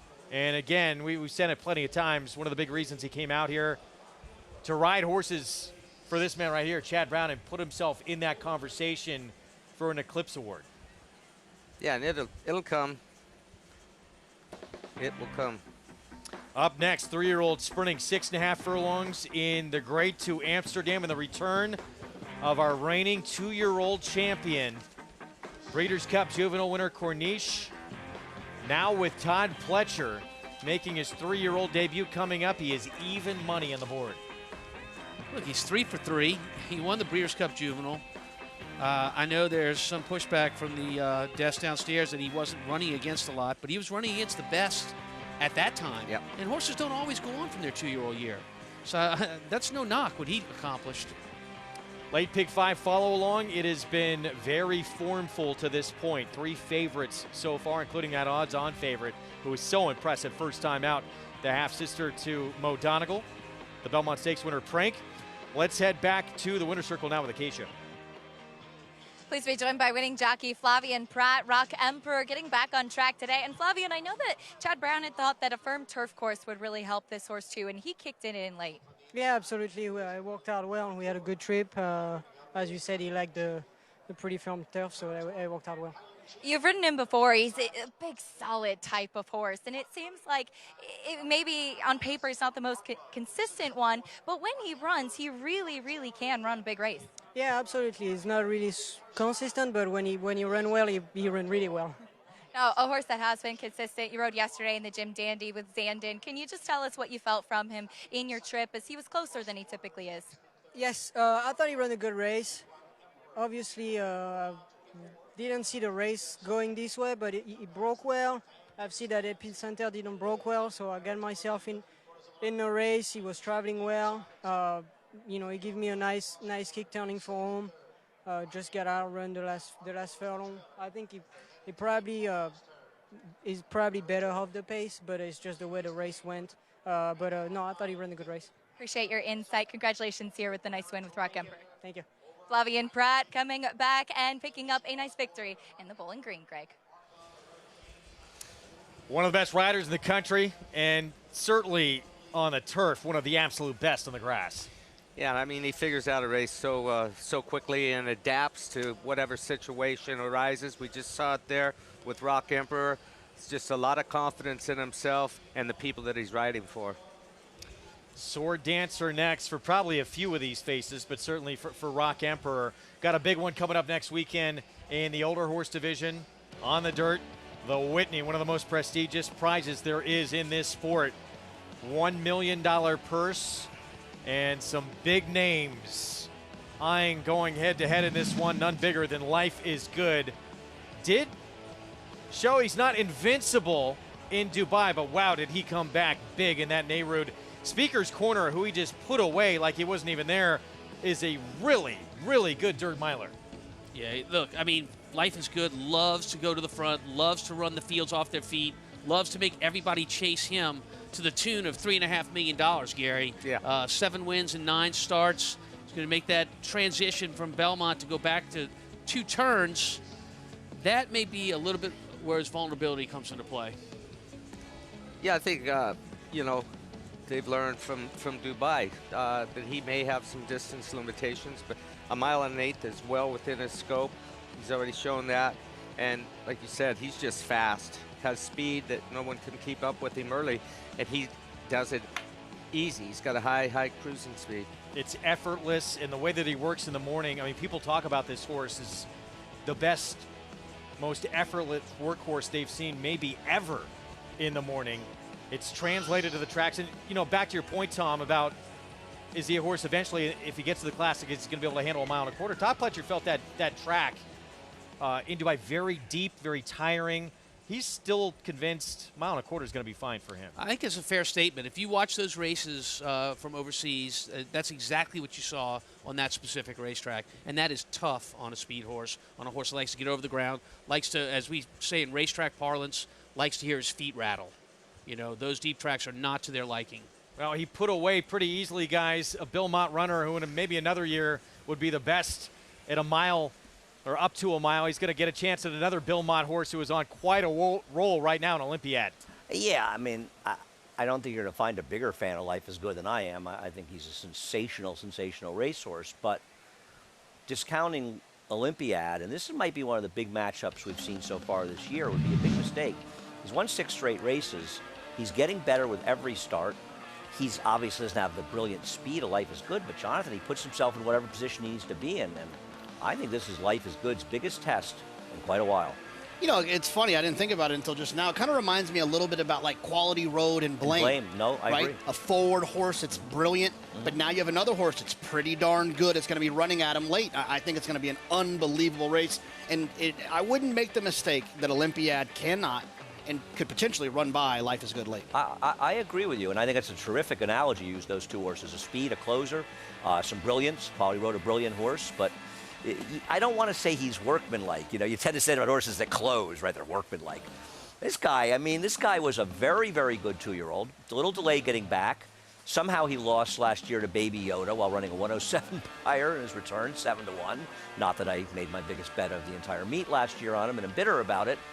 But Bill Motch has done a great job, and I'll tell you something else. Watch his mile race in the Cigar. There's an argument he could have won that day. No, look, I think Olympiad is a very, very good horse. And as much as I love Life is Good, the same as you, I like horses that are forward. It's more. We like brilliant horses. We're suckers for horses like that. Yeah, I want a horse that's forward, that goes 23 and change, 46 and change at 1 mile and 1/8 and keeps going. Olympiad is the type of horse that could run him down late. Yeah, Hot Rod Charlie running there. We're drawing the weights on Wednesday morning. Listen, you know, Saratoga, it feels like you're repeating yourself. It sounds like all you're doing is hyping things. But the reality is there's something to look forward to every day here, and the races on the weekends, particularly this year with the star power that's out there. This is going to be a very special meet, and it's really just starting. Oh, I'm looking forward to it. We got the sale coming up on Monday after the Whitney, too. I know I've seen you running around there as well. Yeah, I go there to drink, but other people go there to be seriously. I just go there to drink. How about you guys? Tom, you've been known to have a drink at the sales now and then? I know people who have given you money to buy at the sales have been known to have a drink now and then. So, you know, I have to say, look, if I'm Olympiad, my feelings are hurt by Andy's comments because to keep calling him a closer, Olympiad is a horse that's going to position so well against the pace. He might close against a really, really rapid pace, which we may get with Life is Good and Hot Rod Charlie, but he is not a confirmed closer. That's not fair. So on behalf of Olympiad, Andy, I'd like you to apologize. I did not call him a closer. What I said was people have this tendency to say that closers are workmanlike. He's not a closer. He's a horse that has tactical speed. As I said, he can put himself in whatever position he needs to win. He doesn't have the speed of Life is Good, but no, he's not a closer. He's not really close to a closer. He's not going to be on the lead. Right. That's all I was saying. No, he's not a closer. I agree. And he's certainly not a plotter. I think the world of Olympiad. I think he's absolutely terrific.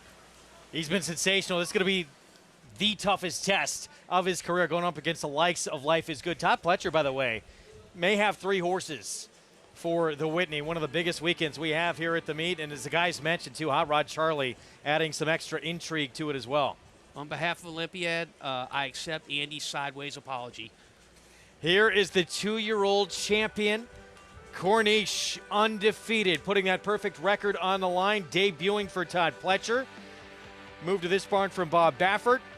3-year-old debut up next to the Grade 2 Amsterdam. De Marchelier offers breeders a rare opportunity as the only son of Dubawi standing in Kentucky. Dubawi, one of the world's most celebrated stallions, is now a sire of sires. His top sons at stud are making a name for themselves across the globe. With a picture-perfect pedigree, this son of Dubawi brings one of the world's most potent bloodlines to America. De Marchelier, standing at Claiborne Farm.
We're back on Saratoga Live. Grade 2 Amsterdam next. Amsterdam City, about 40-minute drive west of Saratoga Springs in Montgomery County, New York. Named after the Dutch capital, Amsterdam, the first town board on record back in 1794. Looking forward to seeing the 2-year-old champ come back. Corniche, 6-5 on the board as he puts his perfect record on the line. I haven't seen him since that Breeders' Cup Juvenile win. Let's go to Acacia.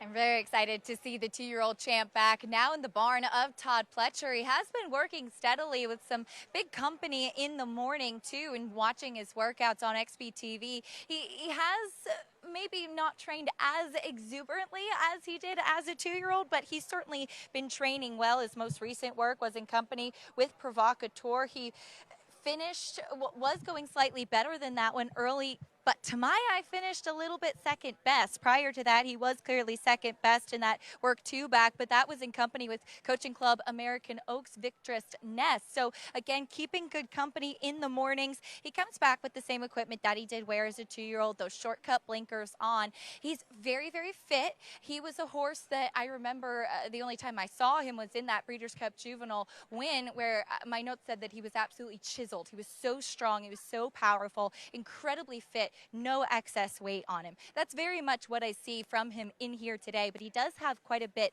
of length to his frame. He is a horse to fear, that's for sure. But I think he has some very strong competition coming in this Amsterdam. As we'll go down to the rail and take a look at his former stablemate in Pinehurst, who does cut back in distance, a move that I really like for him. My questions in that Breeders' Cup Juvenile physically were if he could handle the distance, and he couldn't. He did win at a mile in the Saudi Derby, but I think sprinting is much more what he wants. He looks sensational. His coat looks tremendous. He's framed up beautifully, getting the tack on. He's sharp, but not doing too much, striding out nicely. His most recent work was in company with 3 Jokers, who was an older 5-year-old horse for John Terranova. He finished better than that one with Flavian Pratt in the irons, who has ridden this horse regularly and has been aboard in the mornings. I love everything I see from Pinehurst cutting back in distance. The number 5, Accretive, is taking a big step up in class off of a maiden win, but he did so very impressively.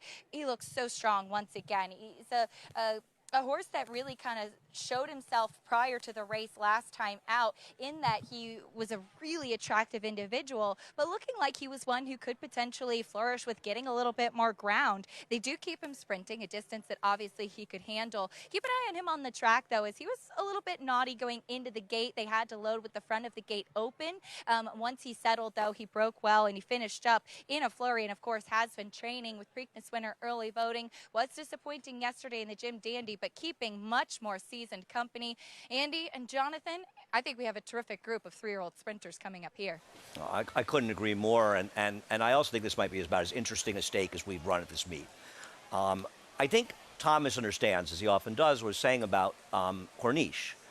I'm not saying he beat nobody last time, but Command Performance broke a maiden at 4-5 the other day at Monmouth, is the first horse to win out of this race. What it has proven to be is an underwhelming Breeders' Cup Juvenile. A lot of that to do with Jack Christopher getting hurt before it. Yeah, and look, like we talked about, you know, when I first walked up to the set, is I don't have a problem with Corniche the individual. It's okay. I've got no issues. The problem that I have is that he's too short of a price for what I think his chances of winning today are. That's my biggest issue. No. And when you can beat a horse who ran in the Kentucky Derby or ran in the Preakness or the Belmont or the Breeders' Cup, there's always a little bit of added incentive because they're always just a little bit overbet. Yeah, it's sort of built into the price that they're too low, and that's why Pinehurst appeals to me, and I think you don't disagree. Also, this horse, when Bob Baffert shipped horse to New York over many years, he trusted in John and Tanya Terranova for good reason. And this horse has been turned over for an East Coast campaign to them. But this horse was training with Bob Baffert a week ago in California. Just July 17th, showed a work at Santa Anita. I think this horse makes a lot of sense. Has run big races as a 2-year-old early this year, and I have a real feeling that this could be the best horse in the race. Pinehurst's debut as a 2-year-old is not that far off from a speed figure standpoint from what he's facing today. And if you can expect that he's going to have a little bit of an improvement as an older horse now, I think he's extremely live in here. I wish he drew the 9 instead of the 1. Right, I agree. Just not that he can't overcome it, and not that he can't break away from there and find the lead. Makes his position a little bit easier outside. Just wish he was drawn outside. No, I agree. You and I are the same. You're a little more scared of the rail than me, but with good reason. And it's easier to get position or make your own position. The 5 Accretive is a major player here. I don't think he's a great gamble at 7-2 in here, but his first race was very good. And just because he ran a little bit slower, very little bit, than a very impressive Todd Fletcher, Whisper Hill maiden that day, doesn't mean there's anything wrong with his effort. He can win this race for sure. And see Chad Brown be this aggressive has to be considered a positive. Yeah, I mean, and look, not that you can do this because it is part of the equation, but if you put your finger over Chad Brown's name, this horse is not 7-2 off of that effort. But he's not 8-1. No, he definitely has a chance to win this race. He ran extremely well first time out. But like I said, I don't want to take a short price on anyone in this race. I just feel like there's a lot of horses that can win. We start our post-parade with another former Bob Baffert runner. This is Pinehurst. Yeah, and he won the Saudi Derby. It was at a mile. They tried him in the race in Dubai, the UAE Derby. Too far for him to shorten him back up. Gunite, Steve Asmussen, Winchell Thoroughbreds, Grade 1 winner here is a 2-year-old in the hopeful. Yeah, won a stake in his last start. Sat on the rail, and everything parted his way. He just came through on the rail, had the great trip. Dallas Stewart, Junior Alvarado with Hoist the Gold. Yeah, and Dallas not afraid to take a shot with the horse. He can come up with the long shot. Here's Papa Cap, who chased Corniche in the Breeders' Cup Juvenile. He did. That's the race we were talking about. We watched, and since then he's been second twice in a Grade 1 and a Grade 2 to Jack Christopher. Chad Brown, Klarovich with Accretive. His debut was a big figure. Yeah, and this is the surprise package right here, the way he ran last time out. He's going to make Corniche earn it, I believe. Running Son of a Gun went by. He was 23 lengths behind Charge It, running second in that Dwyer. Of course, Charge It headed to the Travers. Here's Corniche, our 2-year-old champion. Yeah, it looks like $1 million out there on the racetrack. Should be sharp. I'm sure that Louis is going to try and just put him on the lead. My prankster, Todd Fletcher, as well. He'll benefit if the pace is hot up front and they tend to back up at the end. He'll have something to say then. And Surfer Dude at 22-1 for Dallas Stewart with Jose Ortiz. Yeah, another long shot in here, but he does have the services of Jose Ortiz. 6 minutes to post in the Grade 2 Amsterdam. Let's go to Acacia. Pleased to be joined by trainer John Terranova, who does send out Pinehurst from the inside. John, I know that you worked this horse with an older runner from your barn in 3 Jokers. What did you see from him and how he handled that pretty good company? Yeah, no, it was a sharp work over the track. You know, he came in here in great shape. Just want to see how he got over the track and, you know, how he's acting, everything. But everything went real smooth. And, yeah, obviously a quality workmate. And, you know, he did everything right. He's cutting back to a sprint distance, which physically it looks like he should flourish doing, too. He's such a good-looking horse. Yeah, he's a fast colt, big, strong, sturdy kind of colt, and looks to be in great shape. Since he's come here to New York, what have you seen from him? Has he been rather straightforward? Everything's been forward, yeah. He's just been feeling good, full of himself, and like I said, we had a real sharp work last week, so looks good to go. Expecting some speed from the inside? You know, we're going to leave it up to Flavian. I mean, he's a fast colt, you know. We'll see how he breaks. Hopefully he jumps well from there. Appreciate your time. Best of luck. Anytime. Thank you. John Terranova sending out Pinehurst from the inside, who certainly made a great impression, Greg. Acacia, thank you. 5-1. He did win his debut. He did that from the rail at Del Mar when he broke his maiden first time out, obviously trying to do it against much stiffer competition today. Yeah, he's got so much gate speed, that first jump. I mean, there's a lot of horses that are quick that they're not on their feet. They don't get away as good as other horses do. But this horse, he's pure athlete. He's quick on his feet, gets himself set, and that's going to be a difference maker early on. But Accretive, he's quick too, but he's set just off the pace, so he's got versatility going for him. Yeah, Accretive the 5 has just that one start for Chad Brown, and we were just talking off air. We all look at different figures, speed figures, as we look at Papa Kappa talking about the 5. The number he got, no guarantee he's going to even move forward off that or back it up. But if he does run that figure again, everyone's chasing him. At the end they are, for sure. We're talking about Accretive, the 5 horse. And that first start where, you know, laid about mid-pack and then burst at the end to finish up, produced a huge Ragozin number. And that's the speed figures that I use and that a lot of people use, not only to claim horses but buy horses privately and also to evaluate their own horses. So yeah, I would say Ragozins is the Bible of speed figures that we use. We'll see if it holds up here. Thoroughgraph, he was a standout as well, which are tremendous speed figures to use if you're looking at the races. He's 3-1 right now, 3-2 on the 2-year-old champ. And you look at this board, who surprises you when you look at these numbers? I think it's the 8, My Prankster, a horse that actually ran a very good race in defeat to Gunite at Churchill Downs. Had to go the overland route, had to come from off the pace and go around everybody. Of course, we're going a little bit shorter in distance today, about a football field shorter. But I thought his race, My Prankster, last time out, at least made him something in the range of a 5-1 shot here. He's nowhere close to that at 10-1 on the board. And he was rolling late with a wide trip. There he is. He's 10-1, guys. Yeah, I mean, if you like him, it's a very fair price. I'm not a huge fan, but I'm not going to argue that price is fair. And it's like nobody's really getting bet out of the Max field, the race named. I mean, I guess Churchill has added so many stakes this year that they're now naming stakes for horses that retired 20 minutes ago.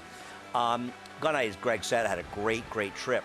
John and I both think that the horse who finished third in here, I'm sorry, not Surfer Dude, we learned it's another horse, I'm sorry, Hoist the Gold. Hoist the Gold finishing 30 or 30-1. He has some credentials, but doesn't him finishing third to you make you question the whole race? It could, but I will say this about my prankster and Gunite. At least my prankster, he was coming off a little bit of a break, so I kind of forgave him for that performance, and he didn't quite get there. Performance. And the other thing about him is that, it reminds me of what we saw a couple hours ago with Prank. No relation with my prankster. Very impressive on debut here with a very fast number that showed a lot of talent, and maybe that talent kind of wakes back up second off a break. We'll see. I mean, he was one of the best-looking 2-year-olds coming out of here, certainly the Colts. Both of you and I think Surfer Dude, I'm sorry, that's the one we're talking about. Both of you and I think this horse is a little bit of a sneaky long shot to sneak in somewhere. Yeah, I just thought, I think the cutback's going to help him. He was going 7 last time. I just think that he's the type of horse that could come finishing when some of the bigger named horses kind of hook up at the top of the stretch. He's in the clear. He'll be rolling down the middle of the track. Right, from a speed figure standpoint, he's at best about a smidgen below some of the horses here, and he's 25-1. I agree with you. I think he has a little bit of a look. We'll head out to Acacia.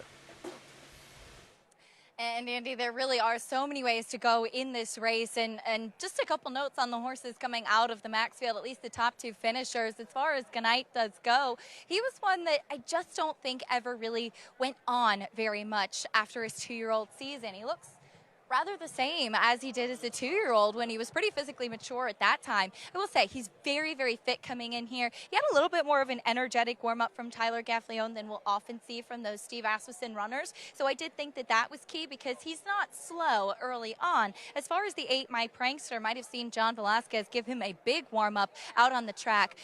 I've noticed they've played around with the bit on this horse. This is the 3rd different type of bit I've seen him wear in the times that I've seen him. He's wearing now a ring bit, which I've never seen him wear before, which it is basically a ring that goes into a horse's mouth and under their chin, and it gives the rider a lot more steering than a typical kind of D-ring, egg drop bit, the type of just softer bits that we will see. So he's wearing the strongest bit in his mouth that I've seen him wear, which I thought was pretty interesting given the fact that we do see this horse who just hasn't been able to kind of take a step forward since coming out of South Florida when he won the Swale. Maybe he's a horse that gives his rider a tough time. And from the warm-up that John Velasquez gave him, kind of getting acquainted and getting him into the bridle, that seems to show that he wants him to be aware of what his job is today, Greg. Keisha, thanks. Let's go back to Gunite for a moment. Gunite, Grade 1 winner in this track last year. He actually developed a throat issue over the winter that kept him out about 8 months. It was hard to clear up. There he is loading up, and racing manager for WinStar, Tom, said that can be difficult to know how they're going to come back from that. Oh, absolutely. It's touch and go, and it can come back at any time, even when it's been cured. Well, he's come back pretty good. He was second in his return to maybe the second best sprinter in the country behind Jackie's Work. Conacher has been sensational. He won that Max field off that. He's 7-1 on the board. 2-year-old champ Corniche will break from post 7. It's the Amsterdam. Let's go to John Imbrial.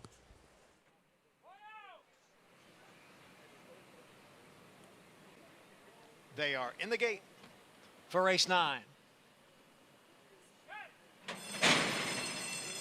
And they're off. From the outside, Surfer Dude and my prankster.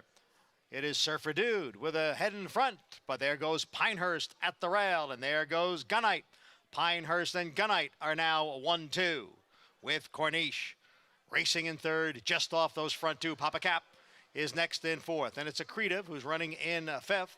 Down on the inside is Hoist the Gold in 6th. My prankster broke well, but now back in 7th, followed by Runnin' Son of a Gun, and the trailer is Surfer Dude in 9th. The quarter 21 and 3/5 seconds, a battle up front. It is Pinehurst on the inside and Gunite on the outside, and the two of them are right together midway around the far turn. Here comes Accretive as Corniche drops back in the field. Accretive has taken 3rd, Runnin' Son of a Gun on the extreme outside. And down at the rail is Hoist the Gold. They come off the turn and enter the stretch, the half. 44 and 3/5 seconds. It is Gunite. Accretive is all out in 2nd with 1/8 of a mile to the finish. Gunite and Accretive and Runnin' Son of a Gun next in 3rd, followed by Papa Cap in 4th. Here is Accretive right alongside of Gunite. Gunite is a tough customer here as they come on for the finish. Gunite won it by a head. Accretive was second. And the final time, 1 minute, 15 3/5 seconds in the Grade 2 Amsterdam. Gutsy effort from Gunite here. Grade 1 winner on this racetrack is a 2-year-old. Now adds a Grade 2 Amsterdam. And he got the perfect trip from Tyler Gaffleone. He was just perched up on the outside of the pacemaker Pinehurst, and he was motionless coming into the stretch. Doesn't shake him up until he swaps over into his right lead right here at the head of the stretch. He'll flip on over. Right there. Gives him a little help switching over, and he repels this bid from Accretive.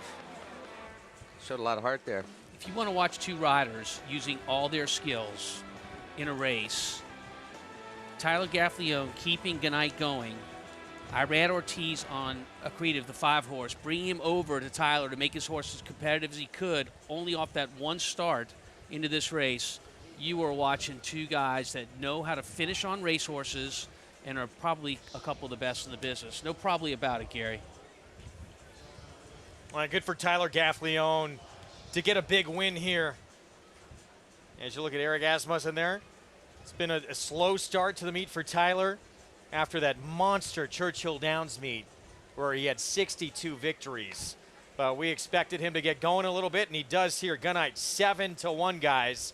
And by the way, running son of a gun, how about third at 56-1? Like him, he's a cool hard knocker. But, you know, this was the tale of two trips. I mean, Gunite did all the dirty work here. 21 and almost 4 in the big run-up in 6.5 is not as fast as some might think, but our horse was eased, literally eased. And Accretive got a great ride and a perfect trip. You made a great comment to me after the race, Jonathan. You forgot it already? No, just you threw your phone at me. I thought you were mad at me. I'm never mad at you. I don't think Gunite.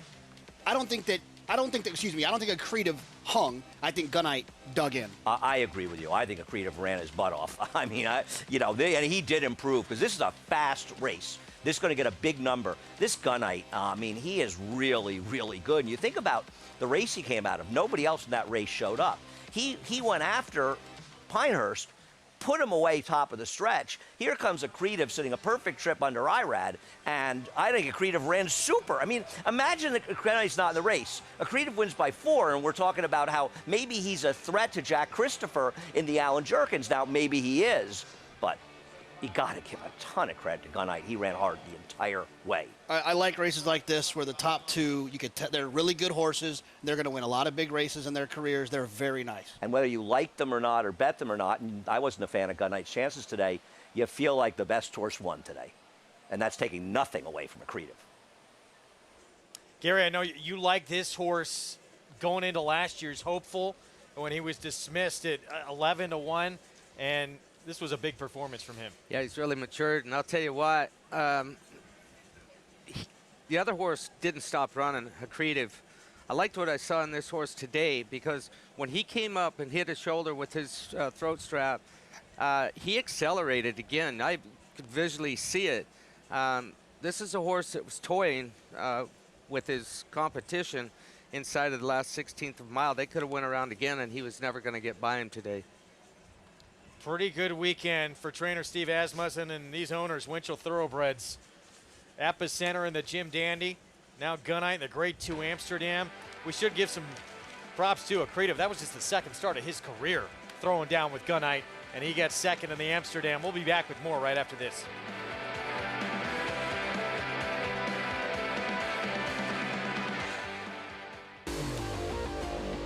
Audible let loose on the outside to take the lead. Audible by 3. Audible, no doubt about it. Audible on the inside, no confrontation at all. It's Audible to win the Holy Bull with style. Audible on the outside races to the lead.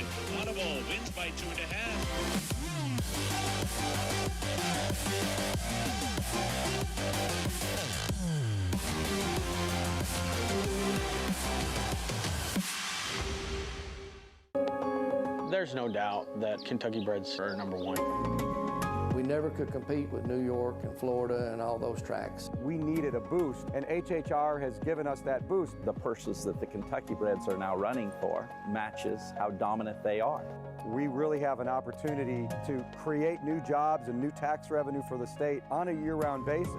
This is just the beginning. I don't think anybody has any idea how good it's going to get.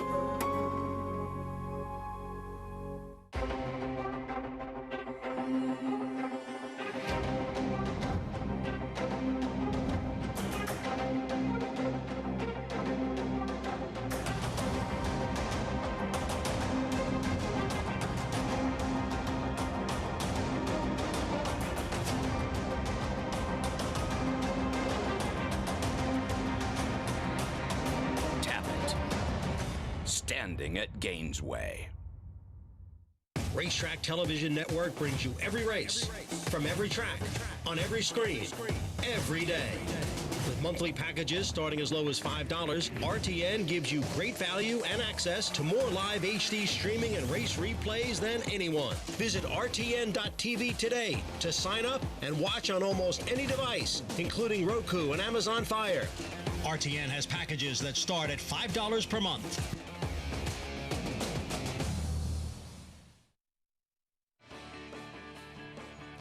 We're back on Saratoga Live on FS1 Regional Networks out in Southern California. Our program brought to you in part by the champion sprinter Run Happy, never lost in his career while sprinting and outstanding at Claiborne Farm. Winner's Circle lead-in brought to you by the 101st Fasig-Tipton Saratoga sale, offering the best of the North American yearling crop on August 8th and 9th. Where will you be?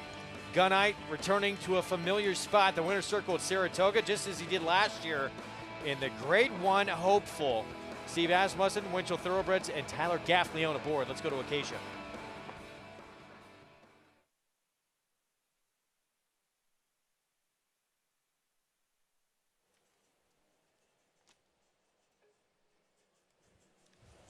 We'll try and get that sorted out. Technical difficulties there with Acacia. Would love to hear from Tyler, so hopefully we'll get back to him in a moment. Gunite, though, third start back of his 3-year-old campaign, now back-to-back wins, and that only defeat, as I mentioned, that was a horse named Conager, who his two sprint wins puts him in the category as one of the top sprinters in the country. Oh, yeah. I mean, no question about it. And not to take anything away from his performance, it was fabulous today, and I agree. He did all the hard work on the front end. But for a horse with one race experience, to take him to the wire that in a very quick time, in a very, very tough, grueling race, the 5-horse Accretive will have a lot to say about when those two face each other again, and I think they will. Yeah, good account of himself here in his first test in Graded Stakes company. Let's go back to Acacia. We'll try this again. Pleased to be joined by winning rider Tyler Gaffleone, who's 2 for 2 aboard Gunite. And Tyler, you were right up on top of that pace with him today, and he dug in so gamely in the stretch. He did. He's a fighter through and through. He shows a lot of courage up there, and all the credit goes to Steve and his team. They brought him over here ready to run today, and he showed up big time. And tell me about that partnership with Steve Asmussen. As you had a lot of success with him at Churchill and wearing those Winchell colors, has to be a good feeling riding for the Hall of Famer. Absolutely. Just him giving me the opportunity gives me so much confidence. He's been great to me, and I'm just so thankful for these opportunities. You came back to the winner's circle all smiles, and you just kind of said that one really felt good. This meet, this game, ups and downs, but a graded stake on a win like this, it's special. Absolutely. It's always great to win here at Saratoga, especially a graded stake. All the work behind the scenes showing through. Congratulations, Tyler. Thank you so much.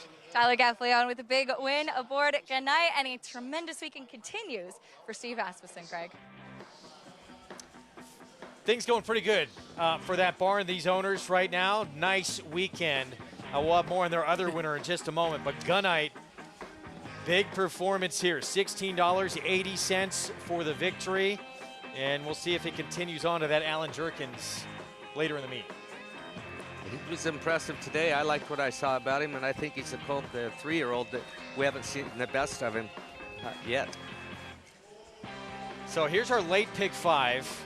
Had been very formful up to this point. Biggest price by far with Gunite with one race remaining. We're going to close things out in this sequence with a 5.5 furlong turf sprint. New York Breds maiden claiming event. Before we get to that, let's take a look back at our Duncan performance of the week and the same connections we just saw in the Amsterdam. In the Jim Dandy, it's Epicenter, Steve Asmussen and Winchell Thoroughbreds. Yeah, and a super performance here. And look, I don't know who chooses, but I know it had to be difficult with the way Jackie's Warrior won yesterday and setting a record for 3 years in a row with a Grade 1 trophy. But yeah, that's the winner right there. And Tom, you believe he's going to be the favorite off this performance in the Travers? Oh, I do. I think he'll be the favorite, just as he was in the Kentucky Derby with his great preps leading up to that first Saturday in May. Now we're going to be at the end of August for the Run Happy Travers, and he's the one that's going to look the best as far as preps go again. We're going to talk plenty about it, I know, as we get there. Mile and a quarter, how do you view that race? And when that 80-to-1 shot coming up there, are there some question marks with him, with Zandon, at that distance? Only because they got passed right at the end of the Derby in the last 16th of a mile, or the last 100 yards by Rich Strike, which no one saw coming. But, you know, maybe they paid a little bit too much attention to each other. Maybe the 20-horse field and the trips they had, although they were good trips. You know, maybe Zandon got held up a little bit before he was allowed to go, turning for home. But there's a lot that goes into that, and these are older horses now. The developments that occurred since May has definitely benefited Epicenter. Has it benefited Rich Strike? We don't know. He's kind of a forgotten horse. Amazing that, yeah, Gary, the Kentucky Derby winner, no one's talking about him. He was a huge long shot, but he will be training up to that Run Happy Travers. He was a huge long shot, but he was a long shot that showed up on the day and beat two very, very good horses in Zandon and Epicenter. So, yeah, was it a fluke? I don't know if it was a fluke or not. I'm not going to call him out until I see another one. That was a mile and a half in the Belmont. They were under a lot of pressure to run on the Preakness. I know that was going through the whole camp's mind what they were going to do, and they chose to run on the Belmont. Heck, what do we know? Maybe this horse needed even more time than coming back. They said he's got a brain on him that thinks a little fast, and his races really rattle him, and that's why they skipped the Preakness Stakes. So he's had, you know, plenty of time now, and we'll see what happens. Meanwhile, guys, Chad Brown finding even more ammunition for August 27th on Friday. Yeah, no, I mean, Arturius, you know, I agree with what Tom said. It pains me to say that, but about Accretive, for a second-time start to have done what he did. How about Arturius making just his third start, his first time around 2 turns, winning as fastly as he did, running a mid-90s buyer, and it's not that far behind Epicenter. I mean, he's still giving up a lot to him, and neither one of us are saying he's better than Epicenter. But to suggest that he can't take another step forward and at least be some kind of factor, I think might be a little bit of a mistake. Yeah, I mean, this is a good addition of the Curlin as well. And I think that the point is that, no, he's not fast enough yet, but he's lightly raced, so he could take another step. And if he does take another step forward, then he could be in the conversation. And he'll be, I think, an attractive enough price. If you were interested, you could get involved. And I think, while I'm not going to argue that Epicenter is at this point the likely favorite for the Travers, he got a 102 buyer. He didn't get a 108 buyer. He's not that much faster. There's a lot of room, and a lot of things can change. Epicenter's consistency kind of, I think, makes him the favorite. The fact that he's shown he's as good, if not better than these horses, is fair. But I don't want to say anybody is towering over this field by any stretch. How about you? No, and I think the other thing with Epicenter is, you know, he'll get the distance, right? He ran well enough in the Kentucky Derby to suggest that a mile and a quarter not going to be a problem for him. He ran well enough in the mile and 3/16 Preakness to suggest the distance won't be an issue. So I think that's the other thing that kind of comforts people that might be interested in him. No, I think it's a very, very valid point. Listen, it's just going to be another great race in a meeting of great races going forward, but I think there's other players out there. Andy, I couldn't agree with you more. And one thing I love about this time of year is that there is so much room for growth and improvement with these 3-year-olds. And we really saw that last time out from Charge It for Todd Fletcher, who's been waiting in the wings, pointing to the Run Happy Travers after that 23-length score in the Dwyer last time out. We saw him have his first work back yesterday morning when he went 4 furlongs in 49 flat, and he was just cruising on his own over the Saratoga main track. I liked the work that I saw from him. I thought he was moving beautifully, and I loved the performance that we saw in the Dwyer. And I thought it was interesting too that John Velasquez said that day, even though he won by 23 lengths, that he was a horse that is still learning, and he was one that I developed a little bit of a soft spot for, seeing him debut and run his first couple of races down in South Florida at Gulfstream. And to me, he was the most impressive maiden winner I saw that winter, and looking forward to following as he goes into the second half of his 3-year-old season, waiting in the wings for what promises to be a thrilling rendition of this year's Run Happy Travers, Greg. Year in, year out. I mean, this is one of the big prizes. It's sort of that fourth race of the Triple Crown, this Midsummer Derby. You charge, it's very interesting. 23-length win in that Dwyer for Todd Fletcher. Yeah, what I liked about it, Johnny was just sitting motionless on him until he turned into the stretch, and when he threw across and started asking him, shaking him up a little bit, you don't always get the response that you want, but he answered it right away. We will see. It's going to be a big one, the biggest weekend of the meet. Travers weekend looming August 27th. And who will take that next step forward? We still have the nightcap coming up on our Sunday card. Going to close things out sprinting on the lawn. Everyone trying to get that first win of their career coming up. We'll be back with a post parade right after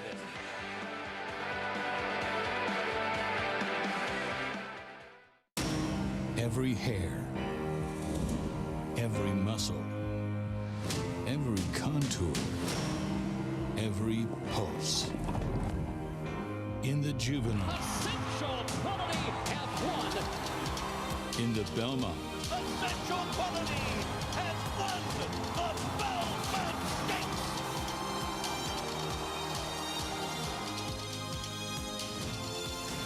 well named. Who you betting on? How about an app created specifically for horse racing? Naira Bets. We specialize in thundering hooves, fist pumping, and boosting your bankroll with robust weekly promotions. And offer betting tips from actual horse racing experts. Bet all day and night, nationwide. Get the action and thrill of horse racing with Naira Bets.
So we're at Belmont Park before the Metropolitan Mile, and we have Flightline in our midst. You know, I think the industry overall is excited because this horse could be one that they're talking about 100 years from now. This is unbelievable. The intensity and the focus is just incredible. And they're off. And Flightline has opened up a 4-length lead. An eighth of a mile to the finish, and Flightline is the leader. Flightline is in full flight. He had a slow start, but a terrific finish. We won the Metropolitan Handicap with maybe the best horse I've ever seen. Now, most times in life we have this vision and it never comes true, but this is even better than a dream. Toast Flightline, of course, and to compliment Jane and the entire team. Hear, hear. Cheers. Thank you. Back on Saratoga Live on FS1, regional networks across the country. We have our Sunday finale coming up in just about 14 minutes. 5.5 furlong turf sprint. New York breds in for a claiming tag, so they can all be purchased as they all try and get that first win on the resume. I thought that 4 was interesting. And here's some buried turf form. Has only been on the grass a couple of times. Huge number. The favorite, though, the 5 Martinez. With more on this group, let's go to the paddock in Acacia. Our old friend Martinez, who is the favorite, but he's had several starts already. So we'll take a look at 2 second-time starters who are at least have not had as many excuses as some of the other horses in this race. Taking a look at the 6, Majestic Johnson for Linda Rice. This was a horse who first time out I just didn't think was 100% fit. And like many of Linda Rice's runners, likely just needed the race. He did actually run a little bit late, seemed to be a little bit late switching leads, came on a bit late in the stretch. And after they've gotten the tack on him, they're keeping him pretty quiet here in the paddock and in the saddling area. He was a horse that they really kind of had to get him going, Irad Ortiz, in the warm-up. I do like that Irad Ortiz stays, and I'll be curious to see what kind of warm-up he gets, but he looks much more fit, much more tucked up and well-defined today as he goes out in his second race. The number 2, Steerage, is another second-time starter, called by a Stern, whose progeny I love on the turf. He was trying to run off in the warm-up last time out. He too wasn't totally fit, and he's very, very sharp here in the paddock today, but he's keeping it under wraps a little bit better. He's also way more tucked up, way stronger than he was in his first start, in which he was hustled out of the gate, did show speed and then faded. And oftentimes showing speed and then fading for a first-time starter, you'll see them show a lot more coming back in their second start. Another one that I'll keep an eye on in the warm-up, but intrigued by the horses who have had fewer chances in this race as we send it over to Andy and JK. Thank you, Acacia. This is a head-scratcher to close it out. It's not at the highest level of race, but I think it's sort of consistent with what we've seen today. A lot of wide open races, and I think we both agree that Martinez is a horrendous bet at anywhere close to his 5-2. He's had so many chances. I'm interested in lightly raced horses. I'm interested in the horses, the 2 horses on the inside, starting with Slugo. He didn't run that well after breaking slowly last time out, but he was coming off a long layoff from Michelle and Evan. I thought he ran well enough, and I want to give him another chance, second off a layoff. Andy, just because you always correct me when I pronounce things wrong, this is my first time, so let me enjoy it. Just let me enjoy it. And it's a route in football called Sluggo. Why don't? Oh, it's football, so they can't spell because they've been hit in the head so many times, so they misspelled it. Sluggo would have 2 G's. I believe in the English language, but I appreciate. I'm with you. I saw that horse a little bit. I use it as kind of a saver backup, but I like the 2 Steerage. I know that you were interested in a little bit. It's a horse making a second start, ran fast enough early. I thought in that race, was involved in the pace. Is a horse I think is interesting. I agree. He was also down the inside. On time in the inner turf, you did not want to be down the rail. So I think he was hampered by being down there. And I think you're getting a better price than you probably should because the rider, people are unfamiliar with him. You know what? He's okay, and he's going to be in front, assuming he gets out of the gate. And if you have a rider and you're worried about him, and I'm not worried about Challenge Seminole, he's fine. But if you're worried about him, you get in front, your worries are lessened. Yeah, there's a lot less decisions to be made up there, and I think that, most riders, I would imagine, kind of how they learned to ride was on the front end rather than having to be tactical and make the right decisions all the time. It's one of the reasons Tom Amoss likes to be in front. He has alienated so many riders that very few people want to ride for him anymore, so he doesn't always get the best riders anymore, so that's why he likes to be in front. But he can answer that later. The 7 Sharp Sensation you like more than me, but interesting horse. I don't disagree. Yeah, just had some back numbers that made a little bit of sense. Now, those were for Joe Sharp, so obviously a higher percentage trainer than the current trainer, but I still think that there's some talent there, and this is what one might call a good rider change. Yeah, and I don't want to jump off no matter one race. I don't like he ran so much worse for the new trainer. That concerned me a little bit, Greg. Did Andy really just say that to you, Tom? Half the racing community has blocked Andy on Twitter. Well, I think I'm going to have to join that majority. Make it 51%. You got another one's going to block you, Andy. Yeah, well, Tom and I have, believe it or not, there are some qualities that Tom and I share, for better or worse. Going to get the post right here coming up in a moment. As we're 9 minutes away from the Sunday finale, it does seem like a fairly wide-open group at this spot. This horse here, the 5 Martinez, has had plenty of opportunities, including being the beaten favorite at this level the last 2 starts. The thing I like about it is Joel has ridden him, let's see, 1, 2, 3, 4. This is 5th time today that he'll be riding this horse, or 6th time, and he keeps being willing to do it. So that's a positive sign. He must be an easy ride, just get unlucky, and he knows he's going to get lucky one day. We all know what Joel can do going 5.5 furlongs on this turf course. He's been putting on a clinic. He always does, but especially up here over the past 3 weeks. Yeah, probably no one you want more in this type of race, 5.5 on the turf, than Joel. 4-win day yesterday. I mean, he is just riding lights out right now. 17 wins at the meet, only trailing Arad Ortiz Jr. As we get a look at the apprentice, who had a big opportunity today. Jose Gomez winning for Steve Asmussen. Good for him to get that kind of opportunity. Yeah, and he looked good doing it. I love the way this kid looks on a horse. He's very seasoned, very polished. I agree. We watched him earlier in the meet. He knows his craft. Being mentored by one of the greats, Angel Cordero, his agent, teaching him the ins and outs of riding on this competitive circuit. And here comes our post parade. We're going to start with Sluggo, a slant and a go route combined, right, JK? Well, at least I now know how to pronounce his name. Now we'll see if he can get the job done for Michelle Nevin. Jose Ortiz, yeah, for Nevin. Here's Steerage, the 2. Yeah, just hoping this horse would take another step forward. Did show some tactical speed last time. I love that in turf sprints. Going to skip ahead, I believe, to the 4, and this is Disengaged. Only turf sprint was not bad. Yeah, Disengaged, like I was talking about, had some early speed last time. I'm hoping he'll show up again. Disengaged like you just were. I thought he already went by. Here's Martinez, the favorite. I think it's a horrendous bet of favorite. Maybe he'll win one of these days, but he's going to do it without my money. Majestic Johnson, Arad Ortiz Jr. for Linda Rice. Yeah, I kind of want to see this horse have another shot. I thought he ran okay last time. Got an okay figure. Should be in the mix. Sharp Sensation, slight pause coming out of Champion's Way. 2 and 3 back. Races make him fit in this race. The problem is he goes to a new barn from Joe Sharp, and he runs a subpar effort. Big price on Aerodromos. Just hasn't really done much running. We skip to the 10. Here's Bowen in the back. Gregory DePrimo, Javier Castellano. Yeah, he's had 14 opportunities. This will be the 15th. Does have some numbers that are competitive, but after a while, you start wondering if they want to win.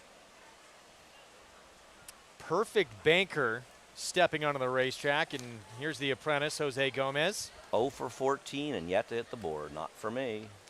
42-1. This would be quite a shocker. And there's the 12. Brennan's War. Junior Alvarado will ride here.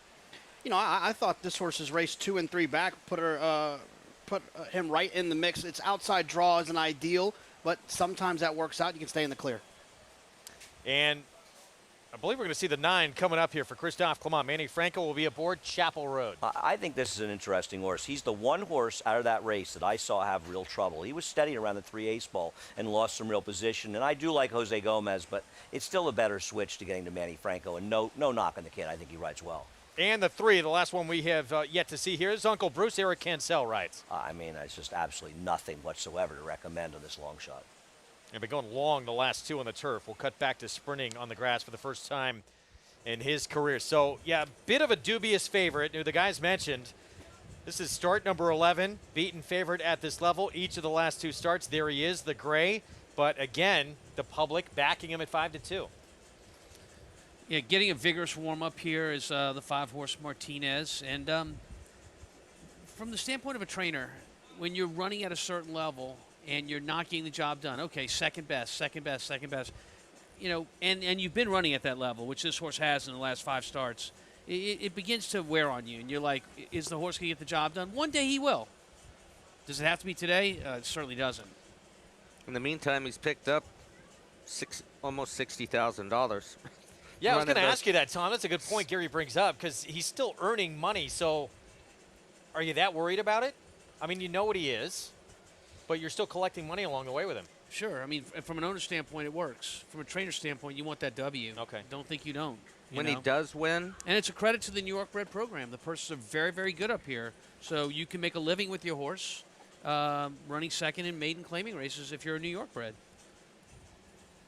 5-2, and Joel Rosario, Gary, he's been aboard him each of the last 3 starts, so at least he knows what he's got underneath him, and another chance to try and time things right today. Yeah, I mean, that's what I said. I find it interesting because Ron Anderson, his agent, really good about coming in and asking, hey, do you want to ride this thing again? You've been second. And I know Rosario's, his response is probably a lot better than mine would be. I would get frustrated until you know, tell the trainers, sometimes they'd take it wrong, but I would tell them, try somebody else, maybe a change of a rider. I've been second on this horse 3 times, yet he needs a change. He knows me as much as I know him, and sometimes you can catch a horse by surprise the first time you ride him. This is incredible. This is just at this meet alone. We're only in week 3, and these are all the graded stakes wins for Joel Rosario. He has been fantastic so far. Yeah, and those are grade 2s, grade 1s, 2 grade 1s yesterday, then the Diana, and 2 grade 3s. So. And those G's for graded stakes, I mean, they're important because it's a way we value the races here in the United States. G1s being the highest level of race you can compete at. But anything that's G, G1, G2, G3, that's how we classify them. Anything that's a graded stake is a much higher classification than just a regular stakes race. So when you start accumulating those, both as a racehorse as well as a jockey, your value goes up in the market. Last year's outstanding rider, and good shot to go back-to-back as we go to Andy and JK. I want to expand a little on Chapel Road's last rate, and believe me, I'm no big fan, but, you know, Christophe Klein is one of the few trainers that really exceptional at cutting his horses back on turf. It's tough to do. Turf sprinters are specific, but he seems to do a good job with it, and I do think this horse was a little unlucky last time and got in a little trouble, and that's just the one thing that maybe separates him from the other horses in the race, because it was a pretty trouble-free race, relatively speaking. And he, like you said, he kind of really seemed to find a home sprinting, right? He was, you know, he's pretty ordinary going longer. And he's pretty ordinary sprinting, but he may have found an easier spot. Right. I think sprinting and these maiden 40s are what he needs. I agree. I think he makes a lot of sense in here. As far as Martinez, I mean, he's made 60,000, but he was running as a two-year-old, so great program, but, you know, he's not having a great career. And it's just, it seems to me with this horse, he's 2-1, he's 5-2, he's 1-2, he's 2-1, he's 2-1, he's 2-1, he's 4-5. Week after week after week, he's in races where he's kind of supposed to win, and he's not winning. Do they win eventually? Most of the time. Do you want to bet them as a gambler? No, you want to bet against them, and you do make money betting against them. Yeah, but I feel like horses like this who continuously kind of leave you wanting, I think when they finally do win, it's when they find a bunch that they can kind of lay over it. He just doesn't lay over this field. I get it that he's been taking a lot of money. I get the fact that he was a buzz horse once upon a time. It's a long time ago. A long time ago. But when you look at him, when you look at him on paper, he's like the same horse as all of these other horses. And somebody always steps a little forward in these races. They just really do. So we're not playing him in here. And Majestic Johnson, second time for Linda Rice. Keisha, what are you seeing out there? I love the warm-up that Majestic Johnson got today. He definitely has improved a lot from his first start with Rider T staying aboard. But as far as our old friend Martinez does go, the way that I've described him is he's a horse that telescopes. He's looking around at everything else versus what's in front of him. He's always lacked some focus. He's always been a really energetic type. He got an exuberant warm-up out there from Joel Rosario today, something that he hasn't necessarily done with him in the past. And I will say, he's acting pretty good for his standards. That said, I just know the game with Martinez. He's just a horse that maybe doesn't have that dominant presence that you like to see of an alpha type of runner, and that's why we do see him at this level of race now, Greg. There he is, the gray. We'll see if he can get it done. His 11th opportunity, 5th time Joel Rosario will be aboard him trying to get a win. But at a certain point, yeah, you want to try and beat him with other options in here and some who maybe have some more upside. Maybe today's the day. There's Joel stepping in on the favorite. It's the Sunday finale from Saratoga. Let's go upstairs to Johnny Brielle. Along with Perfect Banker.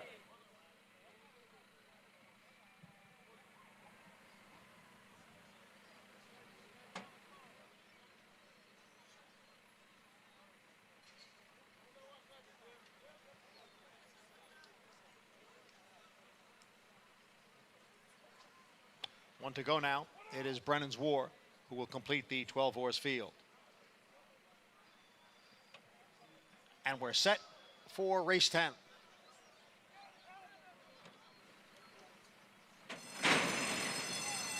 And they're off. And it is Majestic Johnson who goes out for the early lead. Hustled up there is Sharp Sensation, who was racing in second. Oh, steadying there was Steerage. Steerage steadied, and that affected number 1, Sluggo. Up front, it is Majestic Johnson and Sharp Sensation. Perfect Banker on the outside runs in third, and Chapel Road is next in fourth. Then comes Steerage, who is in fifth position now. It is a length and a half. Back on the inside to Disengage. Passed there by Bo in the Bank, along with Martinez. Farther back, it is Sluggo, and at the back, Uncle Bruce, along with Eri Dromos. They come into the stretch now, and it is Sharp Sensation, challenged here by Majestic Johnson. Steadying there again is Steerage, who's had a very difficult trip here. Majestic Johnson has now come away with the lead. Then Sharp Sensation, Steerage towards the rail, and on the outside is Brennan's War. It will be Majestic Johnson and Rod Ortiz Jr. with his third win today. Sharp Sensation was second, and a Tough Luck Steerage finished third. Well, you heard it several times from John Ambriel. Steerage, very tough trip in there. Majestic Johnson, second time out with a win. Yeah, and I read Ortiz got the 9th first time out, ran a good race that first time out for Linda Rice. Comes back today, and nice effort here. A really different race from Majestic Johnson today rather than his first start. You know, he broke fine last time, sat behind the leaders. He just didn't run much at the end. He kind of petered out at the end, but today he breaks super sharp, lets the speed go on, and then comes outside of that speed. I mean, you look at Majestic Johnson's stride right here. He's extending. Yes, he is. To win by that kind of margin, too, going to 5.5, that shows that you were pretty dominant against this particular group. 6, 7, 2, 12, guys. Yeah, I mean, if you follow New York racing, you know that Linda Rice's record with second-time starting maidens is sensational. They often need their first race and run better. And he was second best today, and he got the money. And that's horse racing sometimes. But if you bet Steerage in here, you're not happy because you bet the best horse and you lost. And I'm not saying it was the rider's fault, but he did break slowly. He rushed up. He steadied badly. He eliminated the one who steadied behind him. There's nothing Jose Ortiz could do. And then he got in trouble again. He ran third. He was the best horse. No disrespect to Majestic Johnson. The phrase bad trip gets overused, I think, now that everyone has access to replays with Naira bets and other things. This was a real bad trip for this horse. And what do you know? Martinez did it again. Yeah, I mean, if you betting against Martinez, the thing about a horse like Martinez is he's not just 5-1, he's 5-2. So you're basically making this race a positive equity race by pitching him. And that's what you have to do with horses like Martinez. And if they beat you sometimes, you just shrug your shoulders and move on. Well, as you were talking about earlier, too, Gary, I think Joel Rosario, that might have been last straw with Martinez. Yeah, he didn't. I'll tell you what, he got away all right, but he got rank behind horses going down the backside and into the turn. Joel was really having to restrain him. And when you get in a fight with your horse, a dog fight, when they're wanting to run and you're not allowing them to, there's a way of doing it. Sometimes it defeats the purpose, but the damage is already done, so you don't want them to necessarily get away with it that day and just turn them loose and say, oh, you can go right now, because if you teach them that one time, they're going to want to be making their move early on in the race, and that's exactly what that horse was trying to do.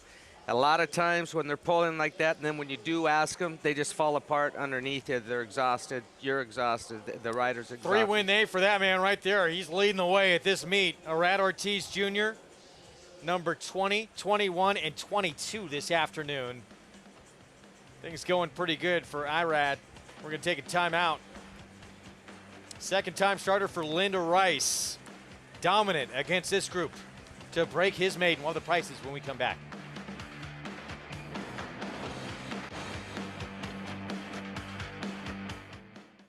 Every breeder hopes to leave a lasting genetic legacy. It's one of the few true paths to immortality. The importance, permanence, and legacy of Alapa is best understood by the influence of Prince Palatine. To put Prince Palatine's significance and that of the farm into a proper perspective, every stallion at Alapa traces their parentage back to Prince Palatine. Hill and Dale at Alapa, where the obscure becomes obvious.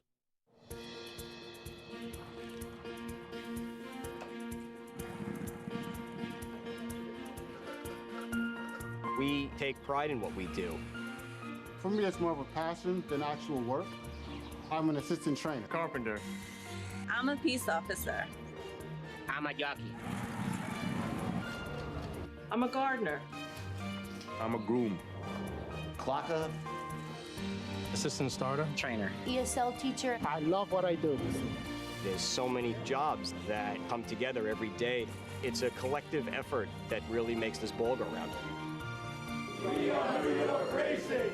I couldn't imagine working anywhere else. For me, riding horses in the morning is the best thing I can do. New York Racing helps support my small business. It's extremely important to the New York economy. Like my dream come true. This is like a big family. We are New York Horse Racing. Game Winner first got started and ran a very, very impressive maiden race to Del Mar. Came back in the Del Mar Futurity and again won very impressively at 7 furlongs, and then just continued that unbelievable 2-year-old year. Went on to win the American Pharoah Stakes at Santa Anita and then the Breeders' Cup Juvenile, and then was obviously crowned 2-year-old champion. Got the precocity to do that, plus the stamina and everything that his whole family indicates. Tell automatic slam. Tell razor toting Jim. Lay down the shovel in the hole. Back on Saratoga Live on FS1. All kinds of entertainment options on track at the Summer Place to Be. It is such a fun meet. If you have not been here before, you got to put it on your list. Majestic Johnson closes out this Sunday card. Second time out winner for Linda Rice. Part of a 3-win day for Arad Ortiz Jr. Let's go to Acacia. And Arad Ortiz joins me now, wrapping up the weekend in style. 22 wins now at the meet as we close out week 3. Arad, just talk to me about what it means being leading rider at this stage. I know there's a lot to go, but just the success you've had so far up at the spa. I mean, it's a long way to go, but so far I feel good. I feel great. The support I have so far is huge from the owners and trainers, and I love it. I love it. Hopefully we can keep doing it. Hopefully they keep supporting me and stay humble, stay here, keep working, and we want to win. Obviously, everybody wanna win here, but we're gonna keep trying. We're gonna keep trying, and so far, thank you everyone. And tell me about Majestic Johnson, because you rode him first time out. He looked like a horse that just needed some fitness, needed to kind of mentally get there too. So improved today. Honestly, first time out, we was like trying to make him finish, and he broke so sharp, and I take a hole. I think I confused him. First time out, some first time starter, I confused him. I take a little hole, and he dropped himself so far back, and then he come back.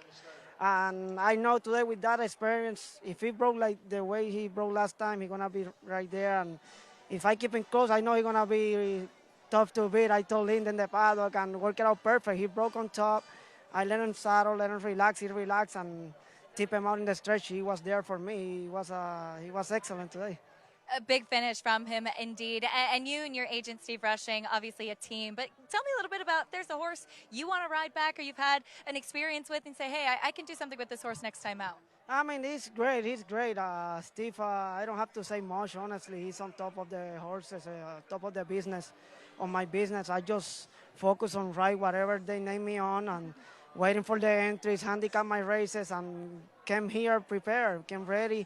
And I just let him do his job. He's great in what he does, honestly. The preparation showing off, Arad. Congratulations. Thank you very much. Arad Ortiz at 22 wins and counting as we wrap up week 3, Greg. Tremendous start for probably the odds-on favorite to win this riding title. 5 up now on his next closest pursuer, Joel Rosario. Yeah, and it's going to go back and forth, back and forth. Joel had the 4 wins yesterday, but this is what happens. He comes back, has 3 today, and it's going to be fun to watch, but I'd have to make him even money. He's got some big, big mounts still to come at the meet, but we were talking about it on the program yesterday. He has so much fire and determination. I've never seen a rider who shows it too, but with his aggressive riding style on the track that wants it so bad. Angel Cordero comes right to mind. Yeah. There's a bunch of guys in there. Was he one of the hungriest riders you've seen? Look, all these guys are hungry, and all of them want it, and that's why they're where they're at right now. Is there becomes a point, and I saw it in Juan Garcia today when he won that race earlier on the card. when he got engaged inside of the 16th pole, I saw him do something I hadn't seen him do yet, and that was kind of throw his soul to the devil and just give everything he had in the last 100 yards. He was taking no prisoners, and that's the focus. That you kind of just go into a whole nother zone when you're getting in one of those battles with another top rider, and I was impressed with him, what I saw today, too. And we talk about passion, Greg. We heard Luis Saez in an interview talk about how he loves to come out in the morning and work horses.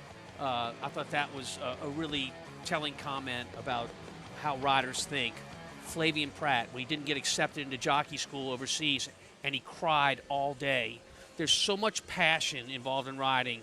It's more than a job. I mean, Gary, I don't want to take the words out of anybody's mouth the road, but it's a way of life. Listen, I wore my heart on my sleeve. You know that. Everybody in the game does. And sometimes I would go overboard. I wanted to win so bad. And I would come back and I'd be emotional. The people that didn't know me said, man, that guy is you know what. And I was mad at myself. I was mad at nobody else in the camp other than myself. I was very, very critical of myself. When I made a mistake, I didn't like it. We're going to take a timeout. We got a big showdown coming up on Whitney weekend here at Saratoga. Life is good. He has been sensational. He's going to take on Olympiad for Bill Mott, who's trying to win a 6th straight next weekend. Stay with us.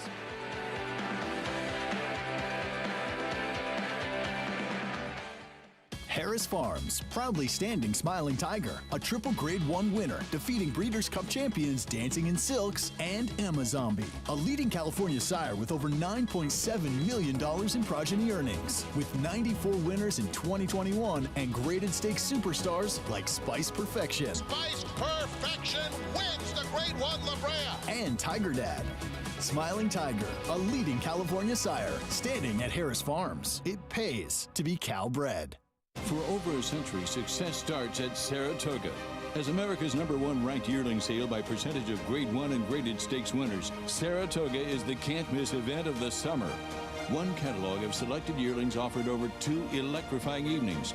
Recent Grade 1 winners include the brilliant Flightline, Bleecker Street, Maracuja, and Queen Goddess, plus new Hall of Fame inductee Tepin.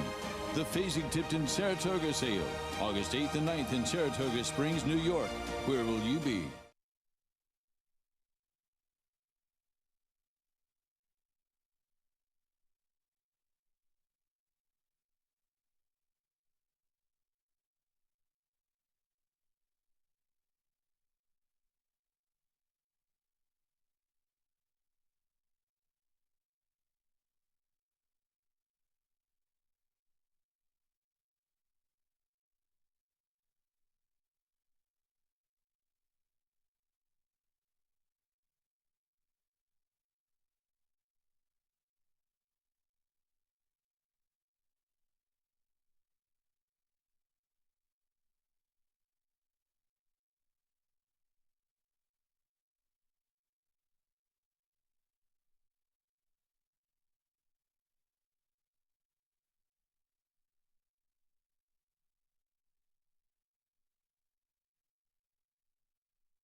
Good to have you back with us on Saratoga Live here on FS1. Our program brought to you in part by legendary Cleveland Farm. 100 years of doing the usual, unusually well. The action just gets bigger and bigger and more important week by week here at Saratoga. Next weekend, it's the Whitney, one of the most prestigious races there is for older horses in the country, and Life is Good, Olympiad, Hot Rod Charlie, American Revolution, Grade 1 winner as well, all set to do battle next Saturday at 1 1/8 miles. And Life is Good What can you say about this sensational runner, Gary?